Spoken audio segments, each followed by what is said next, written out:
welcome back to Venetian Poker Live. It is time for yet another stacked final table, and this might be the most stacked one we've ever had, so far at least.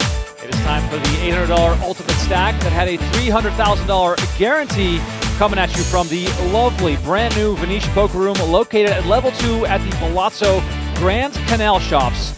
Let's go inside our streaming room right now to introduce the players to you. My name is Rem Korinka, Madani Peters alongside me in the booth for what I said is another stacked final table, and this is probably the most stacked as they battle for a first prize of $55,282, $9,888 guaranteed for the final 7. Here's a look at the names at the table. You'll notice Darren Rabinowitz is back from last week's final table as well, but the man that it's all about is Mr. Andy Seth, BK Ice. Now, at back-to-back-to-back final tables, he won back-to-back tournaments. Can he now also win 3 in a row? That is the big question. This final table, Donnie, the most stacked we've seen during the short time we've been a part of these Venetian final tables.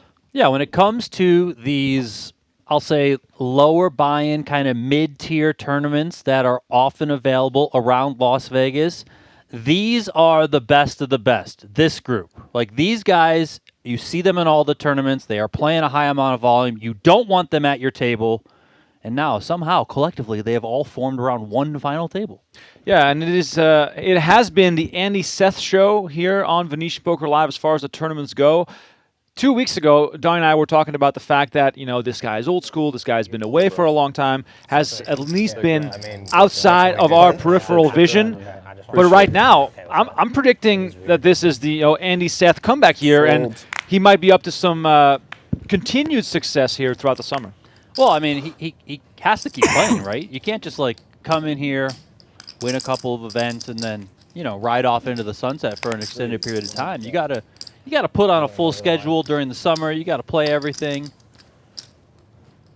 And we got action here right away. Taylor Black, former winner of a World Poker Tour event with $4.5 million in career tournament earnings, up against Myles Mullaly, one of the young kids on the block. Donnie and I covered him at the final table of the Millionaire Maker 2 years ago. WSOP has stuck around, continues to rack up results here. 260,000.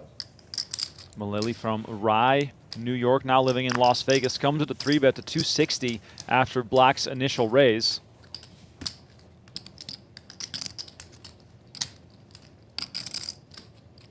Action now back on Black.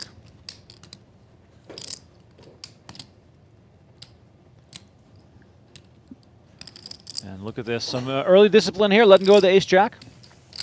Yeah, really no need to get too involved. I mean, out of position with an ace-jack off, really not ideal. All these players are pretty deep.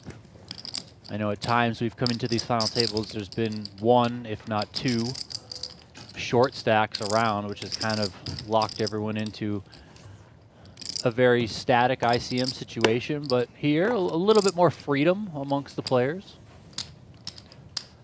We'll continue to introduce these players. Nicholas Seward in the 2-seat, also no stranger to the bright lights, has played a ton at our PokerGo studio, and he is doing it now here also across the street. Seward, $2.4 million in career earnings from Washington, D.C. A World Series Poker bracelet winner in a six-handed event, no less, which, of course, always brings out the toughest players. 110,000. And Mullaly here, right back to it, raising to 110 with ace-9 offsuit.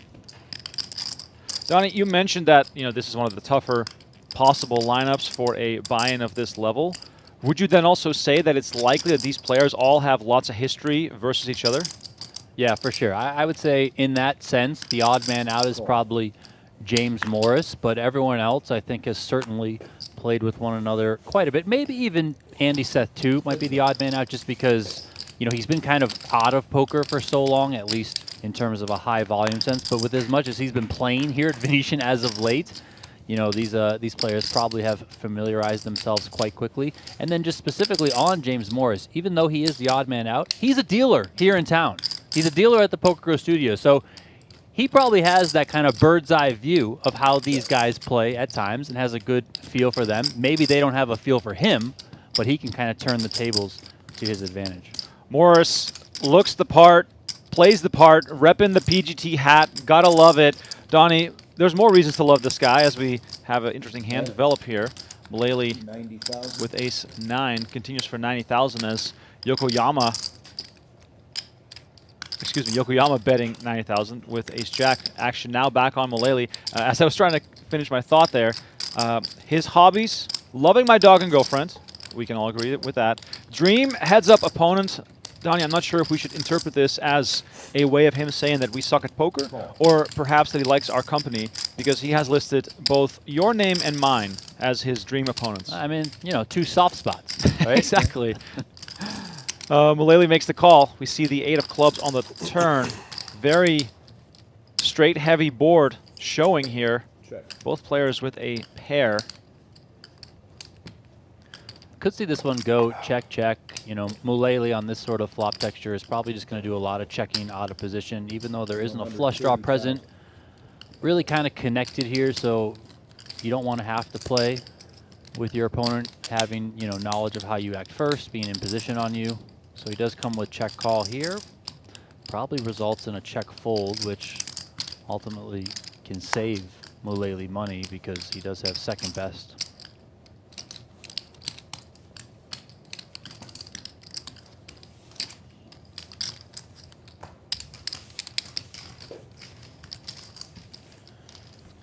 Yokoyama takes this one down. Originally from Japan, now living in Las Vegas. He looks forward to playing Phil Ivey. Now, speaking of soft spots, it's not really one. My dog's got me up at 7 this morning and I couldn't go back to bed. Come on, some of us wake up earlier than 7. I was up at 6 already. So no pity? No, absolutely not. I was ready for like a 10:30 nap. Trying to set up a walk later. The dog sounds like it's trying to teach you some lessons that you should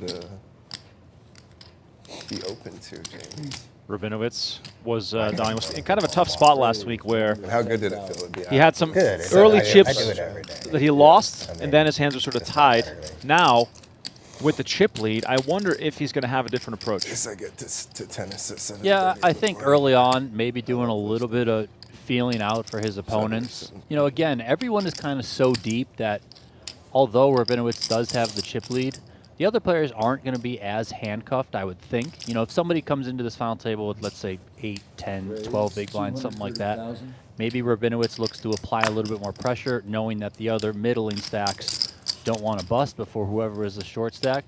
Here right now, we got a short stack of 25 big blinds, which is a lot Let of me chips to ask play you a with. question. If I verbally announce fold, but keep my cards and throw chips out, is that allowed? No. So as soon as I verbally say fold, that's binding. Cool. Yeah.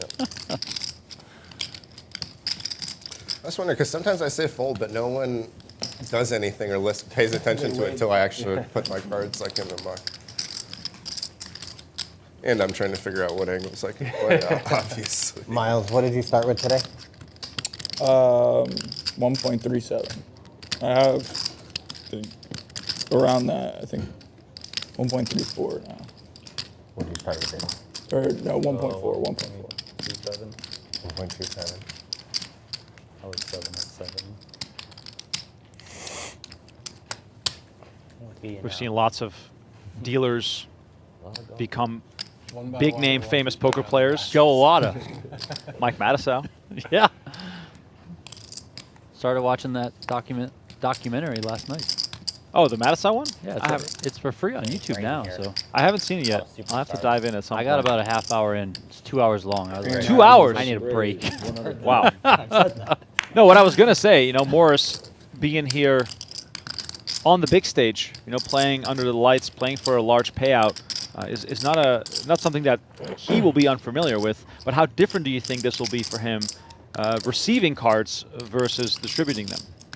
Yeah, I mean, I think he's going to definitely draw some parallels and draw the experience of the fact that, you know, he's dealt at the Poker Go Studio, which is a big stage. Now, he hasn't been under the bright lights there on the playing side of things. Right. But still, you're going up there, you're like, oh, crap, I don't want to flip a card over. I don't want to misdeal. I don't want to do this. I don't want to count the chips wrong. So there is still that pressure in that sense, and he's, you know, become accustomed to that pressure. He has that experience, and he's a very good dealer. So I think he can take that and be like, listen, I've been under these lights before.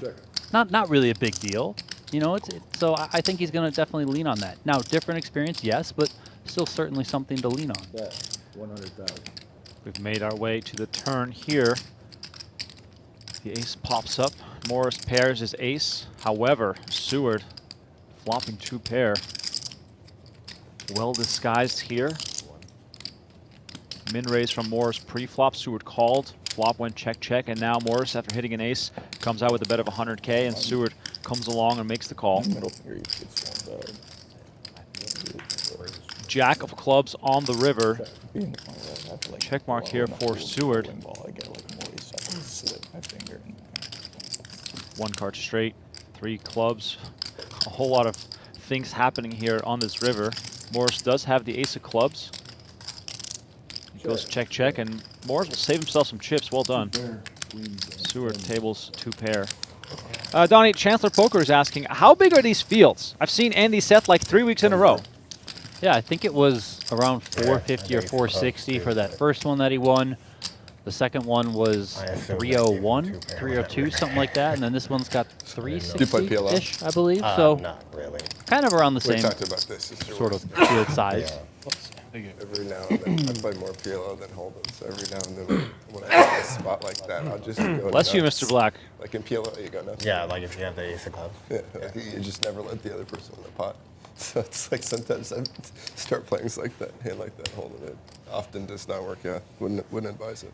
Donnie, you know how on Google, when you Yeah, it doesn't work. search for something a lot, it says you visit often when you click on a link?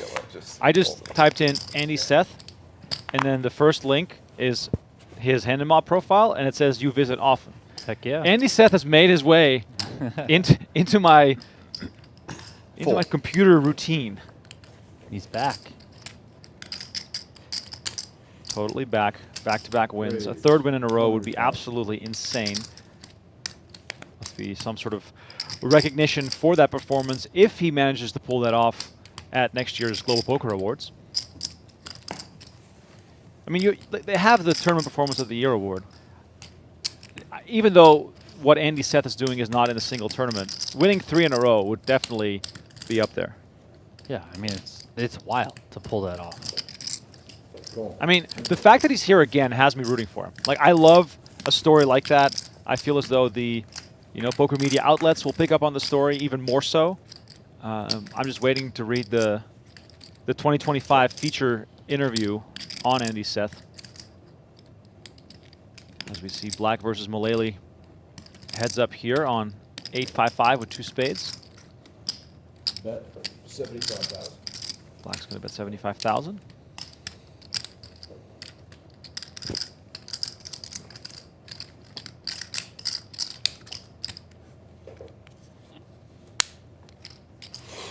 Taylor Black's live results date back to 2011.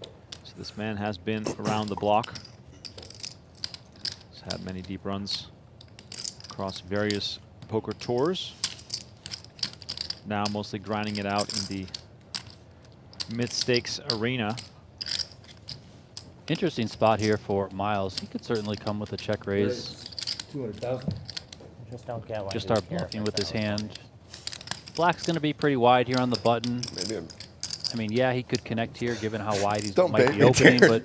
but Myles can also connect nicely. Myles does have a 10 of spades in his Such hand, which bait, you I might not almost think is took it. much, Dear but Lord. does block some continues for your opponent. Takes away some of those flush draws your opponent might bet and then be able to call with. So Nick, is this a Washington football team hat?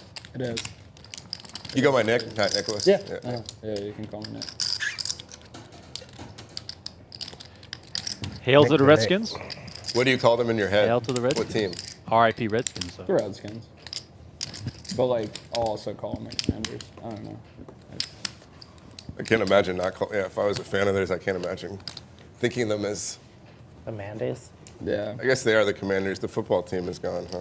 The football team was a funny phase. I like Yeah. that. I kind of liked it too, like in a weird way. I mean, It is not like it's sustainable, good but- that a professional football team can go that heavy on like a stone meme. Yeah, it was pretty funny. I mean, we were quite bad. It would have been very funny if we were like really good. Someone was drinking at a company meeting and they're like, let's just call it the football team. We actually weren't. 100,000. I kind of like that when they were just a football We team. actually weren't like horrendous that year. Funny side story. But My old boss Y'all have a owned bright the URL future. Washington Wow. football It's team. exciting. No way.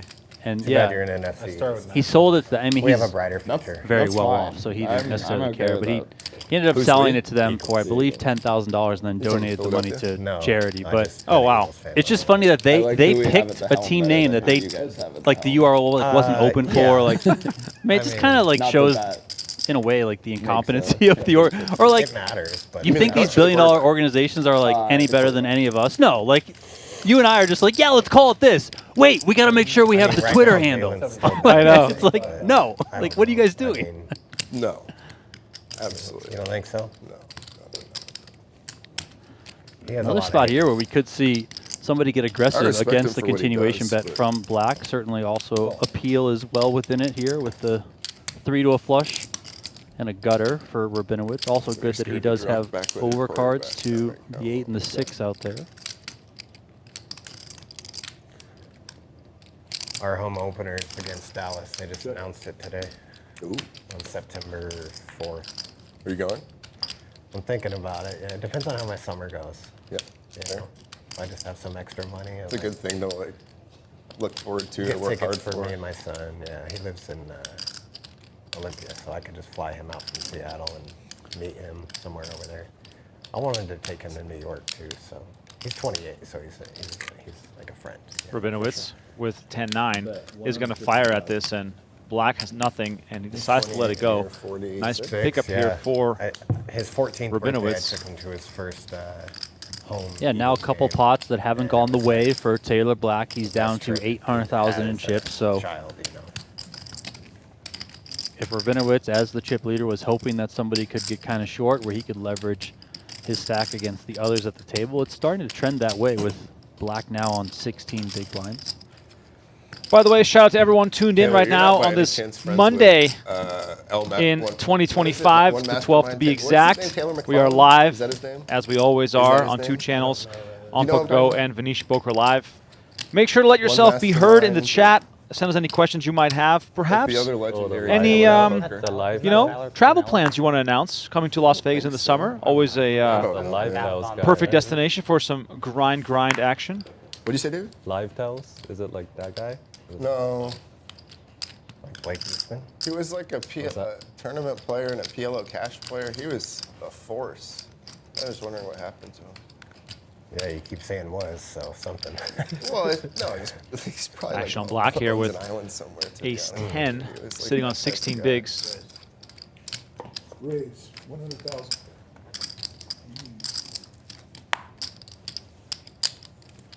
So I talked about myself too. Rabinowitz finds sevens in the small blinds. Yeah, it was something. Is this the right type of hand to pressure to short stack with? Yeah, I don't know. Yeah, I think. Oh, okay. Wow. Oh, I can't Google it. Gosh.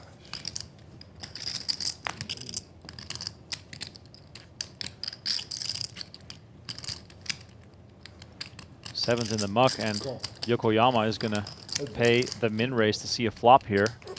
Rabinowitz. I mean, it makes sense for Rabinowitz when you think of how the range is constructed for Taylor Black. Probably if he only has probably a couple raise folds, like ace 10 off, ace 9 off, you know, maybe king queen off, stuff like that might be in there. And then a lot of the hands that are like, I mean, even king queen off might be a hand where like he just open jams it for 15, 16 big blinds. And then the other hands that are going to opt to raise are going to be the premium ones, which you're obviously crushed with the sevens. So it makes sense, I think, from a theoretical standpoint there to put those sevens in the muck if you want to. Well, Black gets a little pickup You go here. watch games in DC? I used to when my dad still lived there. Yeah, we would go a lot when I was younger. But Not so much anymore. no, not really. Just because I'm not back there a whole lot. But Yeah, I mean, I still enjoy going whenever I can, but it's been a while for sure. Their new stadium will be super sick. Their new stadium will be very nice.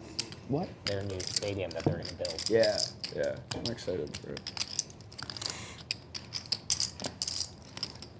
Black, by the way, still the short stack with 19 bigs, which goes to show how deep this final table is right now with 40-minute levels. Obviously, that's going to, you know, slowly turn the screws on all players. But for now, there is a lot of room to play. Rabinowitz chip leader with 72 bigs as we see Mullaly make a 110 with Queen 8 suited.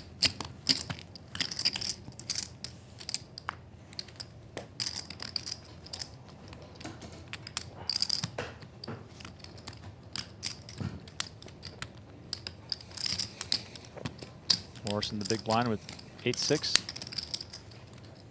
Lets it go. This one goes to Mullaly.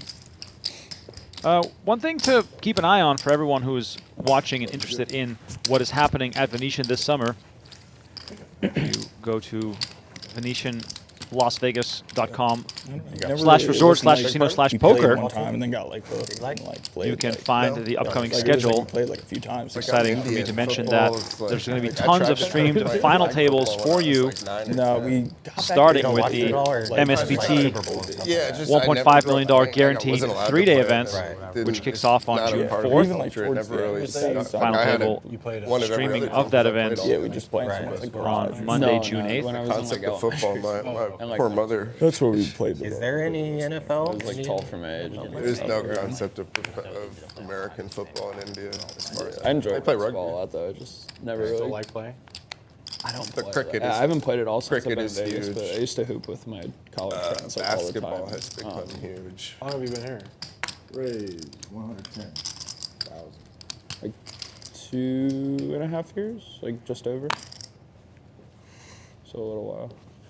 You guys live at Panorama too, or Martin, right next to it, Martin. Martin? Yeah. I'm pretty sure it's the same thing. I've never been in Panorama, but I've heard it's just the same like board. Monster hand here for Rabinowitz, makes it 110 with pocket kings. Andy Seth is going to defend the 7-6 suited from the big blind. I always figured those places were super premium price because they're close to Extra. I was just talking to Darren, and it's like they're not that bad. Dude, I had the complete wrong like view on it too. I thought that they were like super expensive. They're really not. Seth with backdoor straight and flush draws. Let's see if he's going to want to continue after this bet from Rabinowitz. House, like by a pool, and I was like, oh, it's got to be like 5-6K. Yeah. 6K. It's so nice. Vegas prices are pretty nice. If you're Seth here, Donnie, DC is super expensive. do you consider continuing here with those 2 backdoor draws? Respectful fold. No, probably just not enough there. Also, you really don't want to get into a pot against Darren out of Yeah, position, they're very Where are you reasonable. out by? I live in jeopardize your spot. Good luck, guys. Thank you. I would probably have been an Oilers fan if the Oilers were still around because I was a kid in Houston. So like the Astros are my baseball team. Yeah, they're very The reasonable. Rockets, price. kind of, sure, fun. And they raised Yeah, the he price wanted a once double Here's a more. first shot. glance at today's trophy. And I've been there 4 years now. They haven't The raised it Ultimate again. Stack Raised events it from 27 come to, with this beautiful gold lion with the It's like- wings. Yeah, just bring the bottle, fine. 18 or 1900 square feet. where your place is. Yeah. Did you see that thing about Casamigos getting sued? Yeah. No. Yeah. My. KP in the chat says, played this tournament, busted yesterday. Well, thanks for tuning in. Tahoe Rangefinder says, we won PLO. Well, come play here inside the Venetian Poker Room. There's plenty of PLO action available, and I'm sure there's going to be more PLO streams in the future, but thanks for the support. Yeah. Don't forget to like this There's video like and little subscribe to the dog channel. park on each side. For all those One's, tuned like, in right next now. to me on the outside there. This is the first hand of the new level, correct? Yeah. Yokoyama picks up Queen Jack offsuit. Raise 120. As I'm going through the schedule of events for the summer, I also quickly want to mention the Ladies High Roller. That event also streaming this final table on Poker Go. $2,500 buy-in. Kicks off on Sunday, June 22nd. That event also has satellites leading into it, so please give that a look. Ladies High Roller Final Table will be on Tuesday, 400. June 24th here. All right, Morris on the button with 9s. Makes it 400K. We will definitely have great times. Dude, I recommend going to hands. Starting the hand with 36 bigs and takes it down here. How do you decide whether to 3-bet a hand like that versus wanting to call it and see a flop perhaps multi-way? Sub 10-minute drive. I mean, I think if you're There you go. willing to go with it When pre, am I going now? then Yeah, I'm not going to Palm 3-bet I think is certainly fine. I haven't. I don't know much about it. I know it's something. I don't think I would baseball. 3-bet a hand as good as 9s and then fold. Yeah. It seems interesting. I know it is it's somewhat of a huge risk world. given where Like, just Yeah. Taylor Black's stack is. If you're ever It's in not India like and he's there's so cricket going on, short should go that to you an need to be IPL. like IPL is in season. you should crazy go. ICM conscious, I would guess. There's like Decide. there's different What's formats of Which cricket. drives IPL. you? I think more 9s is good enough to ultimately Just like- 3-bet, I'll you leave know, that up get to it you. in. Champions League of cricket, I might do some drive. but it's all in India.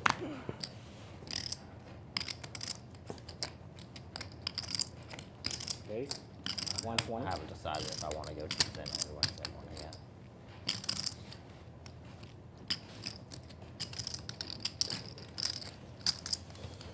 Next pocket pair from Morris. Probably just wake Makes up it early 120. Wednesday morning and go at like 7. Takes you what, 4.5? Or 3.5 commerce. Oh yeah. Maybe. So 4. basically, like But back it in the says day, 3.5 cricket used to be very slow. middle of the night. Like the two formats were like Usually, either a like, 5-day match or a Sleep 1-day schedule's so match. messed up. I fall And the asleep 1-day at, match like, would take all day, kind of. 11. And I'm up then at, like, I don't know how many years ago, maybe 3, 10, and I'm up again maybe at, like, 6, maybe and I more. can't go back to They sleep. they created I'm kind of a wide new awake, format so I'll where just get up and drive. it's Way about too 4 complicated. hours. It's like 90 minutes to Taking 2 a hours. less. Take a like nap in the middle of the day. 1.7. Does it get rowdy? Yes, Yeah, that's it's my like new yeah, thing. it's a Once it's a I can't blast. get up at bro. 6:30 and I can't fall back to sleep. Yeah. Sucks. Yep. Andy Seth hyping up some cricket action. I'll probably just wake up and drive. One of the few sports I've yet to understand. I mean, I got no idea. I went to a club game in Geelong. Same. I was there with you. Yeah, I was just gonna say when our buddy Tim Duckworth was he a batsman or a bowler? Can't remember. I have no idea. Shout out Shane Warne, legend, R.I.P. Cricket is a crazy sport though. 120. So popular. Basically everywhere except for U.S. Sorry. It just hasn't picked I up thought here. that was Not a good I mean, there's They baseball. had a here. moment. Didn't the U.S. team beat somebody recently? Oh, maybe. I think the U.S. team beat someone like big recently, and it was like for like 48 hours. It was like headlines around social media and whatnot. But other than that, I always think it's funny when that happens in the U.S. when they do well in a sport that they're not known for. Like for example, I'm from the Netherlands, so we grow Alex, where are you up from, bro? watching speed skating. New York. But then during the Olympics, if an New York, American wins a speed skating No, medal, Westchester everybody was County. like all about it. Yeah, yeah. And then the next Yeah, day, like Scarsdale? everyone has Like forgotten Rock. about it. Lernick? Rye. So it's like right next to America. All right, Jack's here My for cousins grew up there. Yokoyama. Right, Nice right place. off. I like- Yeah, they grew up in America. Yeah.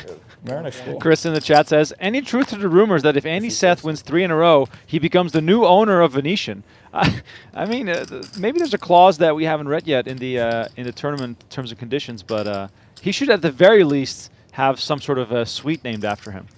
Should just call it 100%. Johnny At the Bax very country. least. Were you around when Johnny Bax was like? Do you know who Johnny Bax is? Not really. No. Oh my I lord! think so. Wow. Oh boy. How much? 120. 120. Oh boy. He's still going a little bit. Oh, 1.5 to start. Donnie, Are we old? He's still got some players. Is that what we're learning right now? I mean, even if you're old, somebody as legendary as Johnny Bax deserves. Wow, we're You gonna to have know a who he history is. lesson here in a second. Yes, we should have a history lesson.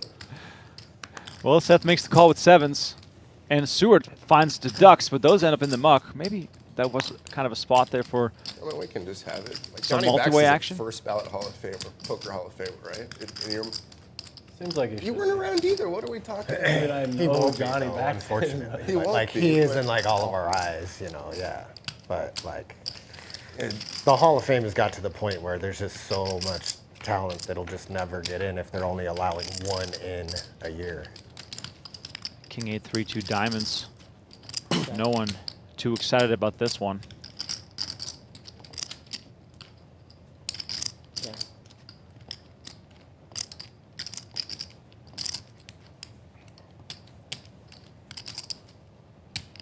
be a spot for Seth to continue with the small pair to start turning into a bluff. He does have a 7 of diamonds in his hand. He elects to check back. Ace of spades on the turn. That's Rabinowitz, who pairs up, and now it's a very good chance to take this one down.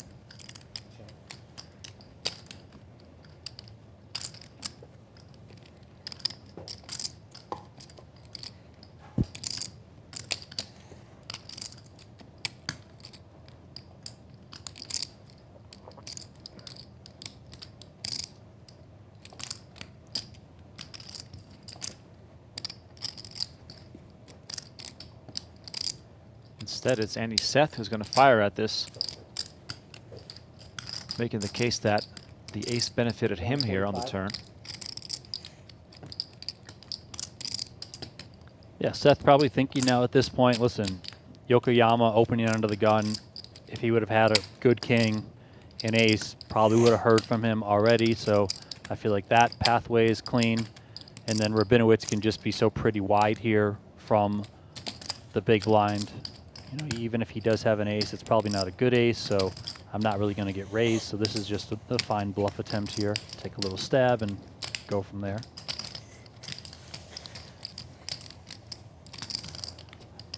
Well, it doesn't work, of course, with Rabinowitz, who has paired his ace. Check.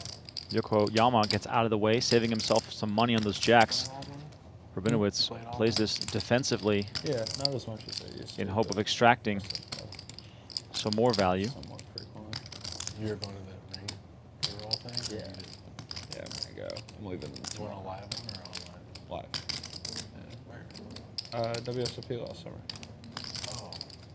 So it's bracelets too. Yep. Would say that it's probably hard for Rabinowitz to have really, really good hands here. He's probably just got some sort of I king, literally had to look at the list. 'cause maybe some sort I of, was under the at best, medium ace. So I was like, going here with a actually pretty convinced, chunky so I bet, just went on I like plus if I'm I Seth. saw it. I was like, Like, okay, you like, put a lot of Exactly pressure what on we're these exact No, type of hands he's, that uh, Rabinowitz has. You know, he can have a well, lot of he's like kind of going because I like. king X suited, you know, king 10, probably king jack, like stuff like that. But with the ace Yeah. present out there, a lot of No, I pressure just on texted that. him. I was like, are And you then your going? aces are probably going to be at Wasn't really best, planning what? on it. I wasn't invited. Ace, jack, No, he's off, ace 10, stuff like that. Yeah, So no, I didn't know, so. again, just a lot of pressure being able to be applied here. You don't really got to worry about too many two pairs.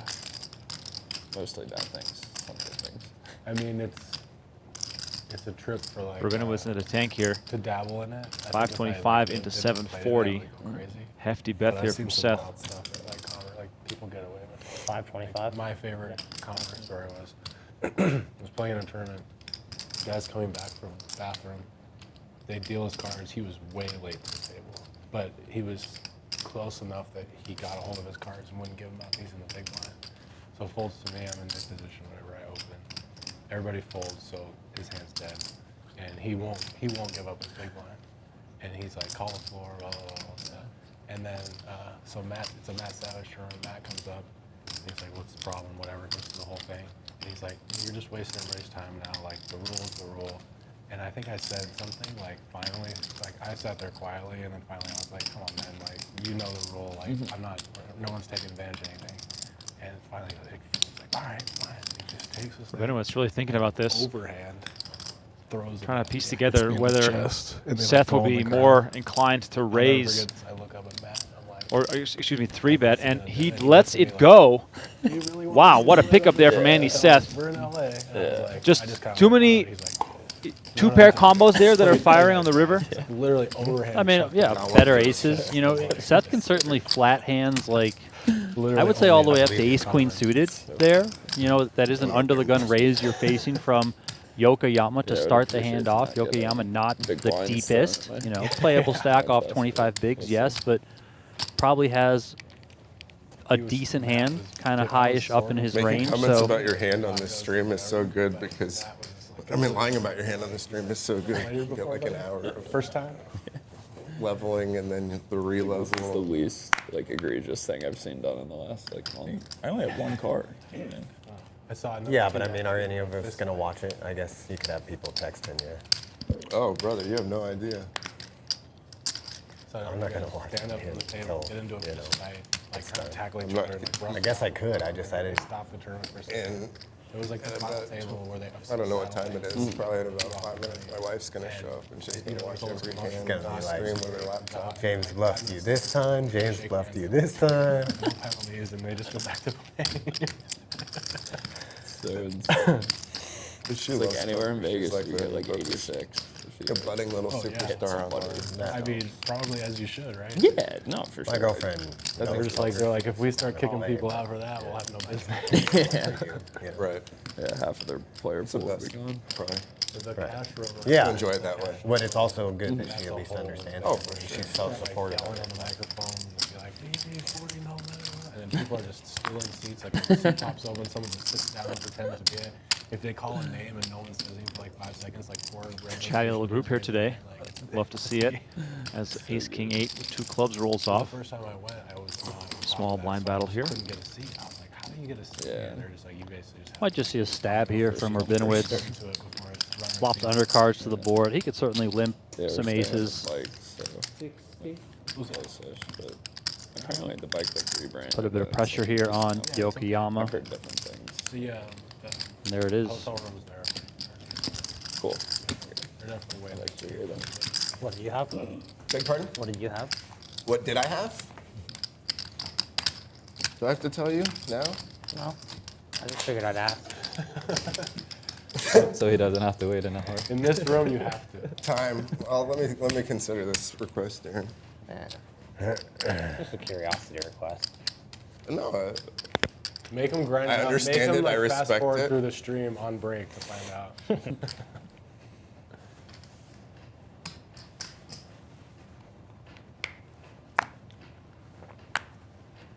I can tell you. top what he set.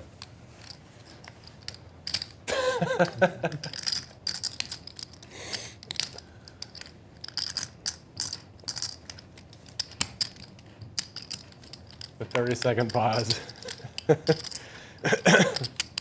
Monster here for Mullaly. Best drawing card in all of poker. That was a good flat 3. Thank you. I should have top set there. Blinds, by the way, have gone up to 30K, 60K. There we go. Now we're getting somewhere. I think like 1.5. You called the bluff instantly. Really got it out of my mouth. Rabinowitz has a 3-bet candidate here. King 10 off, probably don't care much to play as a call, but you could leverage it as cutoff versus button. Does block some good hands from your opponent if Mullaly's stepping out a little bit.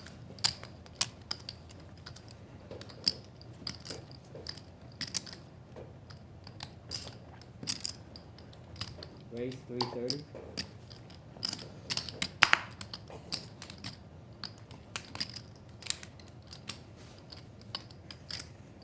Just can't decide, can you? With those glasses.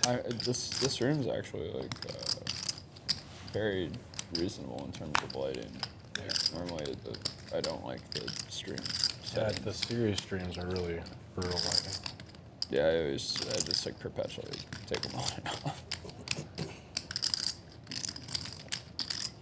Rabinowitz coming with 330 on the button, puts the pressure on Mullaly, but he, of course, has the All goods and moves in. all in. Standard practice there, Donnie, for Rabinowitz to try and attack? I mean, I think so, yes. You know, I think especially as the chip leader there, button versus cutoff, I think you need to look for those spots to apply a lot of pressure via 3-bets when situations and the way that your hand interacts with their range calls for it.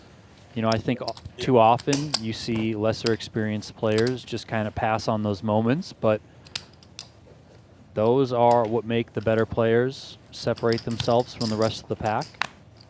Being able to find spots to get things through. And listen, it didn't work out there, of course, but it still is notable that Rabinowitz is willing to attack there.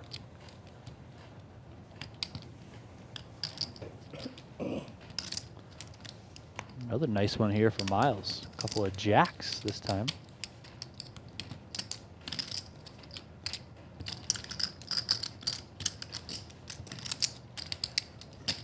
Raise 135.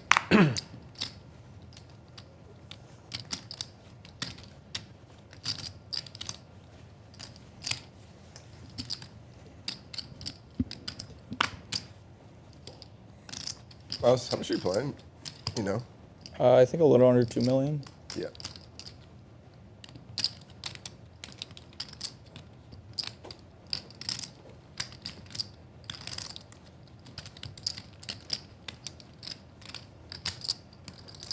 Yeah, just under 2 million. We know Seth likes to defend from the big blind. He's once again kind of come with it.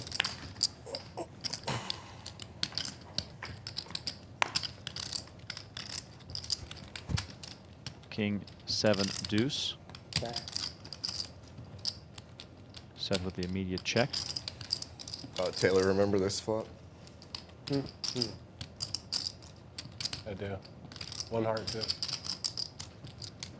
90.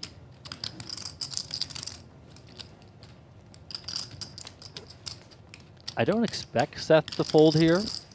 Pretty dry board. He did connect with the pair, has backdoor spades too.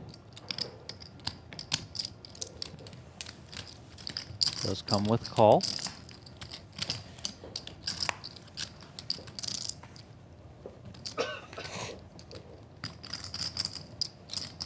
Interesting card here on the turn. It is another spade, adding that backdoor flush draw for Seth. Also, the 7 probably factors to or figures to interact with Seth's range more, so he could play this as a lead. And he's definitely going to do that. Look at that. Well done by him. 75. Kind of leaves Myles Mullaly in this kind of weird area of playing a guessing game. Certainly has enough of a hand that I can see him calling. I think you probably have to call at least once here. And then you can, of course, evaluate things on the turn, depending on what the river, on the river, depending on what that card is, and what sort of sizing Seth comes with, if he does come with any bet. Call.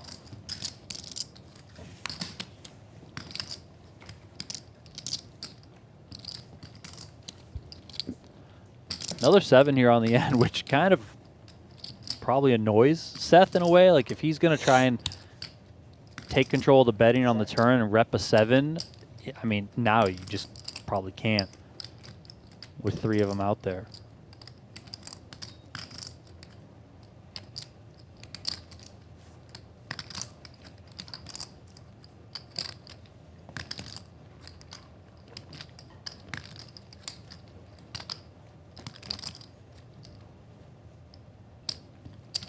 Check.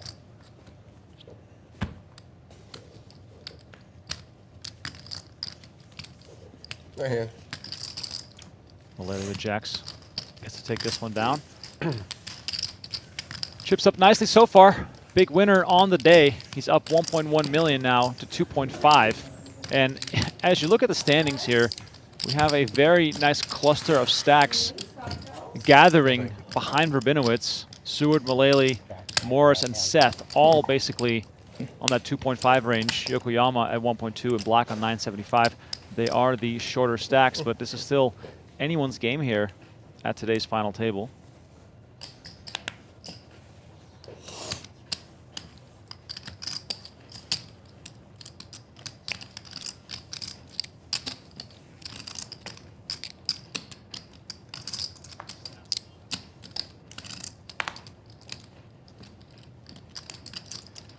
Kings here for Yokoyama on 20 bigs.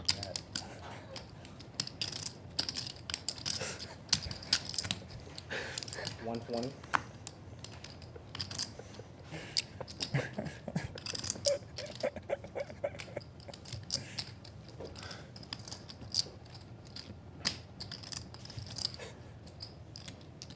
$120 from Yokoyama. Morris calls the button with ace-9. And now Seth again with one of those spots that we've seen him take very often, trying to go to a flop multi-way with a strong drawing hand.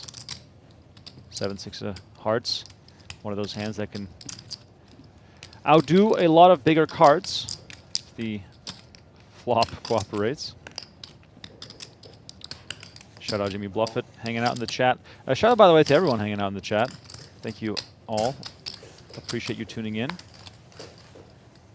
Some love as well coming in from the Netherlands. AMS Ilgi. I'm not sure. I never know how to pronounce some of these YouTube names, but I will definitely do my best. Check. Ernesto in the chat on Venetian Poker Live, as always, thank you for hanging out here as we see 4-4 deuce, 2 diamonds on board. Seth, just 8% here with 7-6. Yokoyama's king's looking real good. He's got the 120. backdoor diamonds going for him as well.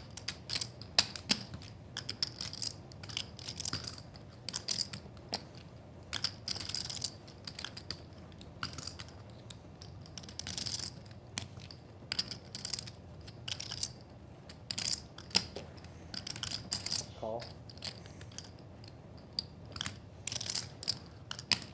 I'm very interested in this line from Morris here. Morris makes the call with just ace high. He's got backdoor diamonds. Wanna pull that in? Wow. Ace of clubs on the turn, Donnie. This must have been the game plan. Yeah, you know, just call, knowing you're going to It's not smash like it on the you turn. put them on when you play hand, though. I mean, there are going to be just a every decent amount of ace highs Dude, he's such a in the range for Morris, I would think. So, you know, Yokoyama, I don't think is just going to go crazy here with the kings. Yeah, I guess. not like a spaz, but like give me a minute. Give me a minute. You're something. I don't think thinking you're I'm Search thinking for of that a word. word. Search for that word. I just want to see if your word aligns with my word. Does it deserve the A? Yes. It's not asshole. I mean, Yokoyama's Not going to be asshole. No. No, somewhat okay, bewildered same when he call. sees this hand from Morris. I would not describe myself as such. No emotion shown there by Yokoyama, and Morris tables ace 9, and Darren Rabinowitz, a very interested onlooker here, comes with the head shake, or at least the nod, I should say. Morris now up to 3.2 million, tied for the chip lead after that hand.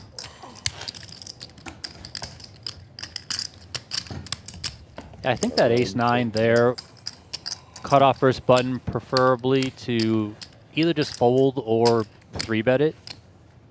You know, it's kind of in a similar spot to what we saw from Rabinowitz earlier with the king-10, where, you know, the ace can interact and block some good hands from your opponents. Do you really just want to flat an ace-9 off? It's not suited. It's really disconnected. What's really going to materialize post-flop? So...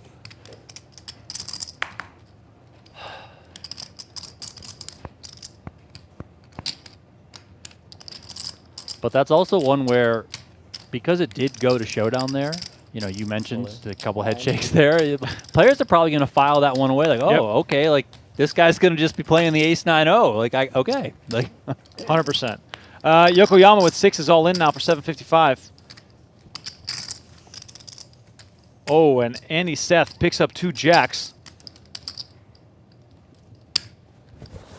Perfect timing here for Seth.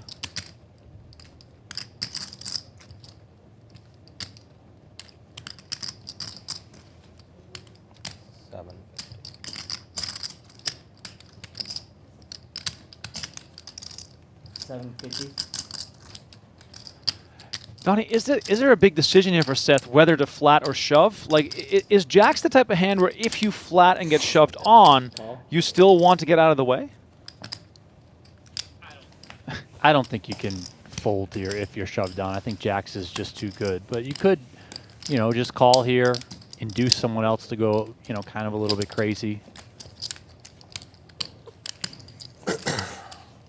Well, we got our first all-in showdown of the day.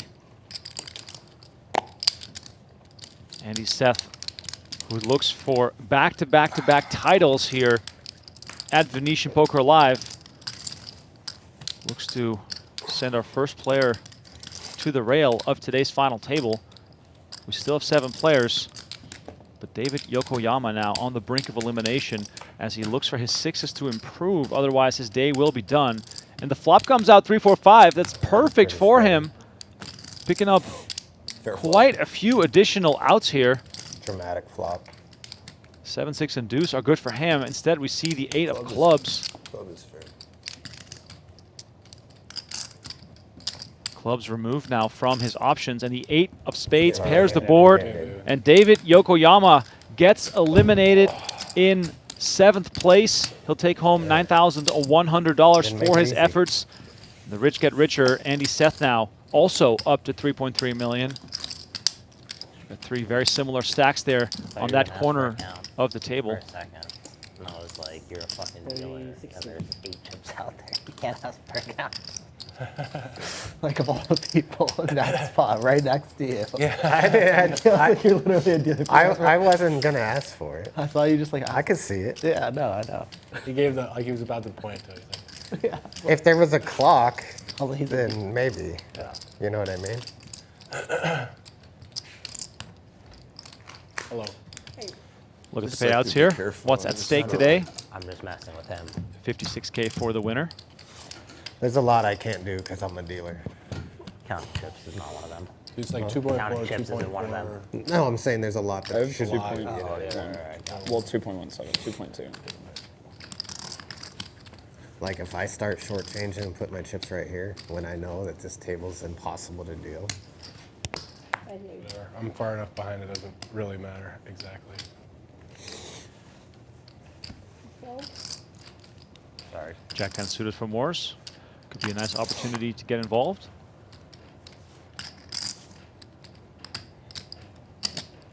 Do you know what you're playing now? Raise. 3 point, I started the hand with 3.165. Thank you.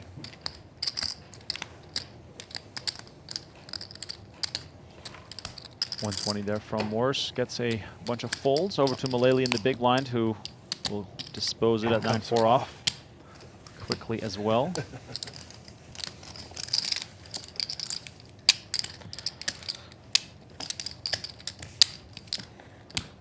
All right, chat, what's And your guys' the, plan Poker Ghost for video, the I summer? never deal at this table. It just sucks.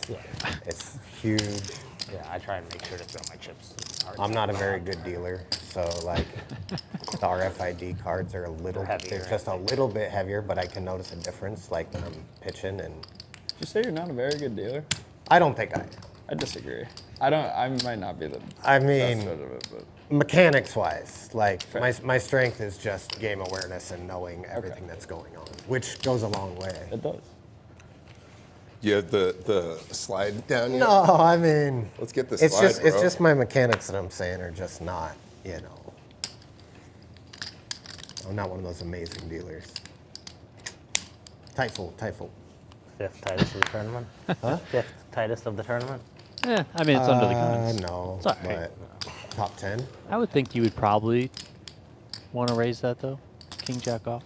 I just love the fact that Morse brought Ren Lin into the studio. Raise to 1. Tight fold, tight fold. I mean, you have to. We need more Ren Lin antics at I'm every glad you're keeping table. track though. Well, you were telling me. Yeah, yeah. How much did you start with? 8, 7, 8. 25, I think. Yeah. No, I did fold my 5th tightest today. He opened under the gun and I had king queen next and I just folded. And that was a hand that you and him got into it with the ace on the turn. So I felt like with him opening under the gun, I felt like it was if I'm ever gonna fold king queen off, that was the time. But that was my 5th tightest fold of the tournament. Taylor, you have like a mil? Yeah, just under 975.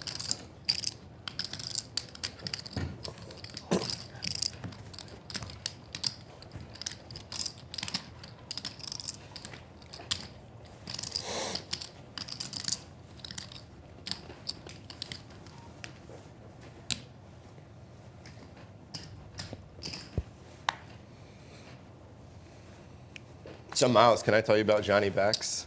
Sure, yeah. Brother, so he was like back in the day, Well, tell him his name first of all. Cliff what? Josephy. Cliff Josephy, thank you, from Syosset, New York. I'm sure I'm butchering the name. How do you say it? Syosset, yeah. How do you say it? Syosset. Syosset, yeah. It's on Long Island, I think. Yeah, it's closest to you, right? Yeah, I'm like right across the bridge from Long Island. Yeah. He was a legendary tournament player. He was one of the most successful backers of all time. Make it 2 He minutes. was a great PLO cash player. I mean, at one point he backed like half of the pro community, Oh, it's basically. 200. Yes, him and No, I didn't know Eric the announcement. Haber, aka Sheets. They had a massive stable. Sheets and backs. Yeah, I don't know, but 100 people, 100 plus people. It was literally like a It's a big raise. half man. of the good This goes in players, top the 10. good players they played. That goes in the top 10. But yeah, he's just like It was ridiculous. Funny, I thought like you his were impact probably on making the a joke poker about how community many kids. between No, no. his because individual I was surprised they had accomplishments that and all the much. people he backed and all the I thought maybe. Or actually, maybe. you know, there's so many people that like he's like the guy behind was fun. the scenes like that enabled it or that helped them, that supported them. He's an absolute legend. Yeah. And it still comes out and plays a little bit every so. Yeah, and he'll like show up and win a tournament this summer. Like he'll win like an Aria 10K high roll or something. Scoop some money in the PLO cash games maybe and go back to his family. Is he still He's the backing man. people? Or? Pardon? He's still I think he still He does. backs some people, yeah. Yeah. Just not like before, right? Not yet. He No, used no, to- no. He used to have It's like. and most of the guys he backs are like from that kind of time frame that are still in a relationship with him, I think. Yeah, and the partnership between him and his ex-partner went bad. Oh, yes. Definitely from nothing. Yeah. Backs had Joe Cata, You weren't a famously. backs player? Oh yeah. Also, he made the final table, the main event himself. Were seem you like there could've in the been. suite? That was the time frame. When he- No, I can't remember if you were there or not. We interviewed him for Poker News. Oh, Johnny Bat when he made the final table. Yeah, yeah. I was there. I was for And sure he there. talked about the backs and sheet stuff. Yes, yes, he did. Yeah, Well, I remember that. But yeah, for sure, one of the most, if not the most, prolific backer in You're playing poker like history, for sure. 3.3. Just Yeah, sheer volume that he was backing all the the young guns back in the day, man. If you go back and watch that Joe Cata final table, backs his front row. Oh like- yeah. He's there jumping up and down, going crazy, and also For the old school homies. Pocket5s.com. Do you guys know what Pocket Fives was? Yeah. I've heard of it. I didn't use it, but I it's like grandpa's telling stories. Though. This is so great. I love this. I mean, Andy Seth is speaking our language here. Well, Andy Seth is from our generation, Donnie. What's You up? were never back? Pardon? You were never back? Yeah, no I problem. was never backed. I thought in that, like that WPT Helmuth clip when he's like raging, doesn't he like turn to someone in the crowd and he's like, look how bad he's playing, and they're like, I taught him, like, where do you think he learned it? Wasn't that? When he like laid down after he like lost on Yeah. the ground, that was. I'm honestly not sure what you're talking about. If I had to guess, it was Faraz. Okay, But probably was. I thought Faraz had to play tournament poker, not the other way around. Somebody posted that clip, I think, because you made those final Maybe that's tables. what happened. You said, where do you think he learned it or something? And you're like, he's on the floor over there. Yeah, That was you? that's me. I wish, yeah. If that happened when I was 10 years older, I would have just roasted his ass. Yeah, you were pretty. Shell-shocked 22-year-old Andy is just like, Yeah. did that age What year just was come? that? I could not tell you. That was like well over long 10 years time ago, ago. right? 2012 maybe. 330. 120 from Seward and Rabinowitz comes with aggression, makes it 330 with ace-10 off. Yeah, this one a little bit more interesting given the position where Seward comes in with. Under the gun here. So What's you your would think point, yeah? somebody under the gun is probably a little bit higher up in their range, especially with the bigger stacks. Rabinowitz, Morris, and Seth all still to act behind, but maybe Rabinowitz is feeling like, listen, Seward hasn't really been And you too have active, so 2.2 maybe or he's something? kind of looking for a Just spot. under, yeah. My hand does have some good properties. Has an ace, does block some premiums for my opponent. So I'm going to come with this one. Worst case is I get 4-bet, I have to fold my hand. You know, even not a bad case, he calls with something like, let's say, an ace-queen. I can still just play that in position. Action has paused here on Seth, though. I'm curious if he's got some evil thoughts here with this 10-9. I mean, Andy Seth loves suited connectors. You can't just let go He, of those. he really does. He really does. Other than the time when he folded the 8-7 suited when the guy had aces. But every other time he's like, suited connectors are my jam. I'm just in there.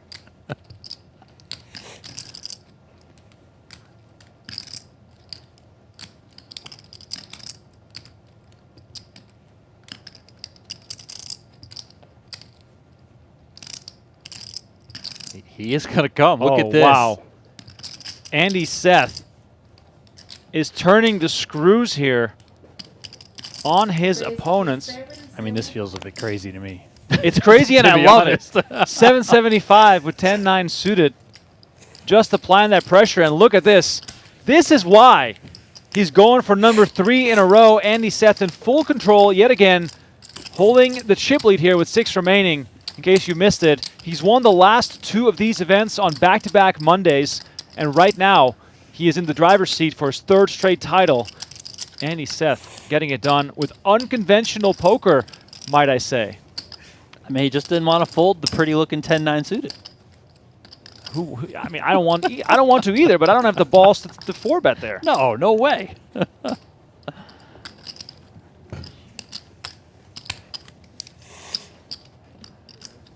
Didn't know whether to shove or make it 775.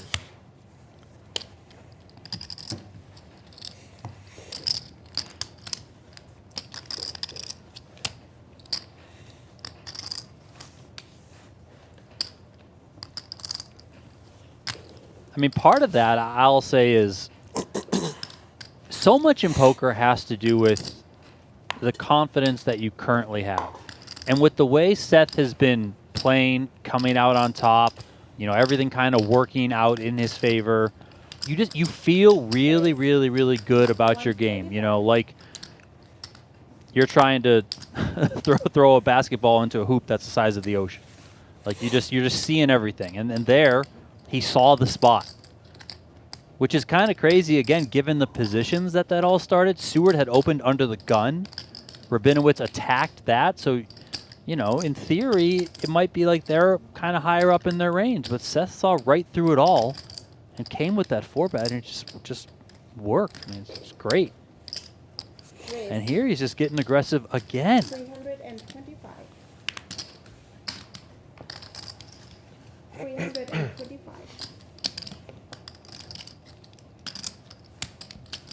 Price going up next hand. And Seth is just not slowing down. Ace-3 off now, makes it 325, putting pressure on Mullaly. A lot of this final table aggression has to do with good timing, poor timing, and whether or not your opponent is perhaps trying to steal one. But Andy Seth so far is really putting the pressure on his opponents, making them make the tough decisions, as he now has plenty of chips to play around with. And we see Queen Deuce 5 come out. I wonder how many swings Seth is willing to take here in a spot like this. Century modern and like it's got the pool right on the course. Like that's I like how it sounds a lot. it's like a forever. I mean, this sort of flop, pretty disconnected here. He also has that gutter. I think he's going to want to be betting this probably a pretty high frequency of the time, and he is going to come with it here, it looks like. And understandably so. You know, he's going to, the way this one played out, he's going to have a lot of the advantage here. For sure. I used to live on a course at a country club and was a member and had my own cart and everything, and it was like, it was a great time in life, you know. Just go out there whenever you want. Like,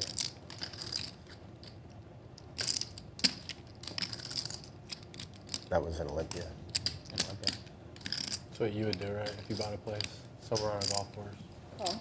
If you bought Mullaly makes the call with 9s. Donnie, do you think Mullaly is going to face additional pressure, or is this one of those cases where Seth will likely shut it down on the turn? I mean, it depends on the card. He could certainly come on a lot of stuff. Check. I mean, it's a pretty old neighborhood. Like even now, this card, you know, I think Stores or anything Seth around can there. rep hands like Ace-King. And he can come with this one. But some of the houses are cool in there. Just You know, I don't think Myles has a lot of the Ace-Kings in his range. I think he probably has, say at best, Ace-Queen here. And then he's going to have some jacks, some 10s, some 9s, maybe as low as 8s.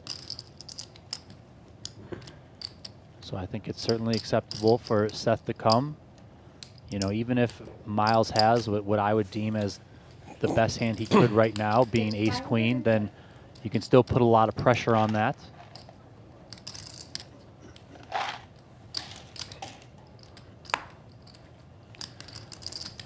And look at that. Aggression pays once There's a again. course on Mercer Island, right? There's not? Wow. You would think there would be. Maybe the real estate's just too valuable to. Yeah, they have 2 beach clubs and 1 like country club, but it's just tennis at that place. It's just like tennis courts and. Yeah. I mean, all of the clubs there are tennis and swim, and one of them just isn't on the water. They have a yacht club, right? There's 2. There's the shore club and the beach club, and they're both right on the water, but they're tennis and water sports. Where are y'all talking about? Mercer Island. The town I grew up in. Sorry to interrupt. I had No, no no. idea about anything in Seattle. Yeah. I used to boat when I lived more than there at that 1.6. country club in Yeah, Olympia. 1.6. They let me keep my boat down at their dock Okay. on the water, and I used to love boating on the Puget Sound. Yeah. 1.7. Yeah. About. Yeah, including the big barn.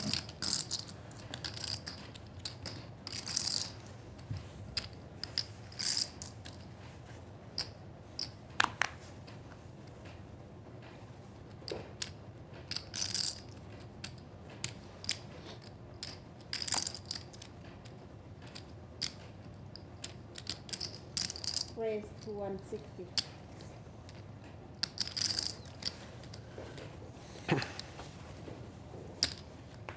Waiting for you to announce fold so I can fold right after you before you. Oh, my bad, bro. Here we go. 160 here from Morris. Continues to maintain his large My favorite stack. is pass. I just love seeing pass. I like that one too. I don't think I I'll could go ever- travel for EPTs just to say pass. Did you do any and be boating growing up? listened to. Sorry Did to you do interrupt. any What were you boating No, I saying? was growing just up? saying I don't think I could Not ever bring sailing. myself to like It's like, do it. we had a If I was we had a at boat EPT, in Washington. Bro, try it out. It's like.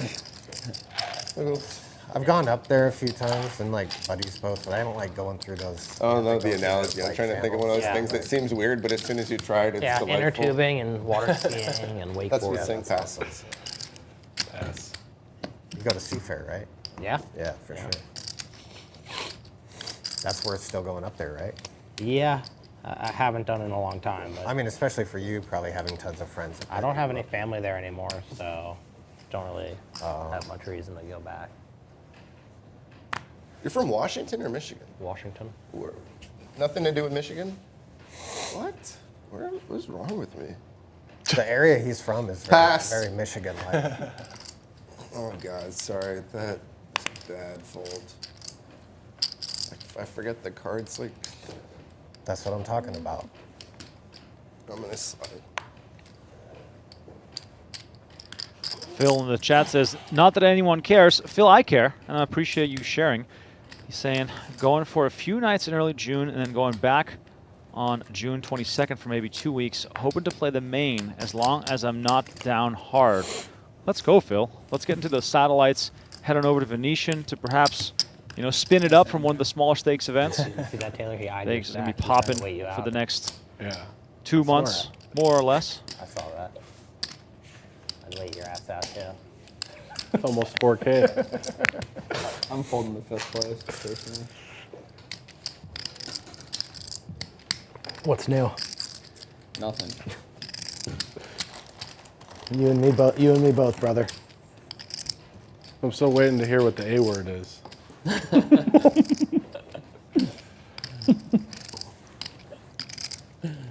Second I think of a letters. few Second that letters are don't. you, if that helps. Huh? Second letters are you, if that helps. August? Right.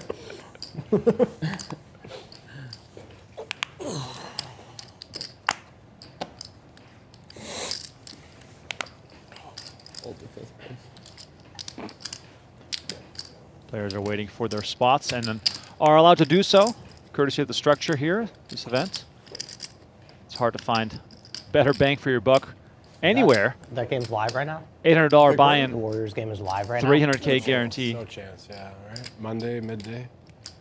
Yeah, Line's those now are at big 40K, bucks. 80K with the 80K big I blind thought it was ante. Monday. And Mullaly Picks up pocket All of a queens on the sudden, button. Since the tournament's finishing, but $800 tournaments are 3-day affairs at the Venetian now, so they can market us on their stream.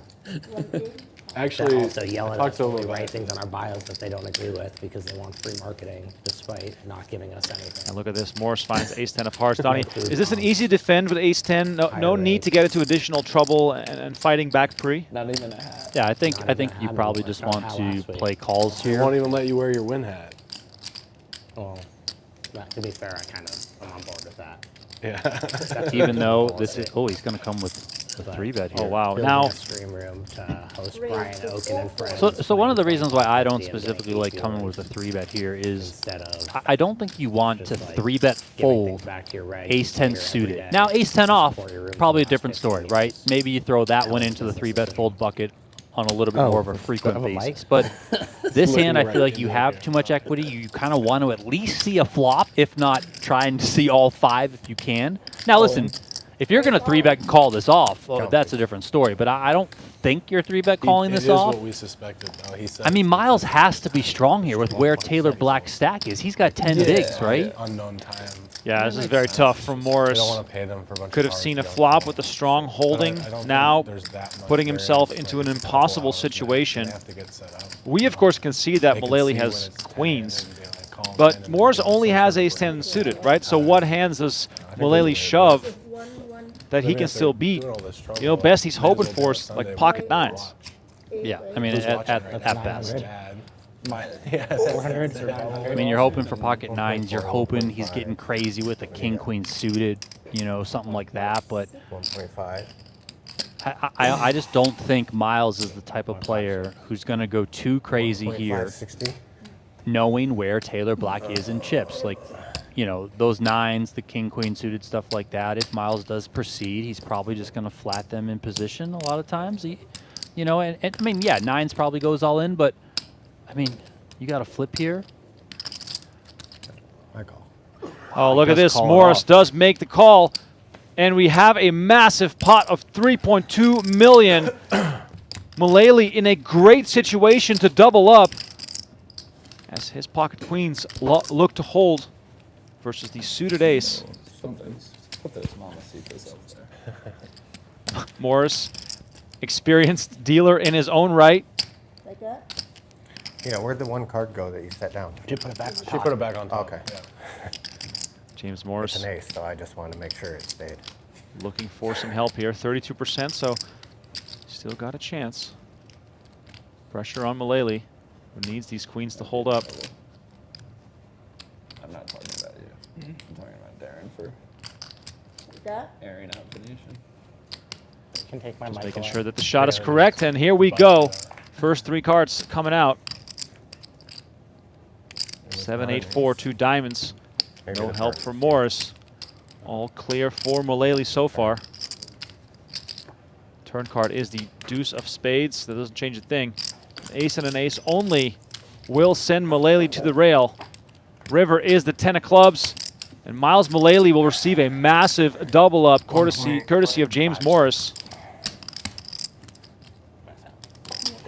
Wow. That was a huge one. Yeah, a bit of a misstep there from Morris is going to cause him to tumble to second shortest in chips. And on the other side of things, Myles Mullaly flies up to second in chips, up over 3.2 million. Just a huge swing of events there. 1, 4, 5, 6.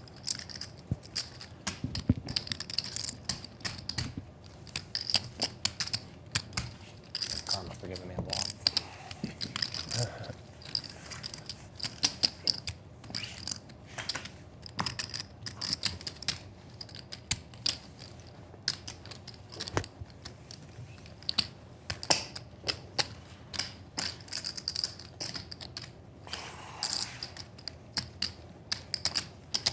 Quite a shift in dynamics here. Mullaly now with a large stack as Seward, Morris, and Black. We traded At the bottom of the spots, counts. so that's how much basically. 1.6.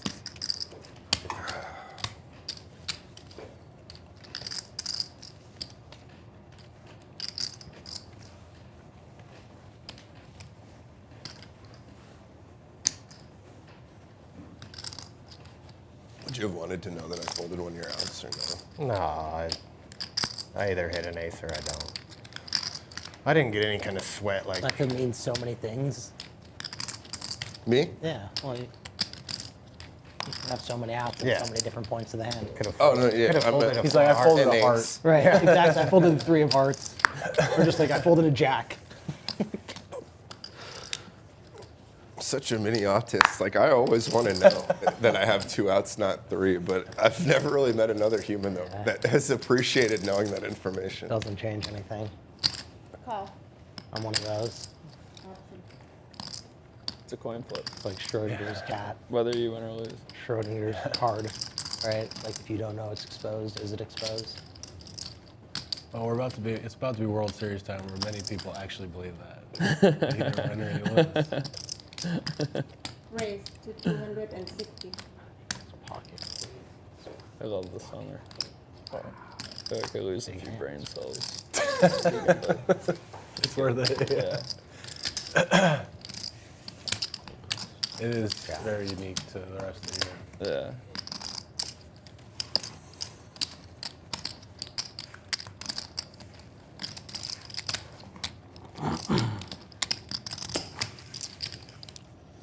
So, Nick, how do you know what Pocket Fives was?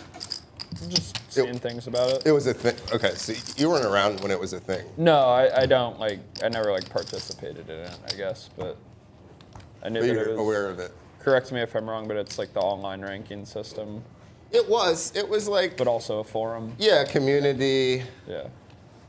Yeah, I never used it really, but I've seen some stuff with it. Sorry about that. Yeah, like No, at you're some fine. point they sold to someone, and I don't know. I think it might be Poker Stake, if I'm not mistaken. I think Yeah, so. back in the heyday, Pocket Fives was Which I a. don't know why, because what does that have to do with it now? But I'm not sure. They still have online rankings though, like Yeah, not really. On Pocket Fives? players. Yeah, I think it's like under Poker Stake now, but it's still. I'm pretty sure the Pocket Fives name is still like there. Taylor, stack, please. 77.50-ish. Owen. Raise all in. Seth comes to the jam onto the short stack of Taylor Black, who finds King 7 suited. Probably call here.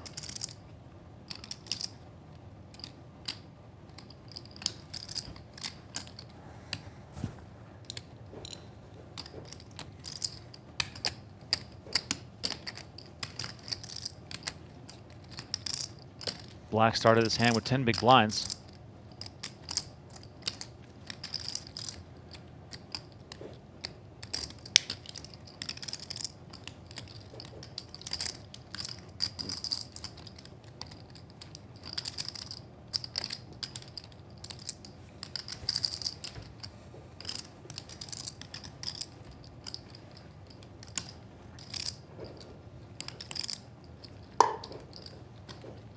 I think Taylor Black is trying to figure if he feels like he has enough maneuverability, should he fold First this fall of hand. the day that I'm not sure.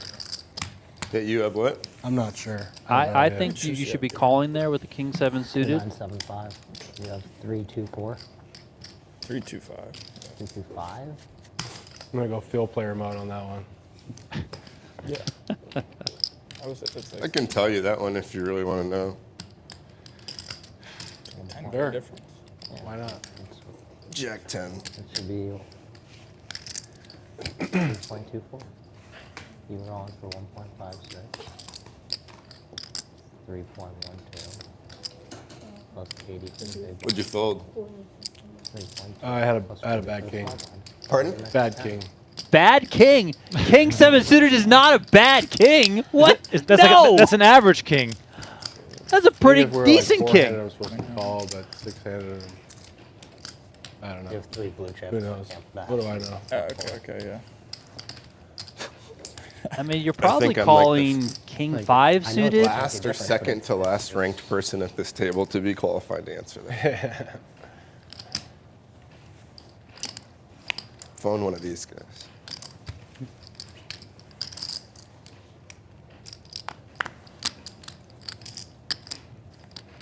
Would you have King 5? Yeah, right. King 5 suited. Yeah, King 7 suited. That's what I thought you had. Ace queen off here for Morris, looking to regain some chips. Raise to 160. No lessons at the table. Would never. Call. Andy Seth makes the call with ace 10. Nick's sitting over there. He's like, yeah, that's definitely a call. I didn't even hear the hand. Huh? I didn't even hear the hand. I just heard king high. I folded King 7 suited to show.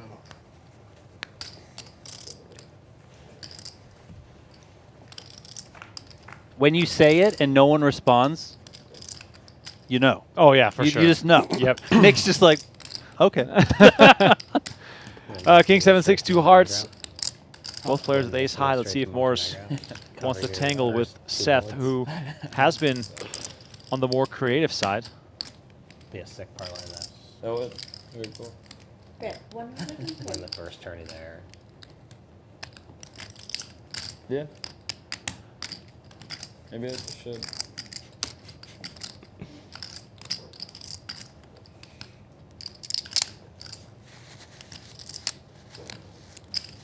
Off.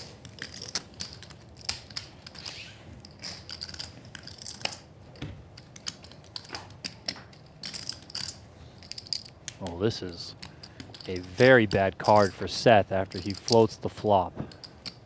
Makes matters even worse that Morris has the Queen of Hearts in his hand.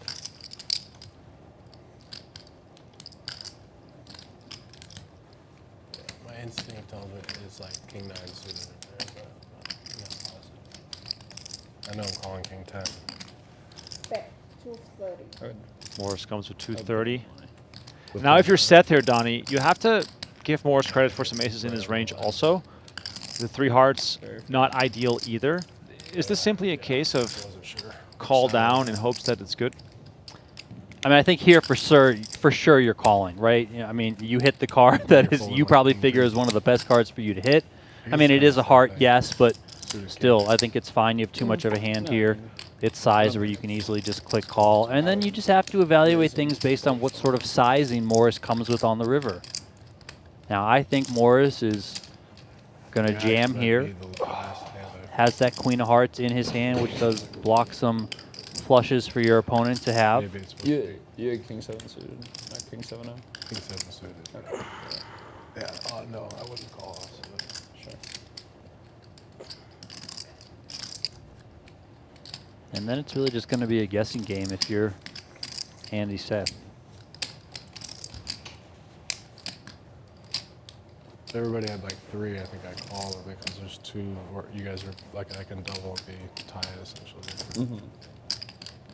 Yeah, it's fair.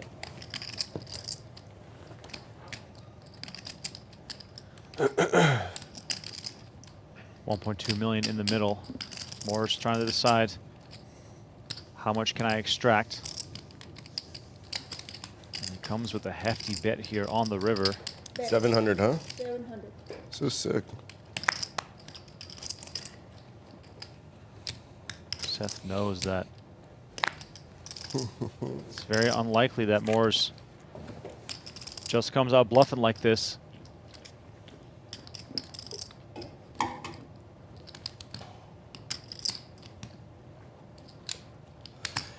$700.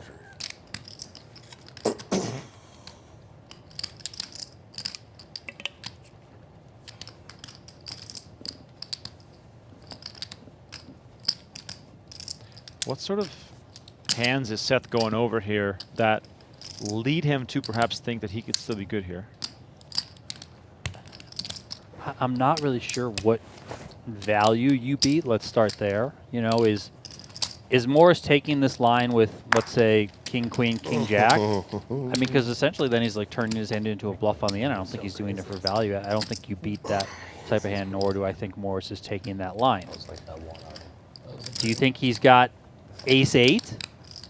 Ace-5 suited, okay. Ace-4 suited, okay. I mean, those are the hands. But even then, is he going to be blasting here? Or is he just kind of on the turn? Does he go into like some kind of check call mode, you know, exhibiting some pot control with his hand? So this has to just be if you're winning, like a total airball. I'm dropping it from too high. I mean, what are the total airballs? Queen Jack, Queen 10, Jack 10.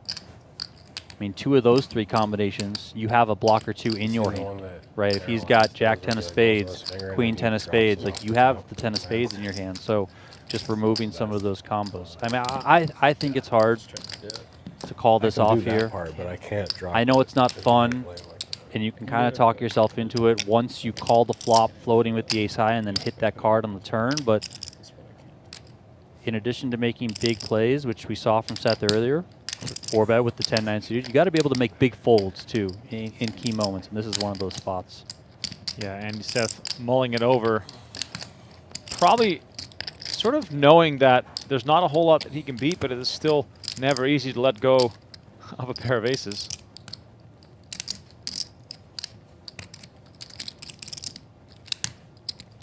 And at this point, with the tank from Seth here, if you're Morris, I think you're feeling really, really confident. You want to get paid off here. Wow! Seth makes the call, unable to let go of his ace, and Morris gets an incredible amount of value here from ace-queen. Morris back up to 3.1 million. Nice in. Thanks.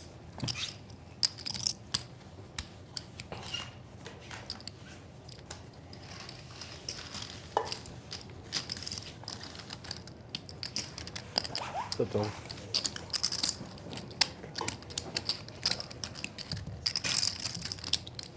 Sick turn.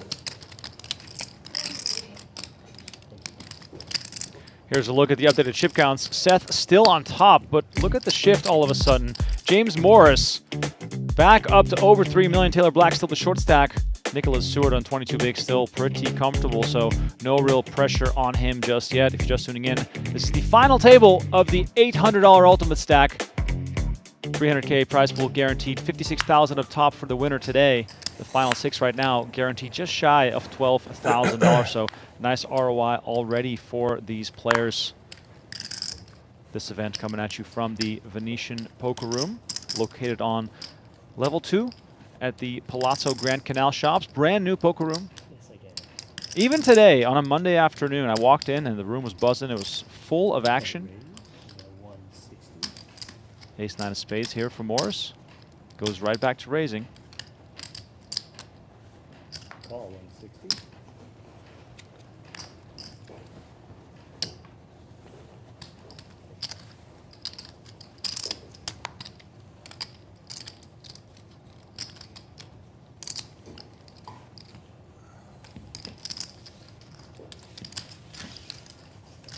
What's that?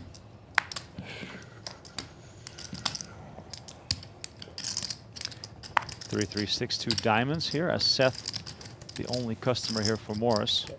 And Morris slows down right away.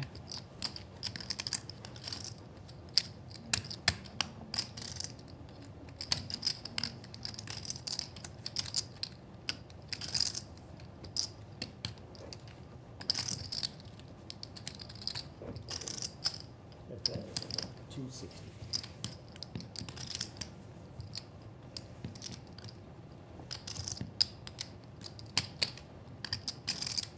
$260 here from Seth. Understandable bet here. Yeah, might see appeal here should there have been 1 spade on the flop. Then you have the ace high and some backdoor spades, but just whiffing there. It's just so hard to play out of position. Just gave up on that. I wasn't giving up.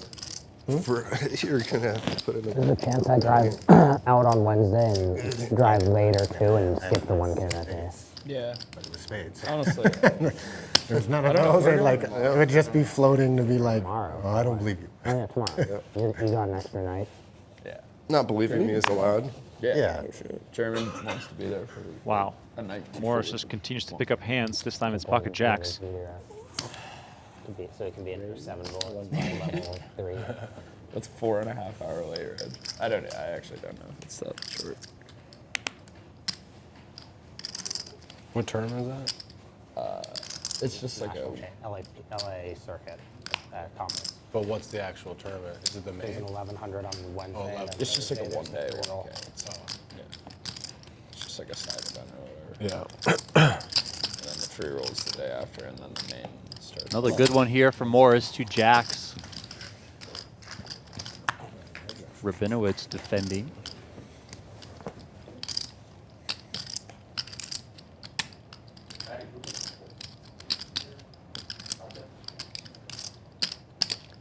Deuce 8-5, 2 spades. Morris still with the overpair.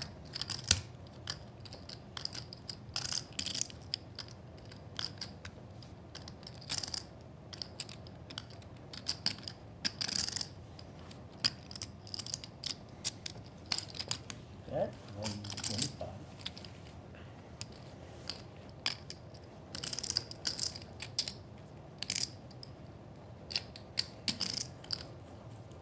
I'm really curious to test to like look it up that spot. I think it's my instinct is queen jack off and like king 8 or king 9 suited.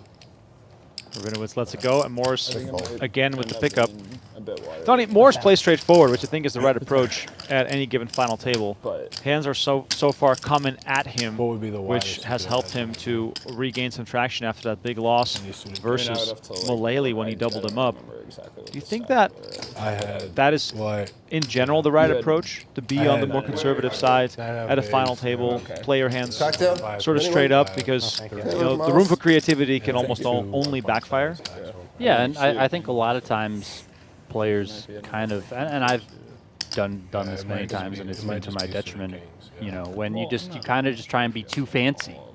When oftentimes the right approach is just play good, solid poker. Yeah. Tony, Right. how you doing? Good, bro. Solid You poker too, is man. definitely the name of the game.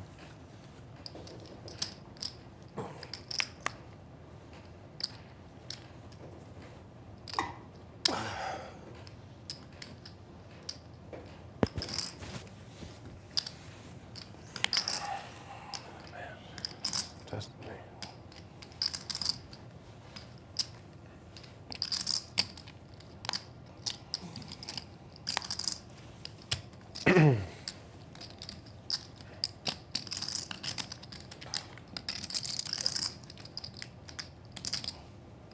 Rabinowitz 10-9 off in the small blinds versus Morris. Call.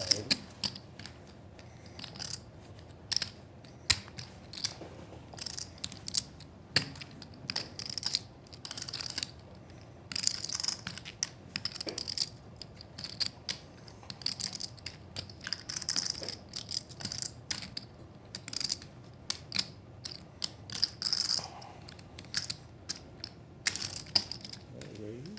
230. Rabinowitz decides to limp, and Morris comes with the pressure right away.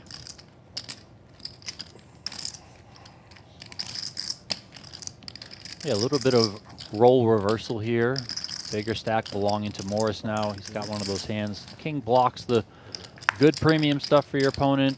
4 is low enough that you kind of unblock all the middle stuff like Rabinowitz has, so can be tricky for Rabinowitz to proceed out of position.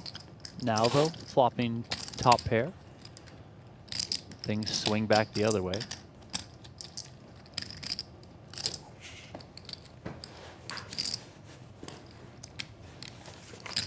Another bet. 1 point.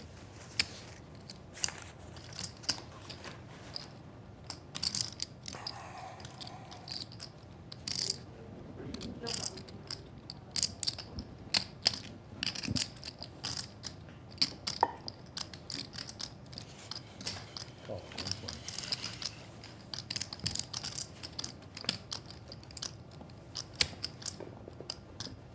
Bet.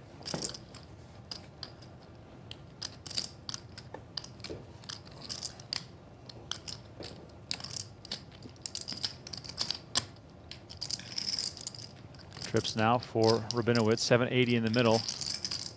So far we've seen Morris Check. just bet when he has it, and he decides to slow down here, which is definitely a good choice.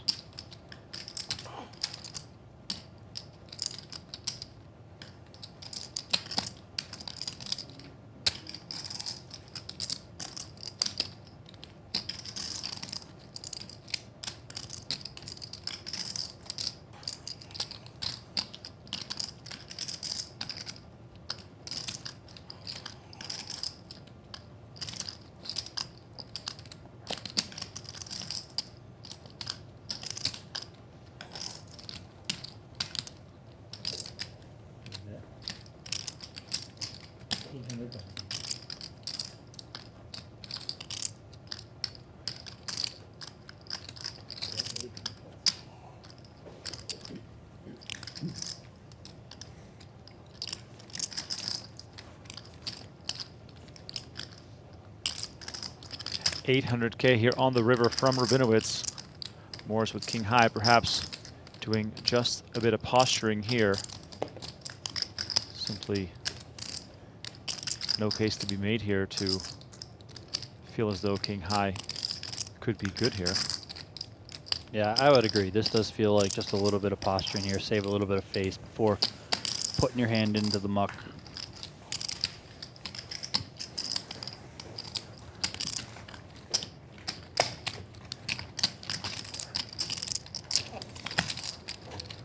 Rabinowitz gets the big one up here after a bit of a quiet period. Two biggest winners on the day so far are still Seth and Mullaly. And Black is still patiently waiting for a good spot. Blind still at 40K, 80K. He sits on 7 big blinds right now.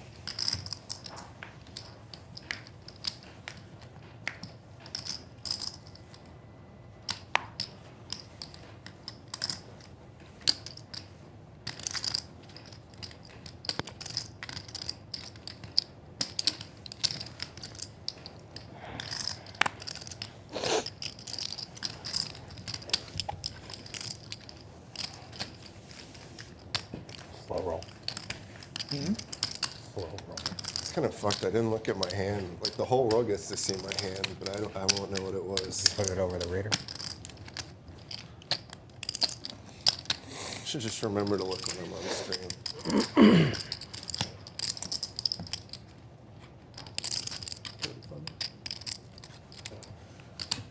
4.1 million for Andy Seth, the winner of Most the likely it was better than 6-3 off. 2 previous editions of the Ultimate Yeah. Stack. The way I'm running, Just it was tuning like in. Back-to-back ace-jack Mondays, suited, Seth took it down. 2 tens, He's maybe going 2 for his queens. 3rd title right now. I mean, if you're running good. Thanks it everyone was who's 7 tuned in days. right now on this Monday afternoon. I'm running so good, it'll happen.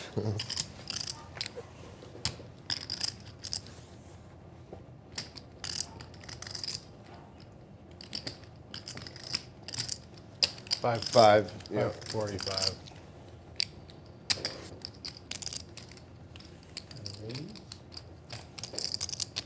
I don't got it. In front of it.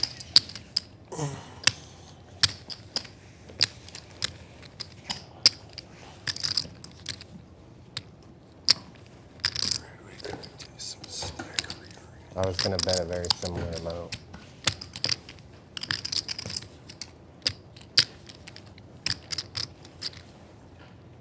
What on that jack? On the 9-3 deuce 9? Talking now.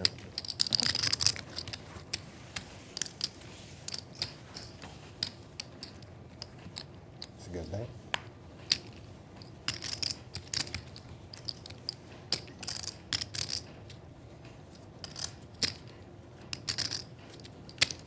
Here's 175.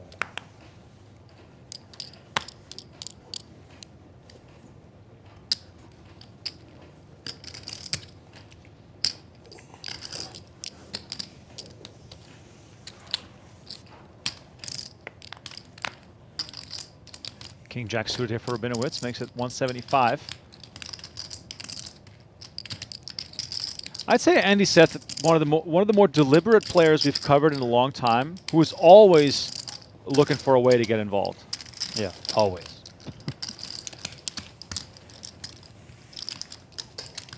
He just wants to play hands. Who, you know? Can't blame him.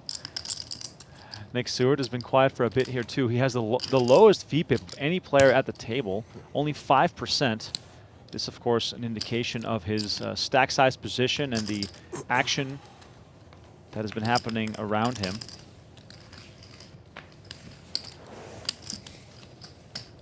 You have it, Darren? God. I mean, I had a very good hand, but didn't have it. King Jack suited. Oh my God. I had your fillers. I had Queen 10. Could have had an interesting board.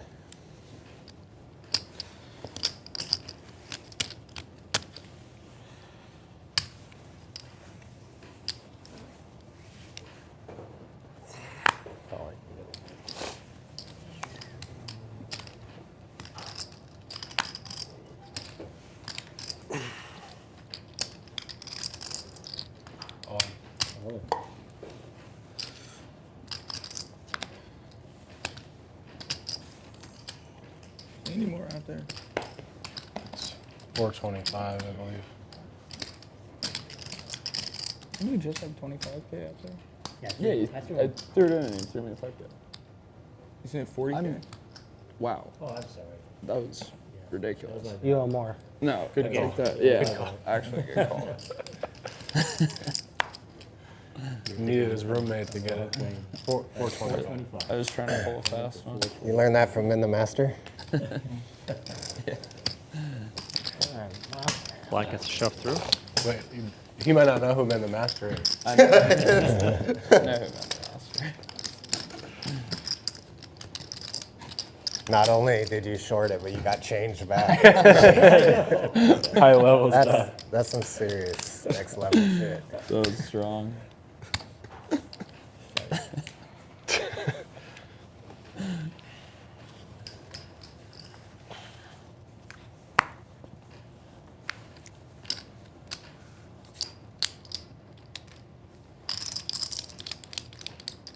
What did you shove, Taylor? I shoved 425. I have 625 now.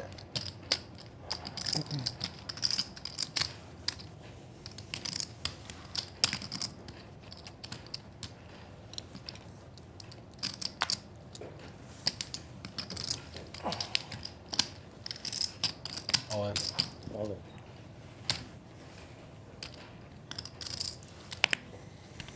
Black all in now again. This time with ace king. Threes for Mullaly. At least giving it some thought. 7 big blind shove. Small pocket pair, perhaps just too vulnerable.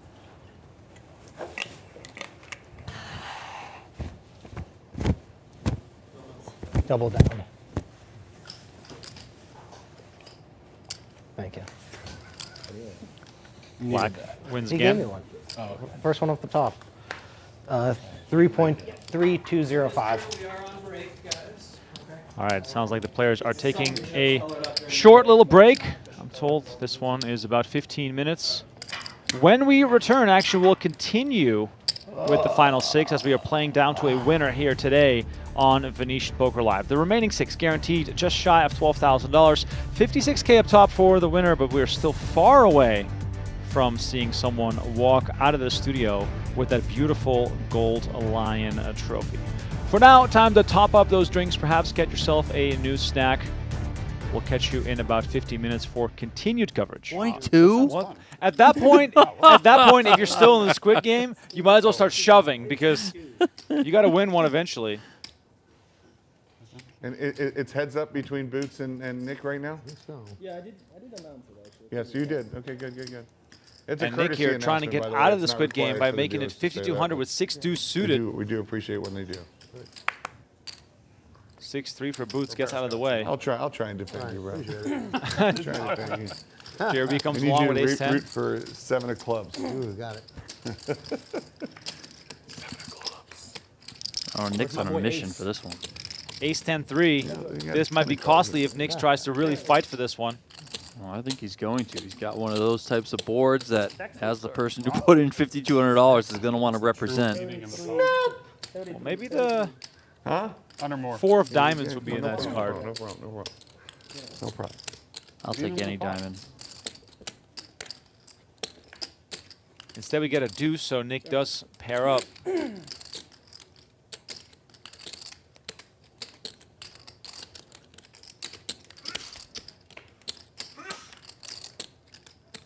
Action goes check, check. 5 of spades on the river.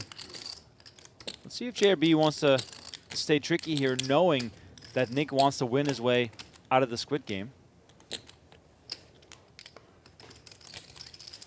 But instead, JRB is going to come out swinging. Donnie, would you have liked to see him check here?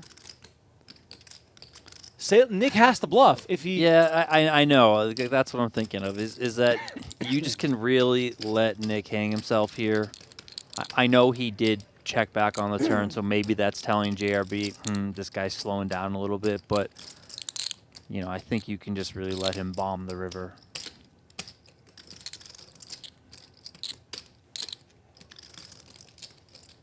Is he gonna call? Oh wow! He calls. Nick Salem with the hero call. And JRB gets a ton of value, and Boots will be happy with this because the Squid Game is still 10 on. clubs was better than the 7 of clubs, all right? I protected you. That was a big one for JRB. He's loosened up a little bit. 28. And he's going to try and punish here from the straddle.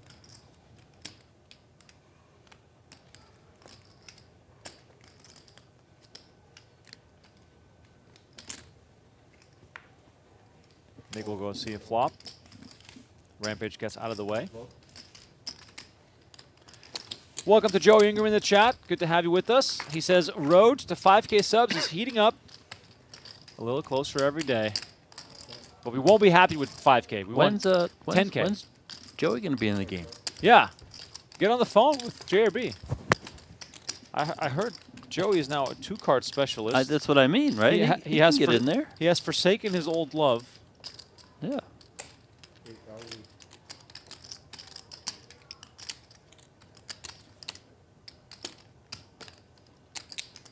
Well, you made a pair now, Nick. I mean, a pair Can't fold. is good enough. I'm sort of surprised at Oaken on numerous occasions now, checking flop as the initial raiser and then betting the turn on what has looked like an inconspicuous card. yeah, I mean, I think he's... I mean, I think he should just be betting flops like this, right? But I also think that maybe he's thinking, well, in a way, kind of like see where I'm at. Like, I'll just check, and if he checks back, then I have, you know, I can just fire. Oh, Wow. snap call. Oaken bets 17,600, and Nick snaps him off with 8-5. What the fuck happened in this thing? What the fuck did I just miss? You see the confidence I called him with? I never seen you throw one chip. Look at this. You see the Welcome No, we to the didn't know Nick you Salem Show, ladies and gentlemen.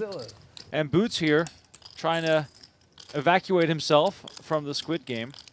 Makes it 3,000. Oh, here comes Nick. Oh, Nick with the big stack. He's going to make it 10K. Music to the... Oh, and Rampage finds 9s. Sound the alarms. We might have a massive clash on our hands. And all-in announced for 27,800. Action back to Boots. Double check the cards. He's also going to move all in. I have a Twice. pair. Yeah, sure. You're out? I have ace 10. What the fuck am I doing? Nick Salem out of the way, folding ace 10. 10. Rampage will be happy to hear that because it's going to be 9s against ace king. 66,000 in the middle. He got me anyways. I couldn't play with. I had 10 8 suited though. Big one here. I would love. I would First love my board 10,000 no matter what. is for the Squid Game.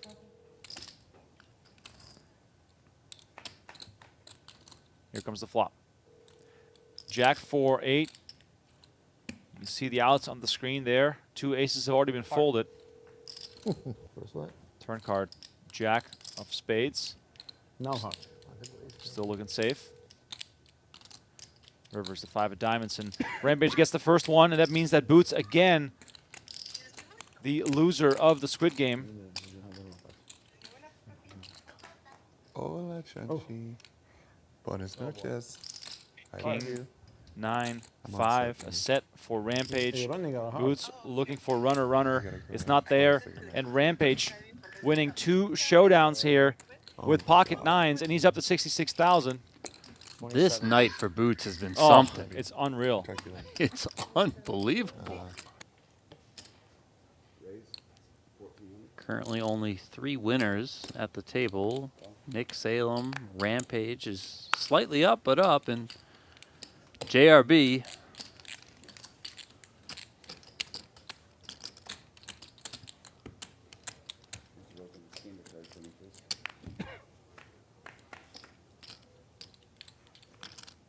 Three ways here, Jack 7-4. Top pair for JRB. Oaken's got a gutter.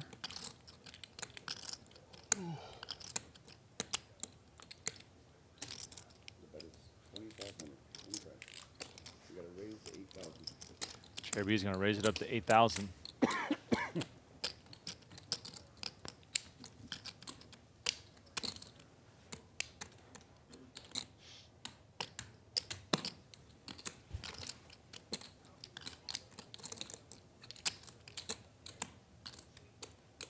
Yep, of course.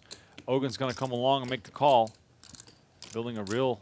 Now we're playing the game, Man, boys. if a 9 comes, oh. 6 of spades on the turn. JRB has to continue firing.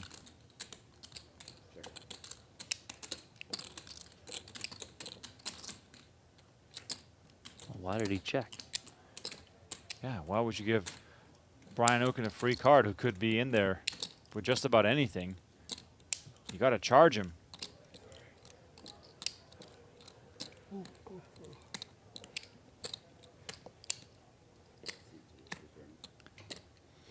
Oken possibly thinking about betting here with the double gutter, but checks back. Oh! It There does come in. It is. And JRB again with the check. Brian Oken with a well-disguised straight on the river, 20,000 in the middle. I would not be surprised to see a very sizable bet here. Are we going to see the bobblehead? Overbet maybe? Yep.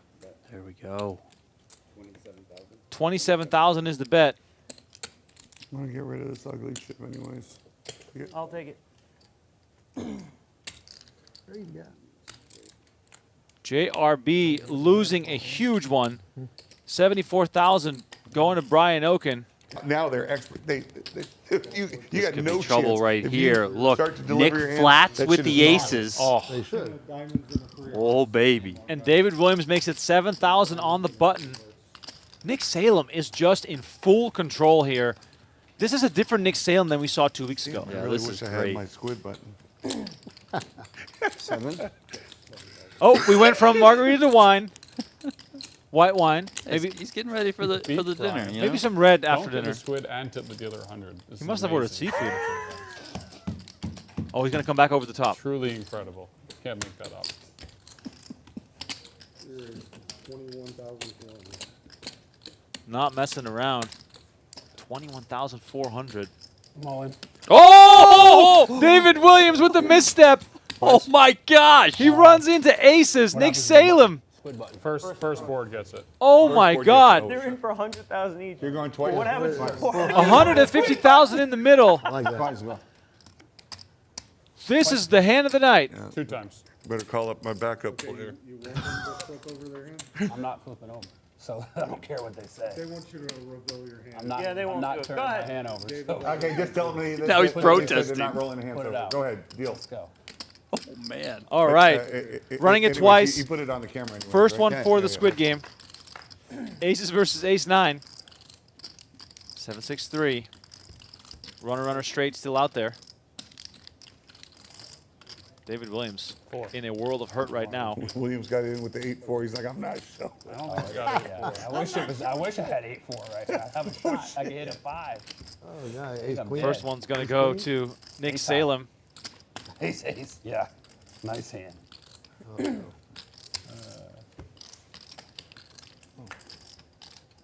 Second Two board. boards, right? Yeah. Split it back. Second board hoping to save David Williams. We have an absolute monster pot on our hands during a round of Squid Game. David Williams thought Nick Salem was messing around, and he got caught Nick, you can't have liked the with see his the king, hand in the king run out. proverbial cookie jar.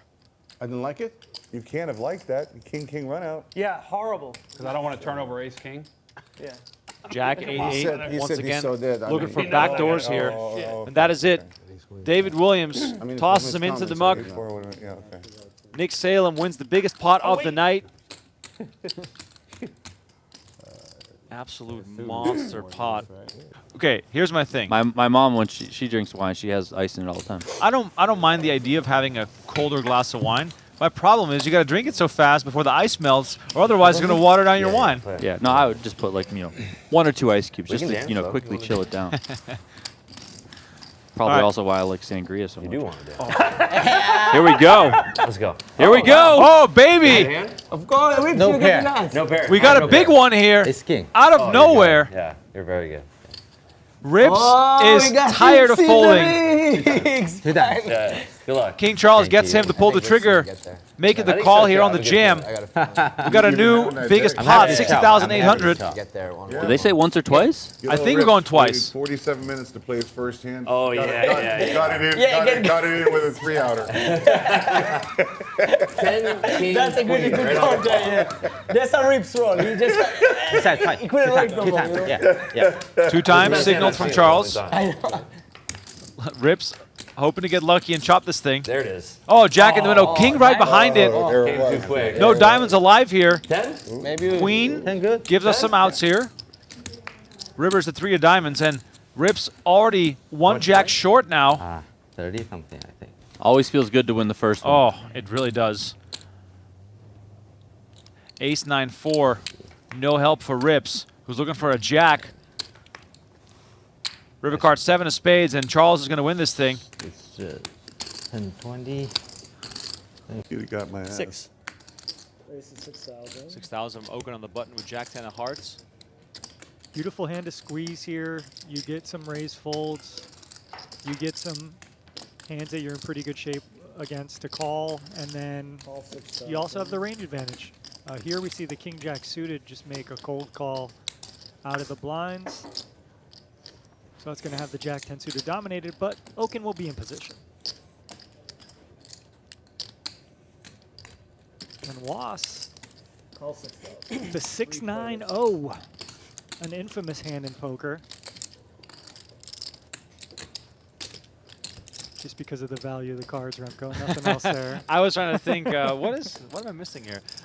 Jack 6 deuce, King Charles with a beautiful flop here, top pair, and the spade draw. Wasserson, by the way, and Sebas still in search for a squid button, along with Oaken. Oh. And look at this. Oaken just moves all in for 30,000 with Jack 10, and King Charles doesn't hesitate. I guess I can't call. Maybe Twice? bet 10. Wasserson obviously gets out of the that's not way. good. Worst That case is scenario not for good. Oaken, and the 2 10s have already been pulled. Welcome back to Venetian Poker Live. Andy Seth still on top as we return from the break with blinds at 50K, 100K, and a 100K big blind ante. My name is Remco Rinkema. Donnie Peters alongside me in the booth to provide you with coverage of this final table of the Venetian DeepStack Ultimate Stack. Yeah. $800 buy-in, So 300K guaranteed, It's 56K like up you top for didn't the winner. take care. That is a massive ROI on an event here at Venetian. No comment. If you want to check out the poker room, please come and find us on level 2 at the Palazzo Grand Canal Shops. Brand new You were Venetian at Poker that Room table? is I was, but I walked away during the the place to play here in Las Vegas, I can tell you that. before, so I can't give you too much context. So it was a good sign, Donnie, when the room is I'm sure he packed would love on the just a random Monday afternoon. Yeah, I mean, it's spectacular. Nick Seward makes it 200K with ace 10 off. All eyes still on Taylor Black, who is the short stack with 8 big blinds. Before the break, we lost David Yokoyama in 7th place. James Morris has been one of the more active players at the table. Thank you. I needed that one. Confidence booster.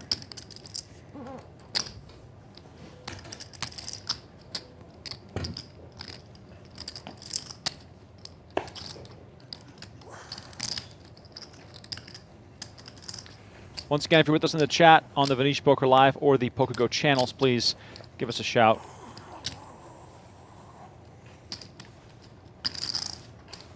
A is asking, why is Seth such a sicko? Andy Seth disappeared off my radar quite a few years ago, but he is Off back. everyone's radar. He's back with a vengeance, and he's doing extremely well here, going for his 3rd straight title inside the Venetian Poker Room. He's going to need more room on the mantle to display all those lions. They should do a thing where if you win 3 of those, you could trade him in for like a super special version. Like at a carnival? Yeah, exactly. You win 3 of the small prizes, you can upgrade to the next biggest prize. Exactly. I like it. Blind battle here between Morris and Seth. Jack 8-6. Not without intrigue, I might say. Seth switching up the look, huh? Added a very sort of shiny, almost pearlescent sweater. Loved the pink sweater he had on last week with the, I believe it was the King of Hearts? Queen of Hearts? Queen of Hearts. Queen of Hearts.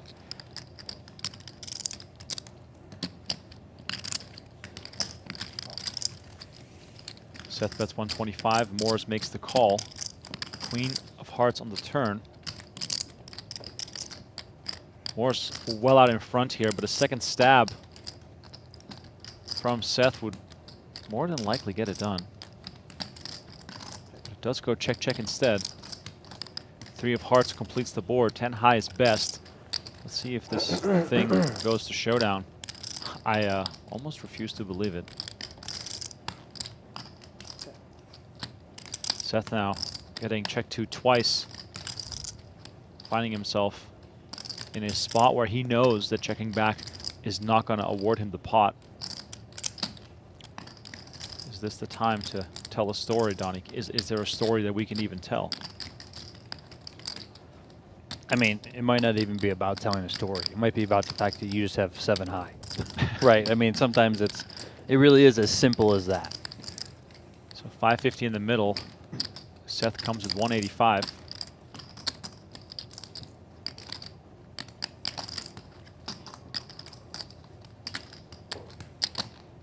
Morris, of course, in a similar predicament, calling not an option. The question then becomes, is there value in me trying to bluff here? Is the size of the pot enough to where I want to go for it? And wow, look at that. Morris comes with a check raise. I did not see that coming. Either did I. I thought once he went check and then checked the river that he would just be giving up with it. Extremely creative there from James Morris. Makes it 550 and wins what might be the most interesting hand of the day. Coming with the river check raise after not showing aggression at all. Well done by Morris. When Seth sees that one on when the delay expires, I'm sure he'll have some questions.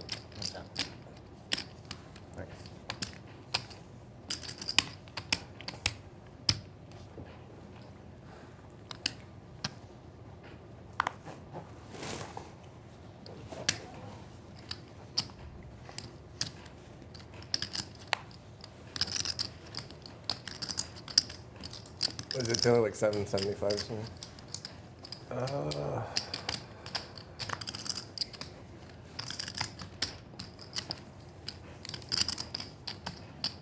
725. Seth with ace-3 of diamonds in the small blind. Could see him jam here. Just put it in. Trying to put black under pressure. Queen-9 off for black in the big blinds.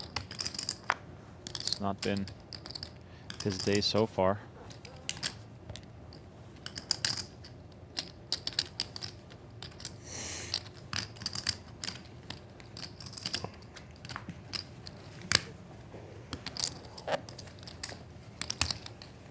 That one I think a bit closer than the King 7 suited.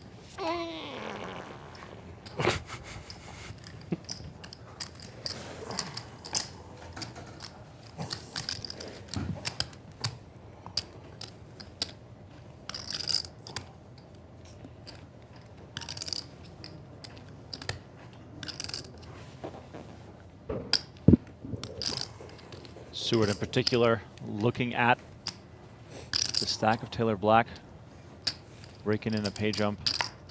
Always has to be at the forefront of your mind. Played for 2 long days to get to this point. Can't let any value or equity slip through the cracks. And Morris again with the hands picks up 2 jacks. Andy Seth now with a7 of spades.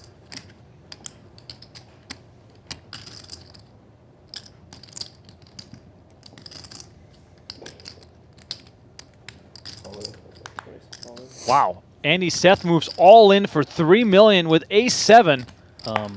And Seward finds aces. What is happening here? What is going on? Why did Seth go all in here?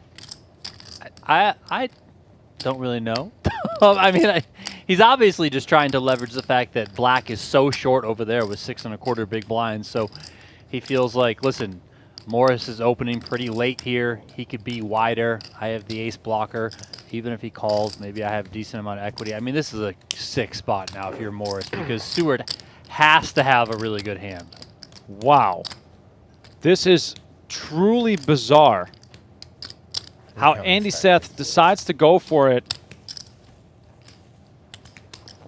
in a way that I simply can't sort of find any rhyme or reason for. He's on the button. If he wants to play a7, he could, 3-bet fold. There's a lot more options that he has to his disposal. But instead, he just swings for the fences. 1.64. It's 1.64. I mean, the pot's massive no matter what. 164. Yeah. 16-4. Morris having to call 1.6 million total with 1.4 already invested. So excuse me, with 200K invested, 1.4 additional. I mean, I don't see how you can call here because, again, Taylor Black is so short. I think Seward, has to have a very, very good hand. Like, I think this is Queens plus, this is Ace King, and really that's it. I mean, the way I just explained that was just completely off, and I apologize for that. Because Morris is deciding for his tournament life. Because Seth is already all in. I was looking at the Seward all in. Yeah. That, of course, for 1.6 total. But far more importantly than that, Morris having to worry about Seth.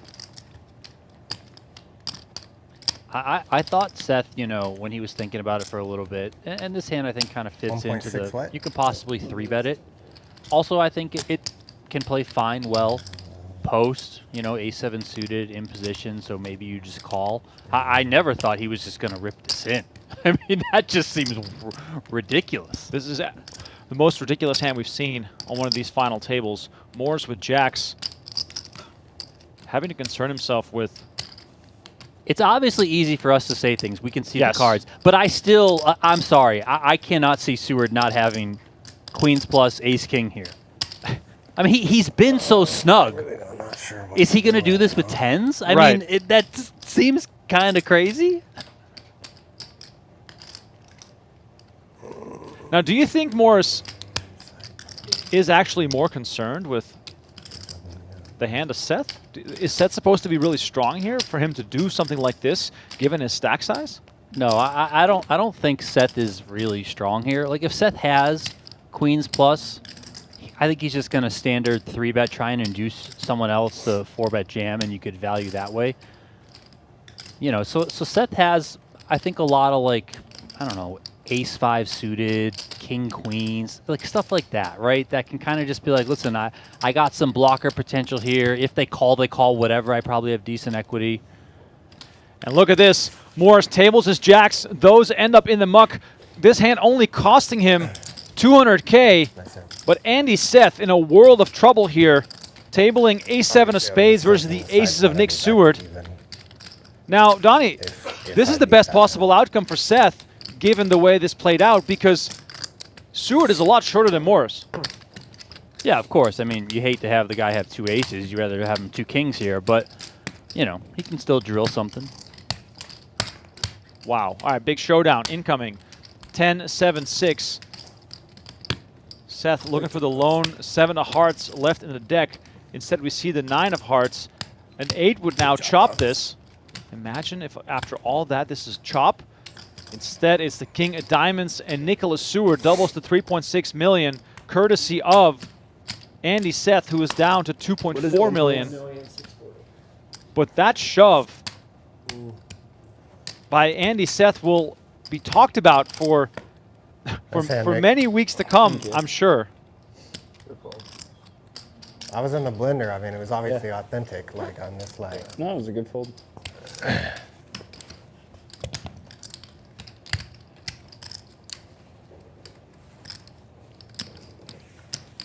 Wow. Thought you were bluffing. Yeah. It's not. It's you know, it's not that I thought, Nick. No, I'm fine. Too good of a spot.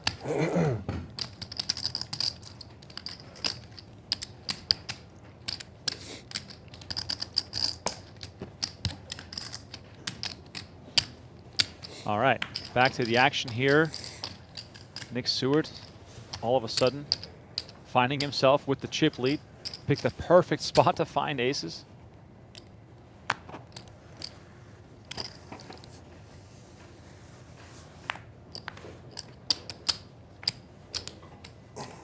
You have like fear.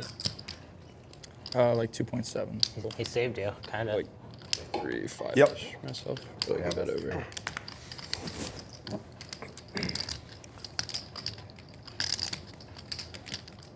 Don't feel bad. These are good hands. Yeah. They all have good hands. Right. Jack's the fold.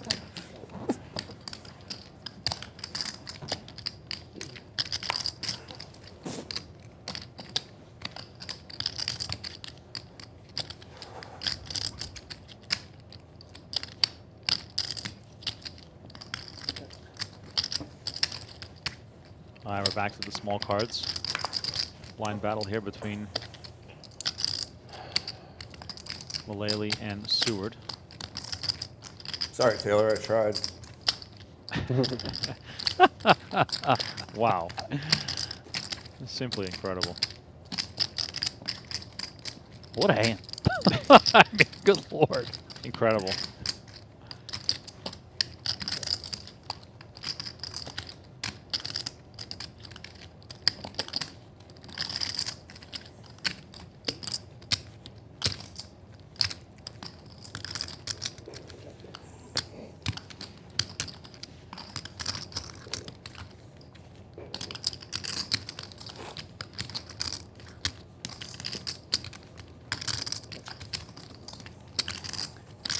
Daniel Williams says, because Seth is over aggressive, I wouldn't be surprised if he's the next one out, judging by what I've seen.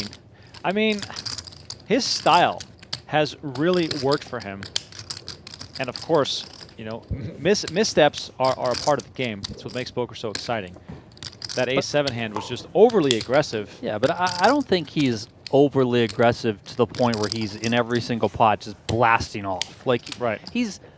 Yeah, that one didn't work out, but most of the time his stuff is still pretty calculated. Oh, like he's not just, you know, I wouldn't really say he's at risk of going out next just because I think after that one, maybe Seth, you know, reins it in a little bit and says, okay, like, you know, I kind of tried to be the big bully. It obviously bit me in the ass, and we're just going to calm it down for a little bit now.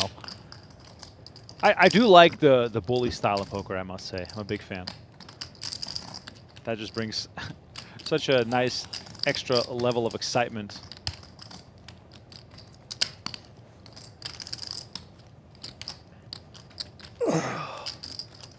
This hand getting checked down to the river. Seward comes with the bet and takes it down.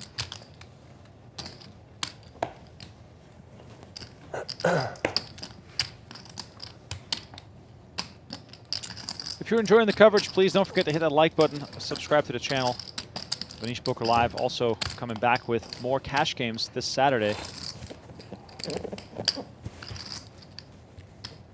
The 100-200 JRB game, a staple here over at Venetian Poker Live.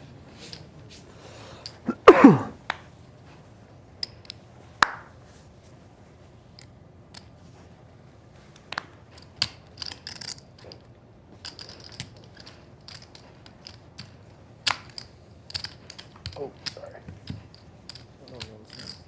Don't know your own strength. Yeah. Meanwhile, Taylor Black, despite all that action, still looking for a double up. Ace-Jack for Mullaly now in the small.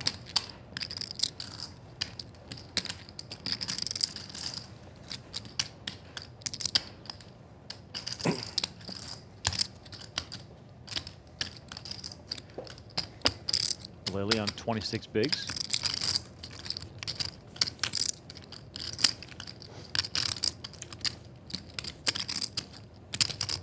No way you're gonna fold those jacks. Just if you folded right. No. I was You cannot call after he calls. Well, Pretty hand. no, it's just if I'm beating your hand, though, I'm almost free rolling. Like I end up in the same stack. Yeah, but a lot of bad things can happen. A lot of bad things. I can help. All in. And Mullaly is going to pull the trigger all in. I'm also the least experienced person, so sometimes you have to take those spots. Right. You know what I'm saying? Like, if you're not going to outplay anything, then you need to take certain spots. Quite a lot of I've seen you make a mistake. I'm not good at the pump fake. I kind of like what honestly. I like what Morris was saying there. Yeah, I mean, I knew you were doing it, but it was a good one. Who did Zach? He did it to me one time, and I was like, I like almost turned my cards over. Like Justin Zach. Do you play back online back on the day? How do you know? He really got me with it one time. He's like a Florida guy. I've been around. Yeah, I know. For a long time. Got it.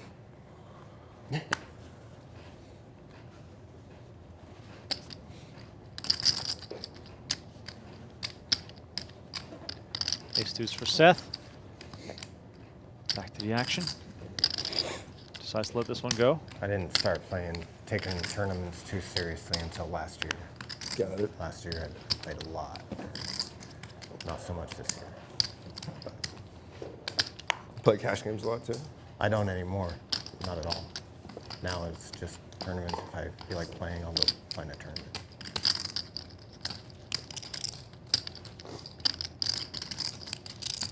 Ace 10 for Rabinowitz in the small. 275.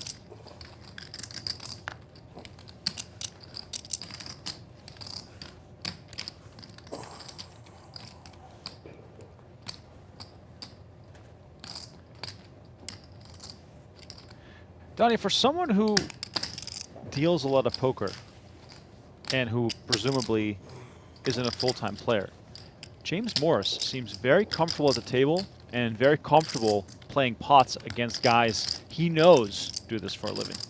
Yeah, I think he's settled in very, very nicely. I mean, as James did say there, you know, he's played a lot of tournaments over the last years. I've seen him around town a lot, you know, both when I'm playing, maybe just visiting. You know, you see him a lot at the WSOP, stuff like that. So even though this may not be his full-time profession, he's out there battling in the streets. So don't sell yourself short, James. You know, you're right there in the mix with these guys. Rabinowitz takes this one down.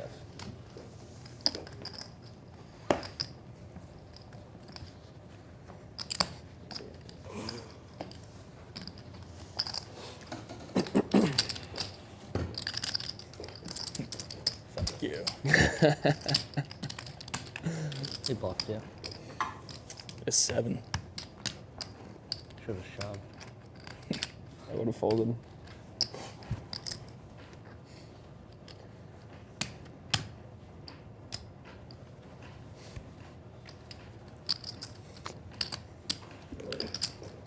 You return the favor the other hand now. I don't think that was a good one. It could be a good one. It's fine. 200.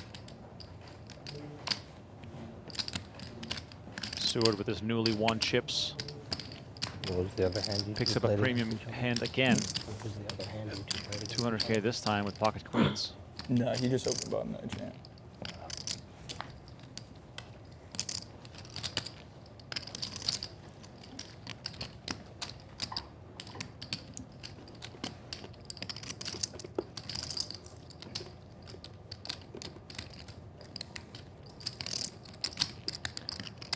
Morris with 10-9 of spades. Just can't help himself to get involved with such a beautiful hand.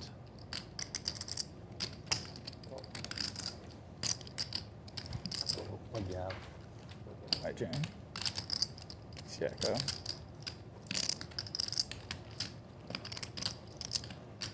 Andy Seth now with one of those Andy Seth type hands.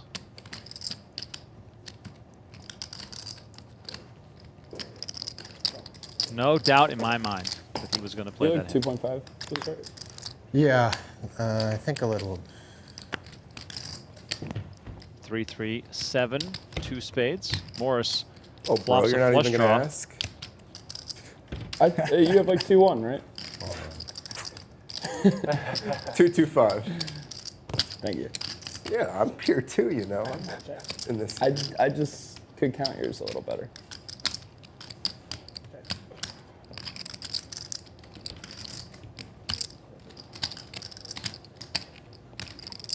Action checked over to Seward, who still feeling pretty good about himself here with the overpair.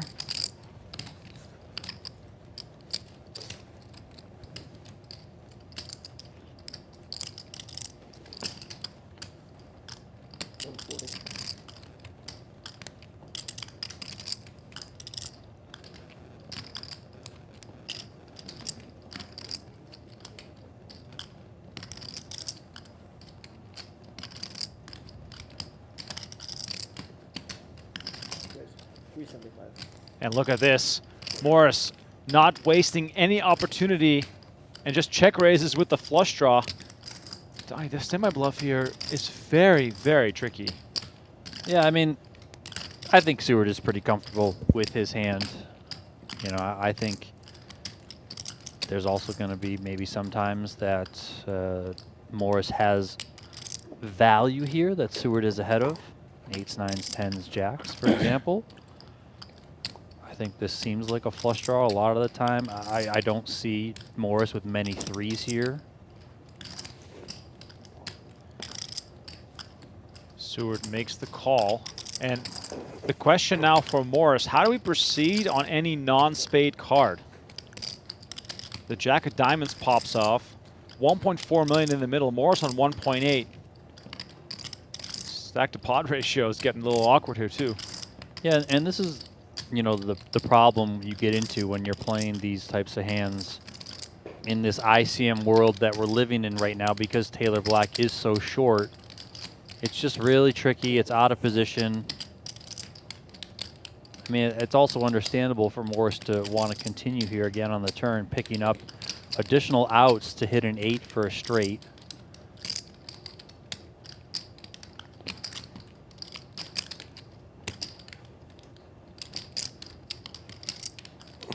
$450 here for Morris, Donnie. It goes very small. How do we even interpret this, Donnie? Like, what kind of range would do this? Yeah, I mean, I think this one tells me that he's trying to control the size of the pot and see the river and ultimately try and realize his equity at a price he feels comfortable with. And Seward is an extremely studied player. I think he's very in tune with all of his opponents most of the time. And, you know, he does come with a jam here, and he's just really going to try and shut out all of this equity, which is very correctly reading this situation. You know, Seward, he plays in position on the flop. He can just call. He can take things accordingly depending on what comes out. And here, very nice card for him. Again, it's very hard for your opponent to have you beat here. 3s are hard to have. You know, it's really just ace-3 suited, and that's it. Now, he could also have 2 7s, yes, but is he coming with a check raise with 2 7s? It's also just hard to flop a full house, so, you know, he might slow play that, try and welcome in Seth from the big blind, so Seward feels like he's just got all the value here with these queens. And if Morris has a hand like he does, you know, you don't just want to let him control the price going to the river. You want to shut out all that equity. And if he calls it off and wants to chase that draw, fine, so be it. But you got to make him pay for it. Thanks, Dustin. Thank you. All right, so this backfires massively for James Morris. Now down to 1.4 million. Wow. But that's also a spot where, listen, I know the 10-9 suited is extremely attractive. But, again, how short Taylor Black is now, sub 6 big blinds, I think there's a very good argument to be made that Morris should just put the 10-9 suited in the muck pre. Like, you just really don't want to get caught playing out of position with those middling suited connectors. At this stage of the tournament, you want to have cards that are more interactive in terms of like having blocker effects to premiums and stuff like that versus trying to win hands that have like good multi-way equity and you know, those types of holdings. 500.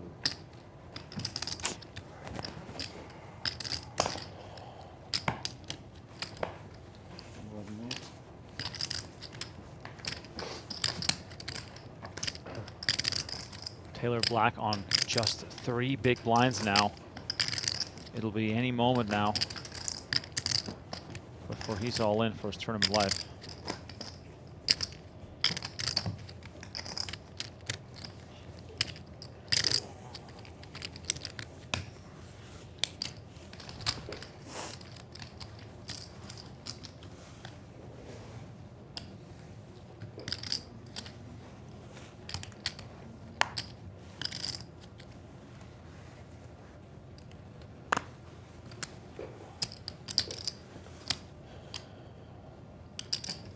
Where's 200?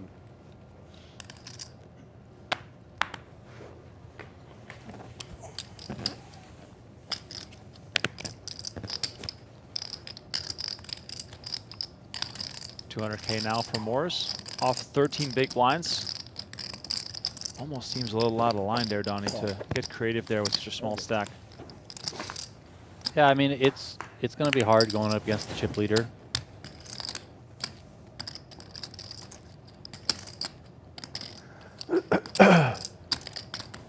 Seward here out flopping Morris.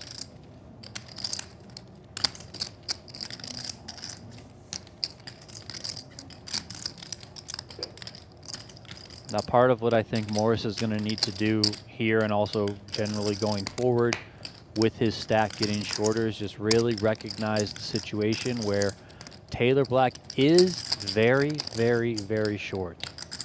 There's a pay jump of about 4K right now, so you know, your stack value versus Taylor Black's, you're in a much better position to ladder up one spot. So don't just, you know, kind of go too crazy and lose control, even though things as of late haven't necessarily been going your way. Sure.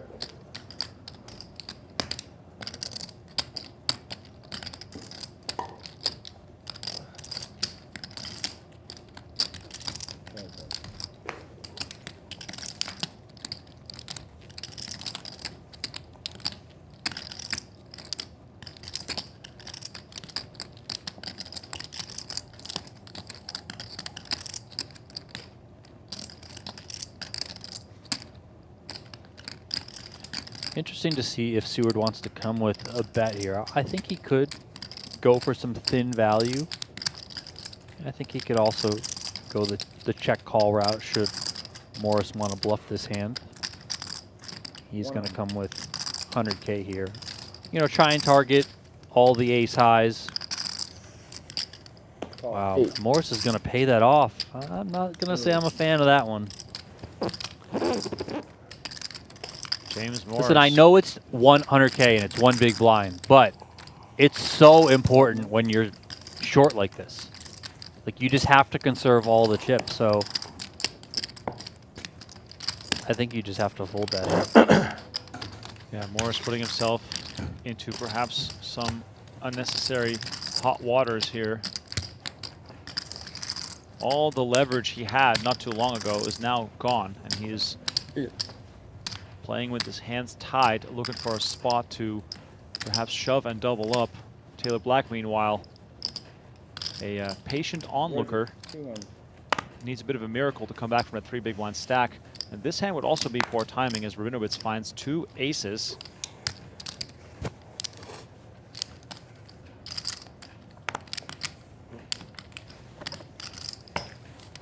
Wow, and Mullaly finds queens. Disaster cooler alert here at the final table. 6 players remaining, and Mullaly finds queens after Rabinowitz opened it up with 2 aces. This is so crazy because Taylor Black has 3 1/4 big blinds. I mean, this is wild.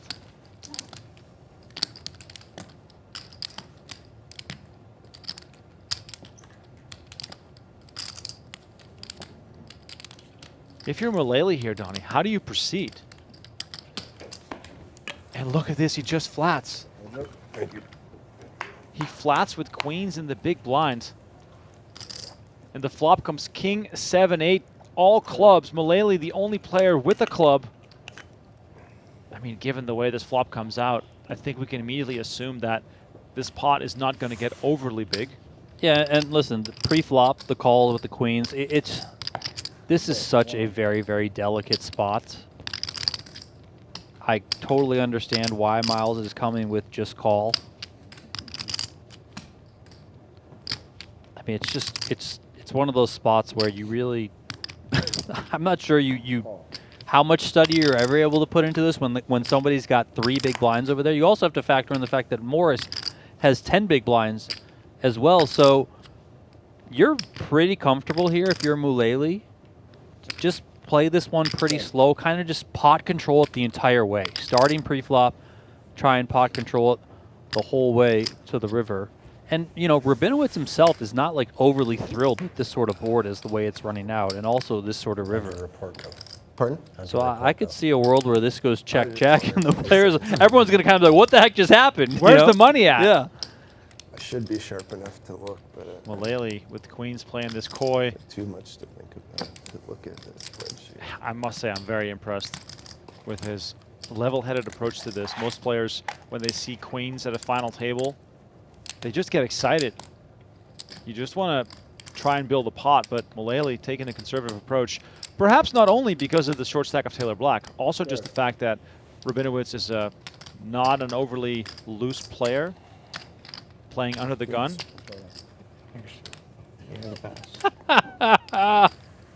Wow.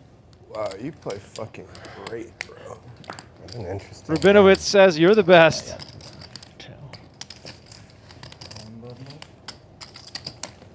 What a hand.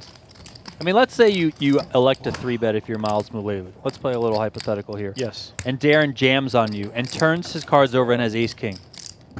Yes. You're puking. Still not happy. You're puking, right? Like, given the fact that Taylor Black has, 3 big blinds, Morris has just under 11, but like you're absolutely throwing up. Like, really, we're just gonna flip for, 60 big blinds right now? Like, that's insane.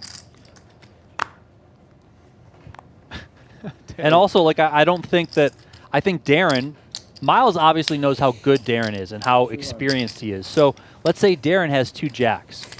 If Myles comes with a 3-bet, which out of the big blind is, I would say, generally more strength than not strength, I don't think Darren's going nuts with 2 jacks pre-flop. Like, he might just call in position, take a flop, and go from there. But I don't think he's, like, 4-bet ripping it in because he's only getting called by better. So, I think that was well played by both players there, and it's just also a factor of the situation here. Well, the situation at hand is still the same. Everybody's staring at Taylor Black. James Morris has worked himself into a very unfavorable position over the course of the last orbit. Meanwhile, kind of sick if you're Taylor Black and you see Queens versus Aces table and you're just like, guys, like, can I get some normal players here? You guys would just be all in, no big deal. Well, here comes Taylor Black with a shove. Finally, this time holding King 5 of diamonds. 325 or 350? 25. 325, got it.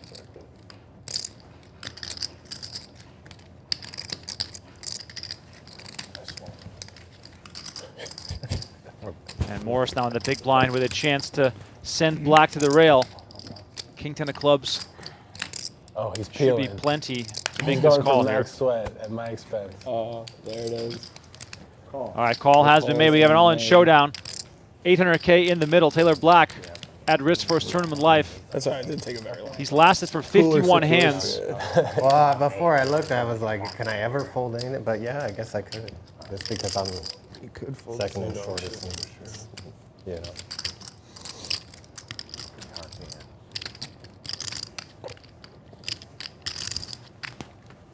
It's not been Black's day, and he's looking for some help, but he's going to need a lot more than just his one hand.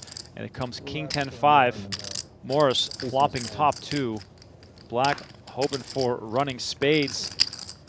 King on the turn 10 for the chop. gives him trips, but it's not going to help at all. 5 on the river does give him a full house, but James Morris already with the larger full house. Taylor Black on his way out the door, collecting just shy of $12,000. You can be like, and we are down to the God, final the king's 5. full, the king's full. Take care, bro. See you guys. Well played. Just one of those days where you just sit around and wait and wait and wait and wait, and then when the opportunity finally presents itself, you still can't get it done. Very unfortunate, but that's just how tournament poker goes sometimes. And here we look at the updated payouts. 15,700 for number 5.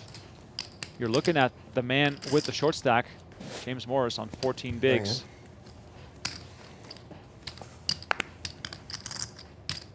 Every time we see an elimination, the dynamics change just a little bit. 2-1. Seward now makes it 200K with Queen Jack suited.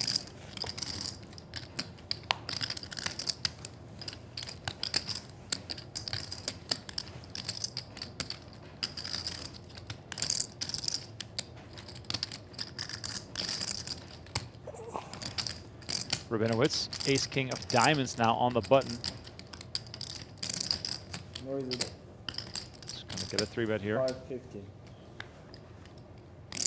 550 requested.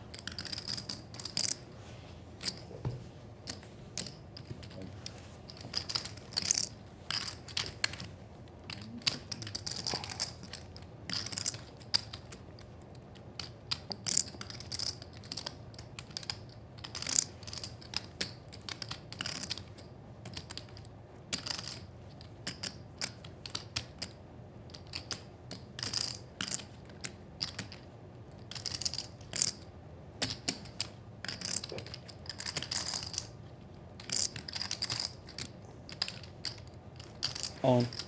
Wow, and Seward moves all in over the top with Queen Jack suited. Rabinowitz wastes no time, makes the call, and we've got the biggest pot of the day happening right now. Good luck. Rabinowitz at risk for 3.5 million chips, meaning that whoever wins this hand is going to be our new chip leader. Seward can afford it. He's got an additional 1.7 million behind, but boy, oh boy, I know what I'm. this is absolutely massive. Right? I mean, they both have royal draws, so one of them, I just want to see a royal from All either right, of you. here comes the flop. Rabinowitz, Be a part of 62% to win this one. An ace in the window, and a jack and a 10 behind. Never easy. That's, Seward interesting. looking for It's a saucy a flop. king or a jack. even more 4 of interesting. diamonds on the turn. Loves the turn. River card. The 3 of spades. And Rabinowitz rakes in an enormous double up to 7.3 million. Makes Seward knocked down to just 1.7. 3. Life is good when that ace king just holds up in an all-in showdown. 3.4, 3.5, 3. 3.53. Yeah.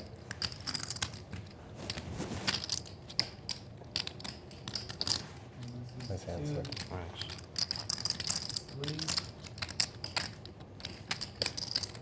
3.53, right? Yep. Let us know in the chat, how do you feel about that shove? Holding Queen Jack of spades. Lots of pressure applied there by Seward with a hand that can still go in many different ways. Do you respect the jam there? Yeah, I was wondering if you might pull the trigger there. You know, I think it's just a bit difficult to have to play out of position. That hand has some decent properties, and then, you know, if you do get called like that, as we saw, you still have a lot of equity in most spots, so it's not the end of the world. Just so happened your opponent had it. What are you gonna do, man? They always have it. In case of doubt, they always have it. Rabinowitz on ace-4 of hearts. It's created a nice buffer between him and the rest. 4,200,000. This is great. Is that a legal race? How much you say? 4.2 million, he said. 4.2. Oh, man. All right, 4.2. even the dealer's like, wait, I heard that right? You did say 4 million. That's amazing. Rabinowitz putting everyone else all in here. Not a nice cash game, man. If this is the type of poker Nice we're cash game, in man. for here, I'll be Same. very happy. I did 7-5 of diamonds. So I had 8-5 of hearts. So 7-8 suited. 7-9 suited. 7-8 suited. 7-8. Wow. Oh, we could have done something together. We coulda. boys. We could have really been something. If this The guy three of would've- us against Could we? Darren. If Darren would have just took a break and Get it, admired yeah. his chips for a minute, we could have got into it. A little 5-5-8 flop. Just in honor of Dr. Dapper. 4.2.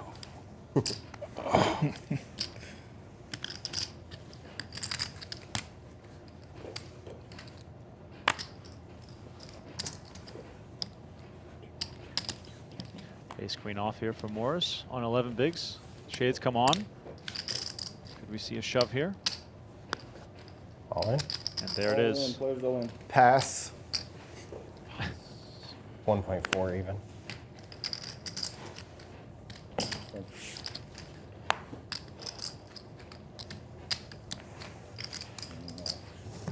One 1.7.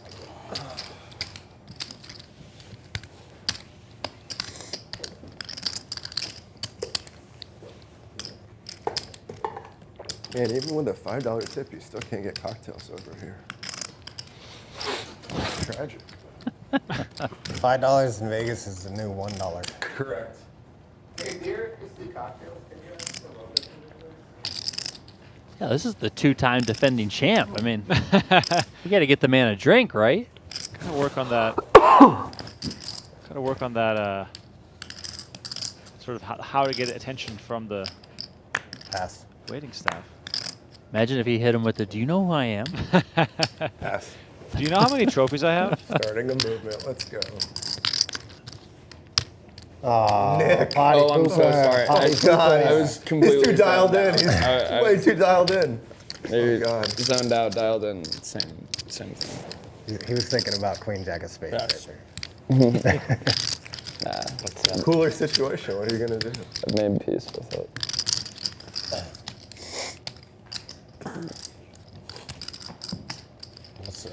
What is it, 120? You're not a dweller. That's what I appreciate about you.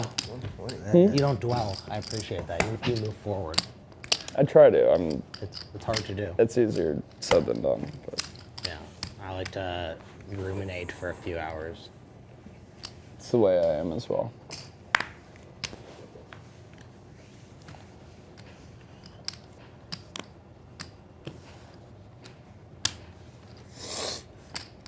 Seward ace jack off. He himself now 850. such a different spot, makes it 850 off a 1.4 million stack.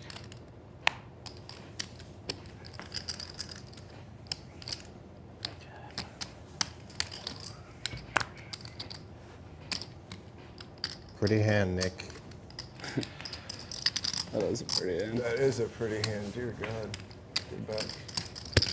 It doesn't seem Even when he like it doesn't at get all. dealt the suited connectors, Andy Seth just loves the suited connectors.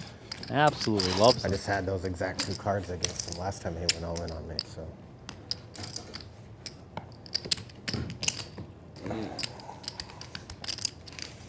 You remember the board, right? Yeah. Yeah. Yeah. Exact same hand. Okay. Oh yeah. That's a hard one to Sick. fold. Yeah. Hard fold, I know. Yeah. I mean. It's crazy. I've had 10-9 of spades at this final table. Darren had it once, I think. I've only had it twice, but my chips went to Nick both times, so. With spades? In spades? Yeah. Wow.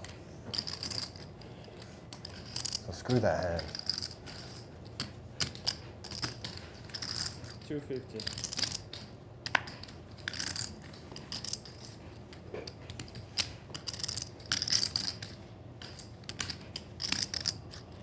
I could see Morris taking this spot here against the button open from the big chip leader. Morris is the shortest stack. There it is. Players go in. Very nice.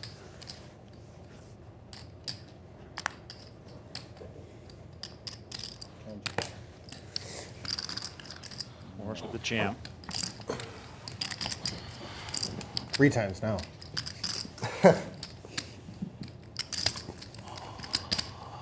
was a sick one. I had a banger of a hand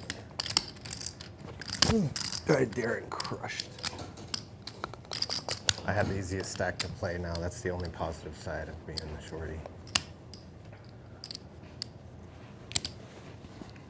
You have like 1.8? 1.6, including this.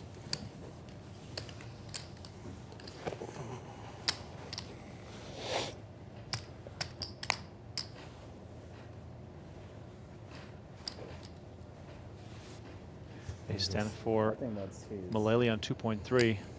Donnie, we're in the 61-20 Probably. level, Yeah, and it feels as though bottom days. they've lit a fire under these players. Well, yeah. You want People are just going to be getting after it now. No. I mean, Darren's going to get after it when the opportunity Yeah, presents like himself with such a big 1.95. chip lead like this. Yeah, that's what The you shorter stack, Seward and Morris, you know. I think part of it is you were able to secure a couple of pay jumps, so Major? I know it's pretty simple. the human element of it, you know, not wanting to be the first player to bust, all that sort of stuff is Right. out of the way now.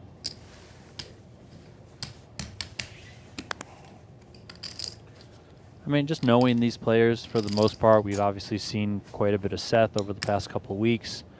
And just from what we've seen here today from Morris, I think we're still in for, in a way, a little bit of a grind. I think these guys are just going to play pretty calculated for the most part.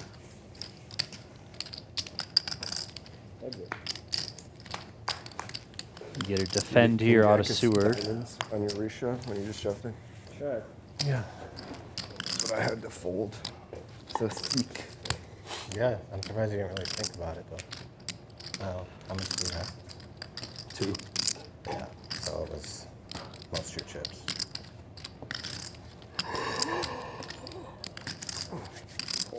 Yeah. It's colder in here than last week. Yeah.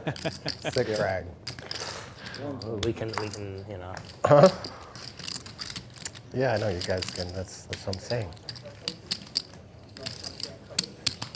I wouldn't mind. Yeah, that'd be nice. Thank you. Oh, it's right there. That's easy. Thanks, Matt. That's service right there. Matt's a grade 4 person. In the Poker Go studio, it takes like an act of God for us to get the temperature change because it's like we have to call someone like. Yeah, they might as well be on the opposite end of the strip. There's actually 4 people here who are really good.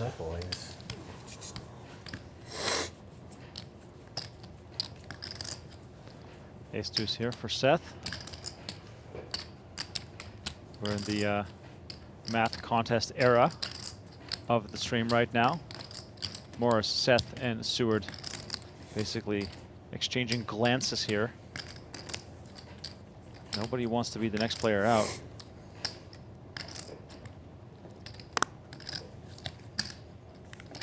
$2.40.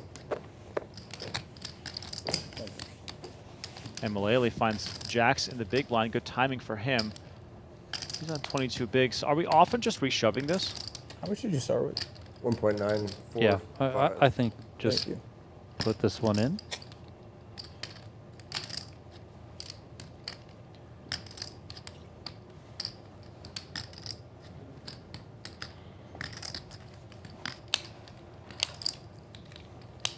All in. All in. He is going to close move all in. Fold. Seth is under protest. Let it be known. But he is going to give this one up.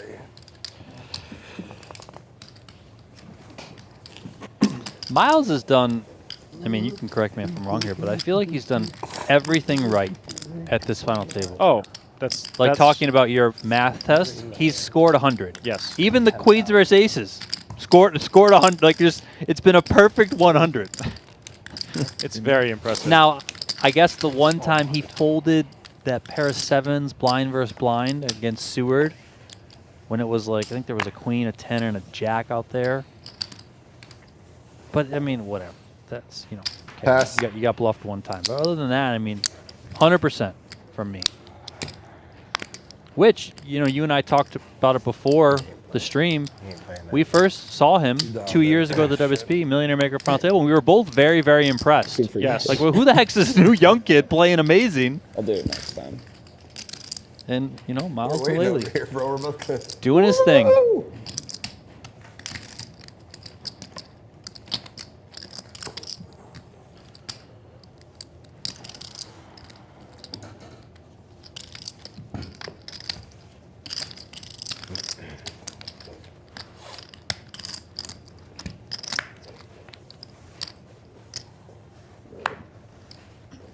Pass.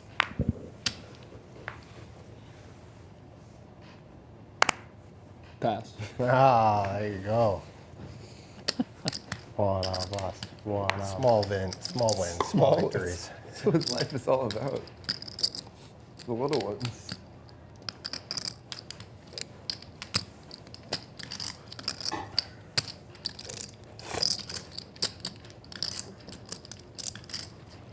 Rabinowitz.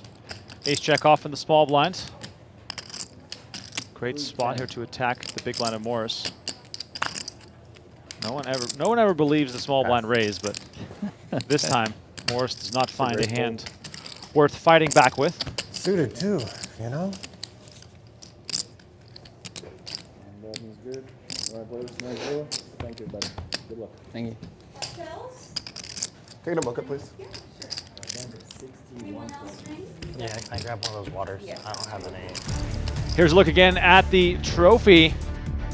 The gold lion with the wings awaits the eventual champion. That comes along with a $56,000 top prize as we look at Darren Rabinowitz still hanging out on top after that massive pot where his ace-king held up against the queen-jack of Nicholas Seward, who now finds himself at the bottom of the counts. Andy Seth and James Morris tied there in the middle of the pack, while Myles Mullaly, who is scoring high on the math test today, sits in second place. Donnie, I just realized that the NBA draft lottery is in a couple of minutes.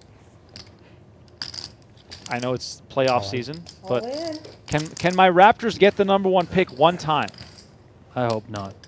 Oh, it'd be so good. Cooper Flag. I don't want it to be the 76ers.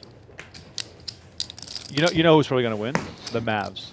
They got like 2% chance. I mean, it's probably going to be the 76ers, if we're being honest. Yeah. They're just going to... I mean, they completely butchered everything Yeah. in recent times, and now they're somehow going to get saved Yep. by getting Cooper Flag. But also, from everything that I've kind of read and listened to on different podcasts, this doesn't sound like you need like the top pick and that's it. This seems like top 5, 6-ish is like pretty good, you know? Yeah. So if you're Sorry. in that situation, maybe, yeah, you don't land Flag, but it seems like there's a lot of really good, Can I not do math? possibly NBA stars in the Yeah, future 1.165. that can all go pretty high. So not the worst shot. Versus last year when they were like, there's not even a #1 pick. I mean, Right. it's kind of like you do whatever.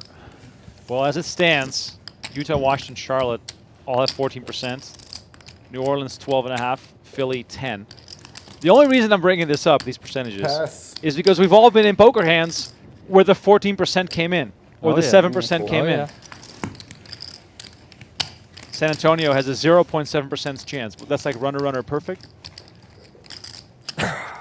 Well, I think there was some talks about maybe San Antonio like does something crazy with a trade or something. You know, try and pair. Oh, they have they have 2 first-round picks. Yeah, like try and pair something where they can ultimately get the #1 pick and go after Flag that way, like Wemby and Flag. Oh. Good lord. That'd be great. Yeah, there's only a few teams I don't want to see win. I would hate for Washington to win, or Charlotte, or New Orleans, or Philly. Pass. Of the teams that could win, before we go back to the poker, as Seward finds ace king, I would say I'm okay with Utah, Toronto, San Antonio, Portland. I'm anti-Utah, but I'm for Charlotte. You're Like for I Charlotte. think Flag and LaMelo would be like fun. Right. You know, it'd be like a highlight reel. Utah, I feel like every season you need to remind me that Utah has a team. It is one of the closer NBA franchises to Las Vegas. Well, when are we getting one? Let's go. I know. I feel like it gains steam every year. I think it's not going to happen until LeBron retires. And he'll get the team. Yeah. Yeah. That's the rumor. I went to a Utah Jazz game once against the Celtics, and it was a really great atmosphere. Packed house.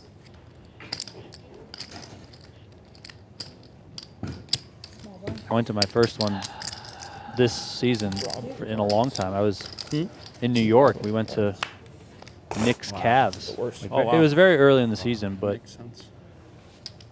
reminded me how great of a venue MSG is. I mean, you're like on top of it. Yes. I mean, we were like in the balcony, but still, you're like everywhere in there is like on top of, the court.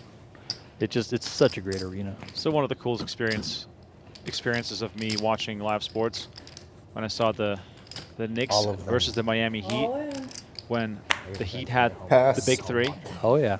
Pass. Well, if you ask Maybe. I don't know. LeBron's guy, Rich Paul, Bosch wasn't a big That was three. his Remember? routine. Just for some reason throwing shade. 1.45. Or no, 1.65. 1.65. Morris all in here for 1.65 with ace queen suited. Mullaly in the small blind, having some things to figure out here. Are we going beyond the value of the hand and also looking at the risk-reward ratio, taking into account of two other shorter stacks?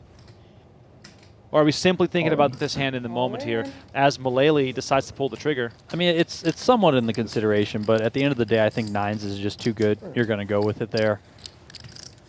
Now I could like to see a royal flush. All right, James Morris, tournament life on the line. Ace-queen versus nines.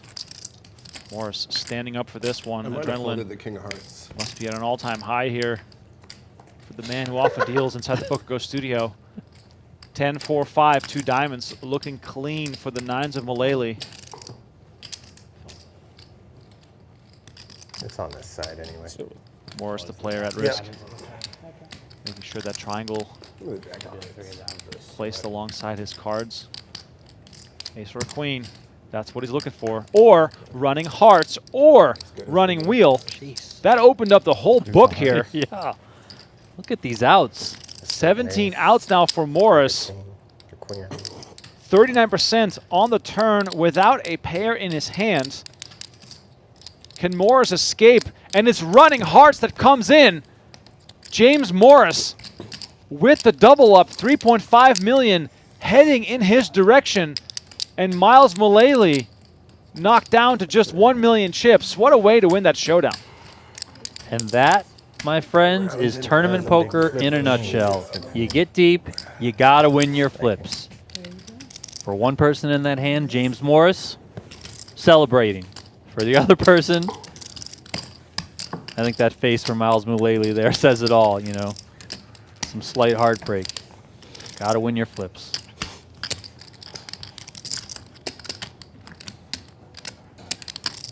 Morris very cool.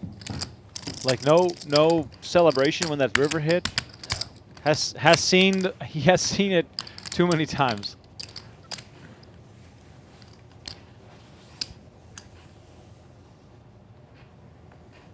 A7 off here for Seth, who would have also loved to see someone depart. Now, Andy Seth, winner of the two most recent Venetian DeepStack events that we streamed, no stranger to be in the short stack. On both occasions at his final tables, he went through a rough stretch before he ultimately closed it out. So this guy is far from out of it. All in.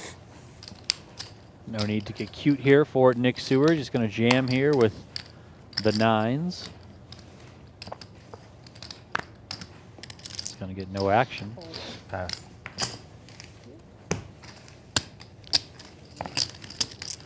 Can I have blue, please?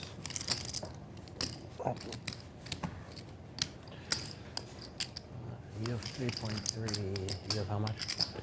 1.4 to start the hand. I'll tell you in a second.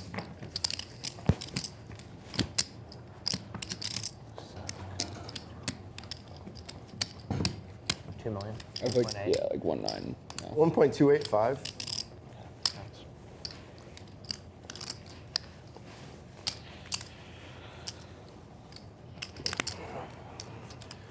7 now for Seward.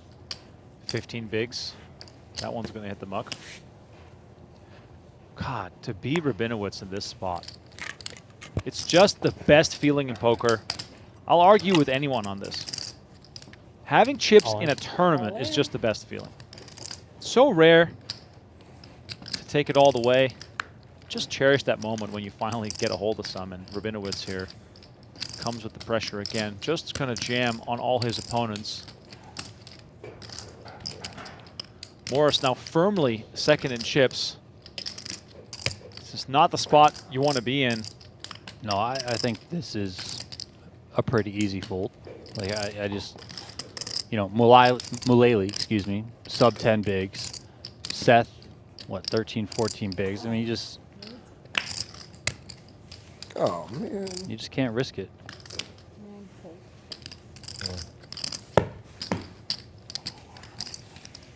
Oh man. I had the best hand. I had the best hand. You had a pair? No.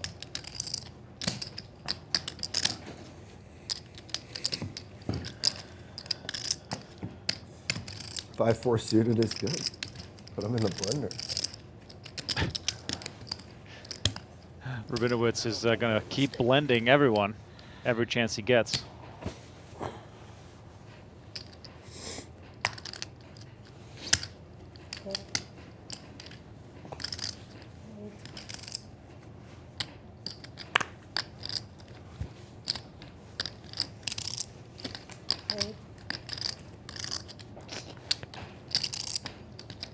All in. 1165.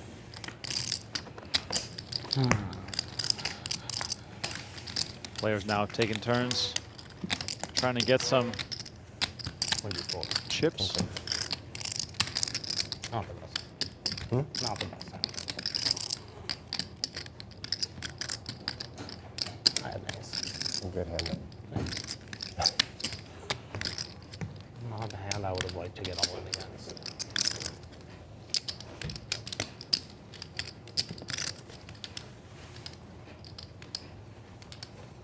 Miles, we got 920. Donnie, what's the worst hand Rabinowitz can shove if you were to go all in every hand? Sorry. 940.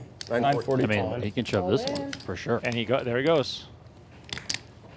There he goes.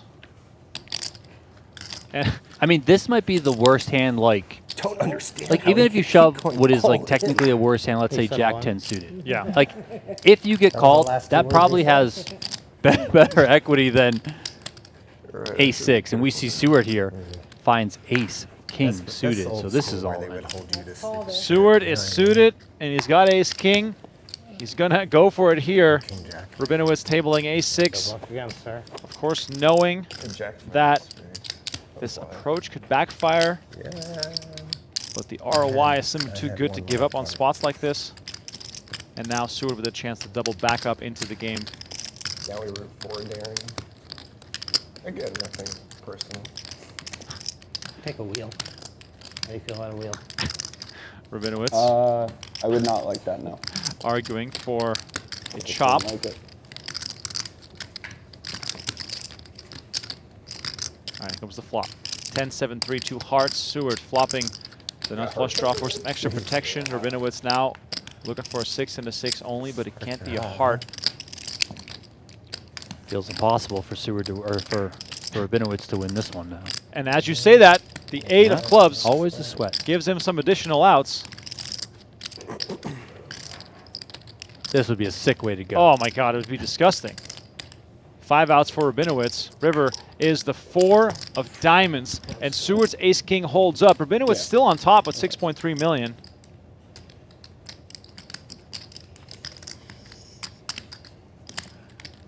But these sort of double-ups just have a major impact on the other short stacks.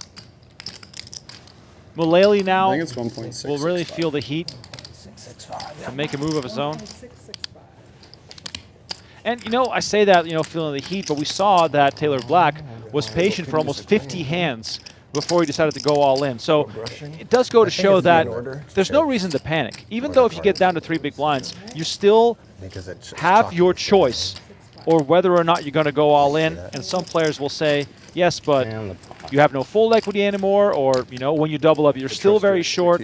But ultimately, it's also about outlasting your opponents. Yeah, I see it. Yeah, I mean, I think the Taylor Black example is also a good example of you can kind of trick yourself into waiting too long, especially when you are the shortest stack. So Mullaly in this example, he has all the ICM shackles are removed from him because he's the shortest stack. Now somebody like Seth, who was definitely very much and openly so rooting for Rabinowitz on that hand, right? Like he's kind of in this weird spot. Like, man, I wish I would have got that pay jump. Now I'm still here in this weird spot where I can't do anything because Mullaly's over there so short. So yeah, Mullaly's going to try and find a hand where he just gets his money in. You don't want to wait around too long, right? You gotta kind of take your spot if it does come and not back away from it. But Seth, I think is the one right now who's kind of just like, can somebody just bust? Can I just get this next pay jump, or can I find obviously a really good hand that I can get a double up with? I mean, they're all channeling Sean Winter. That's one of those players who's shown time and time again that the king of the short stack. It just shows that patience sometimes does get rewarded. They don't need And Mullaly here with the mystery cards jams 820 into the middle.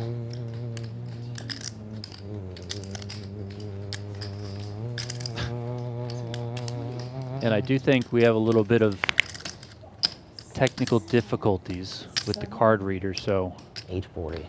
bear with us while we try and sort that out. But nevertheless, all in here from Mullaly, and Rabinowitz has a decent decision because it's so short, and we're going to see it anyway. Oh, let's go. Queen Jack suited for Rabinowitz. It's King 4 off for Mullaly in the blind battle, hoping to pick up Rabinowitz's big blind and the ante, but instead finds himself at risk for his tournament life.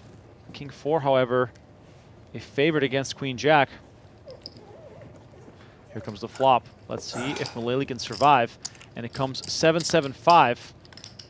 Rabinowitz looking for a queen or a jack to send Mullaly to the rail.